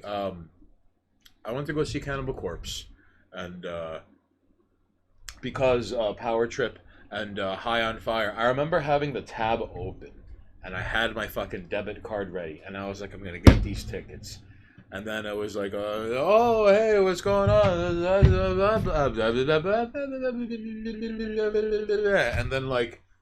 I'm hanging out with Vic 4 days later, all right? And then it just sold out. Damn. So I was crushed, but I was like, all right, this might sound weird, but every once in a while I'll see bands that are on tour and are you coming to New York? I'm going to make a note. And I have a small little notepad file, just marked off by month, and it was all right, so on one hand, this sucks. On the other hand, very next day, Cannibal Corpse is playing, and it was pretty awesome. So, long story short, I meet a woman there, and she's with a dude, and she kept assuring me, he's not my boyfriend, even though it's he's clearly checking you out, and I kind of feel, whatever. So eventually, he vanishes, and then, he's trying to make it to some other girl that was uninterested in him, until at the very end, he did kind of pull through. And it was wow, either he was just, super mega persistent, or he eventually just, made her laugh, and she was like, I'm gonna let you fuck me, because that was good. I don't know. I don't know what happened, You made the right move. but, it was really weird, flicking of the switch. She was just cold and frigid with the hands like this and the monosyllabic responses to everything this guy was saying. And then hammer smashed face dun dun dun dun dun dun dun dun dun dun. All right, that's going on, and at the end of the song it was just that was so funny, and it was it was wild. I've never seen anything like it in my life. And this guy, I'm not trying to make him out to be some nebbish, chinless, bike seat sniffer. He was just very featureless and really didn't stand out to me, but maybe I'm biased. That happened. And we go out for a couple of months, and I remember we went to the Metropolitan Museum, and I don't know if she had never been to a museum before, but it's not a fucking race. And it would just bewildered me how she would just go somewhere, stand in front of it for 10 seconds and then go. And it's not, how do you even do that? Are you even fucking looking at it? It didn't make any sense to me. it was one of the worst dates of my life, and it was weird because like not so much like a date, but like when you're involved with someone, eventually it's like, let's do the going out thing, okay? Yeah. And like you go to the movies, and like sometimes you get lucky. Like we went to go see Knives Out, and like that was fun to watch in the theaters. And like, let's go out to eat. Fuck it. Let's like whatever. But something other than like WID question mark. And it's like, bitch, you live in Bayonne, New Jersey. I'm in Queens. Like, we have to plan this out. You don't get to play this game with me. It's not like you're in fucking Sunnyside and I'm in Astoria. This is a commute. Yeah. All right. So, anyways. Ochieng with the gifted tier 1 sub to A of the H. Ochieng, gracias por tu consideración. Now A of the H, now you gotta spam the emotes, and if you don't, like, I'm gonna be waiting under your bed with add it to the push-ups. With a ball peen hammer, a rag that smells like ether, canvas sack filled with doorknobs, a blowtorch. I'm gonna even have a pee bottle in case I gotta wait you out. And I'll even bring a sandwich. Hell, I'll even bring a Mad magazine. So I could kill the time, because it can't be always on my damn phone, because like you just show up at like 3:30 in the morning, and if you see light under the bed, you immediately think it's like, Interpol, think they're smart this time. I'm not falling for that. All right, ADH. So now you got to use them emotes. So, Ochieng goes, it's one thing if you're in the back, it's another thing if you're in the front center, you're judging at the front. Container makes music to dance with the folks who go to his shows, or people into noise, so it's this weird atmosphere. Yeah, these things happen. Why is there smoke coming from under my bed? It must be nothing. It probably isn't. You should probably take care of the smoke coming out from That's right. Bed. Thank you, ADH. There you go. You got one more. You got one more. Take a good look at it. You got one more, buddy. Oh, no, that's tier 2. You have to get tier 2 to get that one. Oh, that's right. I want to make it tier 1, but we don't have access to more tier 1s yet. All right. Soon. Hopefully. Soon. We'll get there eventually. So, a couple of live shows I've been to. Do Broadway shows count as live shows? This is an excellent question. Because if that's the case, I'm also going to put, what's it called? The Book of Mormon up there. Because technically it was a live show. Yeah. And Book of Mormon was that totally counts. Amazing. Like seeing the Rockettes like on fucking during the holidays, yeah. That's a live show. Book of Mormon was fantastic. Really? Yes. Crucial Pain? No, seriously, Crucial Pain. Even if it's like music you've never Okay, you gotta go. Okay. Have a good night. We're gonna be calling it soon anyway, so no worries. Listen, Ochieng, buenas noches, gracias por tu consideración, and listen, have a great end of your weekend. Crucial Pain, seriously, like, even if you like one song of this band and you've never looked into any of their albums and they're on tour, go fucking see them live. You just trust me. Go. You gotta go fix your shit. Just figure out where the nearest live venue is, and then just go. Book of Mormon is hilarious. I saw a video capture of it. Oh, well, hear me out. If fucking Broadway shows count, Evil Dead the musical was also amazing. Really? Fantastic. I was in the Splash Zone all 3 times I saw it. I saw Joey Diaz do stand-up comedy. Does that count as a live show? Because it was 1 hour of ceaseless hilariousness. Yeah, it's a show. Let's see. God, if Evil Dead the musical was still around though, we would go see that shit. I'm so mad that I remember seeing The King and I. That was really good. I saw Death of a Salesman, where Brian Dennehy played Willie Loman, and that was really, and I don't even fucking know a thing about like plays or theater or anything, but it was like, oh, like that's the guy who was the bad guy in Rambo. Oh yeah, I know about this play, and that was my only criteria of walking into this thing. I always wanted to go to Shakespeare in the Park too. I've never been to it. Oh, and go fuck yourself. You Shakespeare in the Park. You know what you should go to? Shakespeare in the parking lot. Hey, listen, here in New York City, towards the tail end of the second half of summer, they got this thing called Shakespeare in the parking lot. And where Shakespeare in the Park, first of all, you got to get there before the crack of dawn if you want to get like space in Central Park, because you have to wait it out for a long goddamn time. Yes. And you're probably going to be like 7,000 miles away from the stage anyways. Possibly, yeah. But you do get to see people like Al Pacino play Death of a... the Merchant of Venice. There you go. Death of a Salesman with Al Pacino. I would love to see Death of a Salesman with just a screaming Al Pacino as Willie Loman. That would be the... That's half the reason why you wait, is because you're seeing this live show and it's always got someone cool in it. So, Shakespeare in the Parking Lot, however, is held in a municipal parking lot near the Brooklyn Bridge over in downtown Manhattan. So, imagine the ambiance of traffic in the background and people walking by having no idea what's going on. And you are encouraged to go on your phone. You're encouraged to eat. You're encouraged to not even pay the fuck attention. But, like, and half the time the costumes don't even match. Sounds terrible. But they're doing line for line. Like, really, like, no, like, these are actors who've practiced, and it's just basically everything that can go wrong will go wrong presentation of Shakespeare. And it's really good. Okay. In spite of the fact of none of the costumes being time appropriate or matching, and there's noise, and there's nothing you can do about it, and there are people around you eating or on their phone and doing and talking, and it just, no. Okay, I'll look into it. And it's great. It sounds terrible, but I will go and see a show when it comes back around. Shakespeare back around. in the Parking Lot. You heard it here first, ladies I mean, we and can only gents. hope it comes back with COVID stuff, you know, but we'll see. Oh, well, this is true. But seriously, Crucial Pain, you've never been to a live show. Like, seriously, like, if you live nearby, I just, like, fucking shove you around all the time and berate you. Because, like, you really have to fix your shit. Kool-Aider, if Crucial Pain is ever in Florida, shove him around and berate him. All right? It's on you, Kool-Aider. You have to upend this whole Well, bargain. to be fair, you can't really go to live shows right now anyway, so there's no point in shoving right now. All right. Because, like, most shows got delayed until 2022-ish. Some are happening in, like, the first month, like January-ish, summer, February. I don't know many shows that are still happening this year. A lot of them got pushed back indefinitely. Really? Apparently, even though we're reopening in July, I think, Right. like officially, everything's just going to open back up in July. Apparently, live shows don't count towards that. I don't know why. Huh. Yeah, it doesn't make sense to me. Although, if memory serves, I don't know, is WrestleMania a live show? Because wasn't there, like, WrestleMania in Florida, and they did not give a damn about the masks? Yeah. But Florida's also Florida, so... Florida, America's Wang, is also a miniature Australia. It is a death continent. I mean, remember when we were like, yo, masks and distancing and staying inside, and Florida was like, nah, it'll be fine. Kool-Aider goes, my brother went to WrestleMania. Huh? I bet he had a great time. So, like, you know, if anyone was going to be like, oh, we can pull back restrictions, it would be the place that was like, what restrictions? They were very minimalist about it.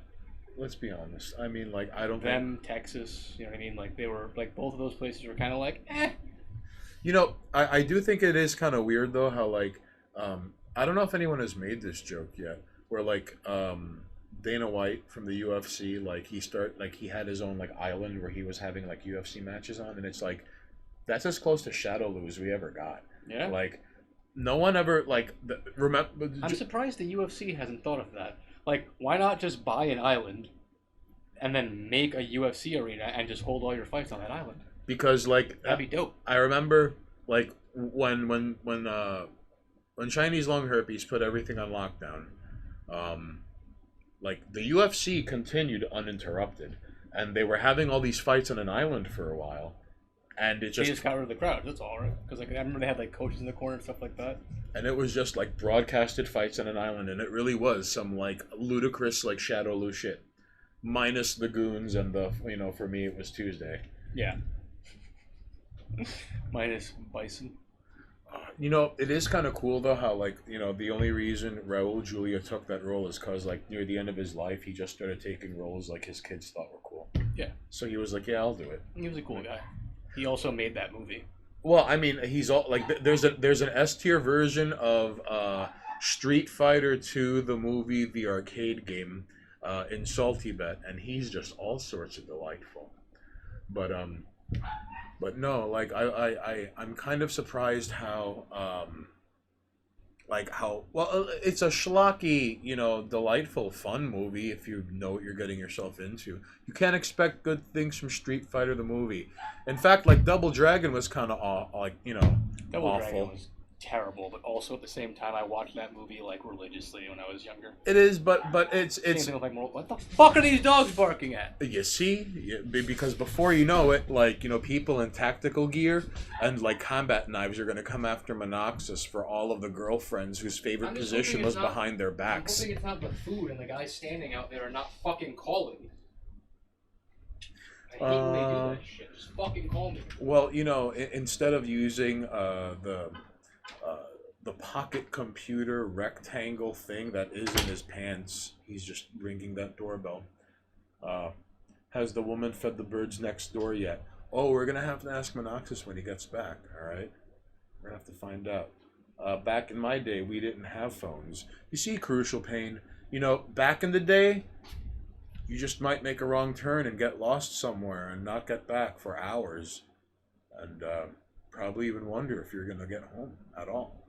It used to happen back in the day. A of the H, I'm gonna have to ask. Really, I mean, like, I almost forgot about it until you had bought her up.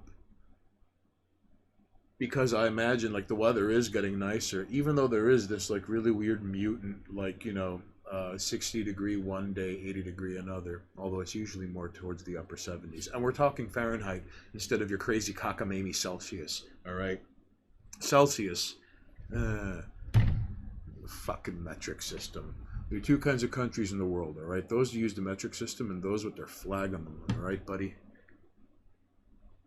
So no, I imagine that because the weather is getting nicer, incrementally, if not in a really weird off their meds and bipolar sort of way, pretty sure that she's probably going to be having more birds show up wanting, to be fed. That's right, Crucial Pain, you see? Although I sometimes wonder to what degree human beings are being born stunted now, having like total access and reliance on technology. I mean, I want to do things like, drop a zoomer in the woods with a compass and be like, find your way out. And like the 17th one doesn't die and finds their way out. Ooh, A of the H is all. I wanted to drop a deep lore reference because you talked about the Double Dragon movie, which is not talked about at all. I even forgot it existed. Oh, well, you can hammer it out, although I believe that might be the food because, or unless Monoxus is fucking like drowning in a pool of his own blood in the kitchen or like by the door. I gotta know. But I am curious. Even the Super Mario Brothers movie, it does kind of have its own charm to him, but it does suck. There were really no good video game movies. Well, the first Mortal Kombat was kind of neat.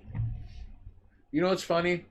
All of these like Marvel Asian thingies, and it's like, why don't you just watch Asian cinema? It's weird. Kool-Aider is all. I'm ready to get a look at those wings. Oh, well, Kool-Aider, you're going to have to ask Monoxus. All right. He held me hostage. All right. I had no word in this. Kool-Aider is all. Sounds like Monoxus is haggling with someone. Oh, well, chances are he's probably going to be like, well, you did deliver it, riding. You're smaller than a hobbit and you were riding a goat sled. All right. So, like, what kind of tip do you get when you made those turns? It just like now all the cheese is on one side of the pizza. I kind of fucked everything up. Do you really deserve a tip when it comes to that? Who knows? Maybe that's the kind of haggling he's dealing with. Also, Resident Evil still going on in the background. Is that Chris? Uh-oh. Oh, yeah, it looked like, she was about to,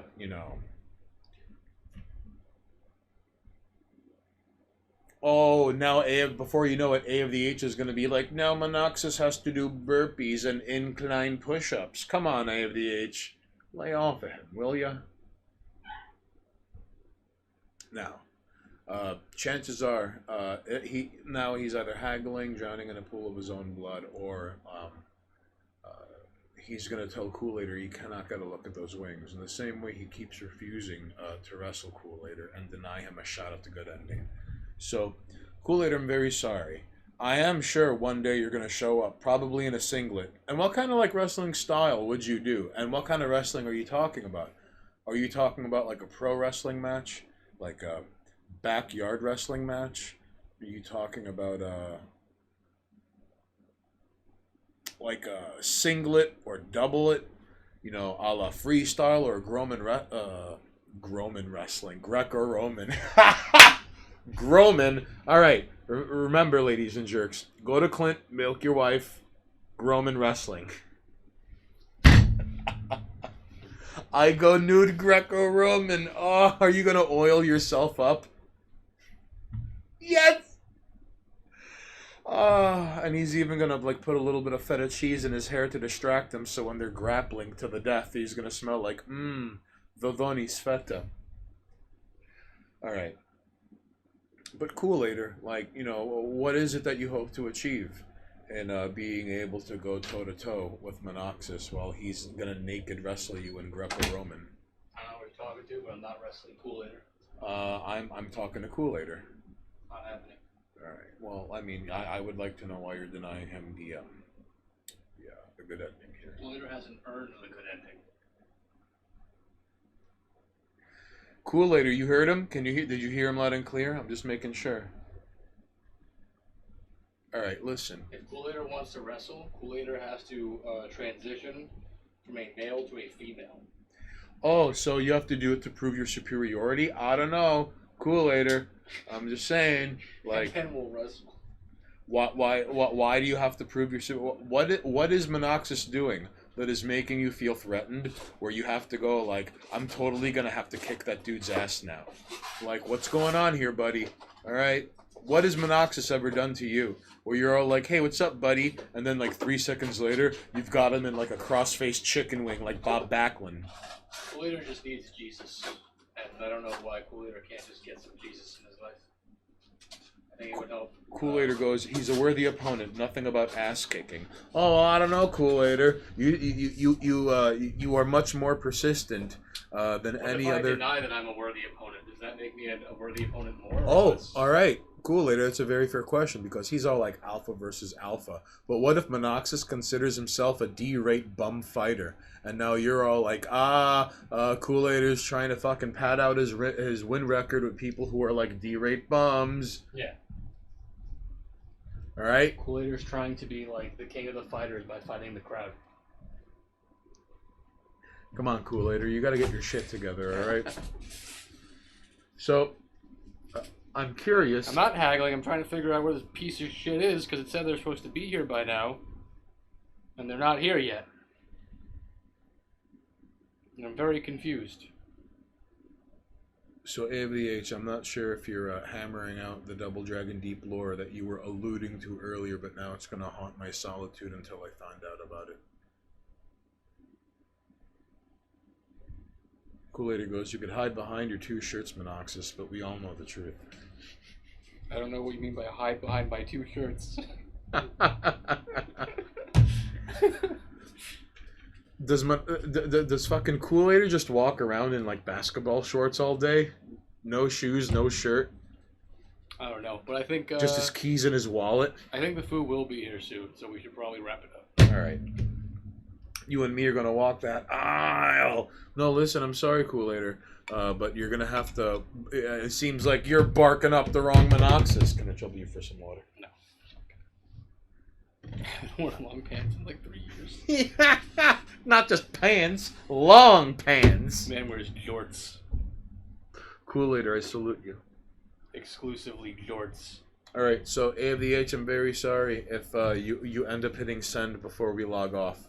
I'm very sorry, but now you must confer the Double Dragon Deep Lord to me at some point. Otherwise, I'm going to be kept up at night because of it. Well, you know, message him on Twitter. The same way I'll take a picture of the garlic parmesan wings and send it to Kool-Aider so he can see that we had actual garlic parmesan wings. All right, Kool-Aider. Since we're going to cut the stream in. All right. Oh, yeah. We got, because his mask is itchy. I don't shave. You see this? All right, folks. It's been a pleasure. Thank you for coming on by. Buenas noches. I'll be back tomorrow by myself to play some video games. Gracias por tu presencia. Hey, thanks for coming on down. All right. Buenas noches, ladies and jerks. Night night.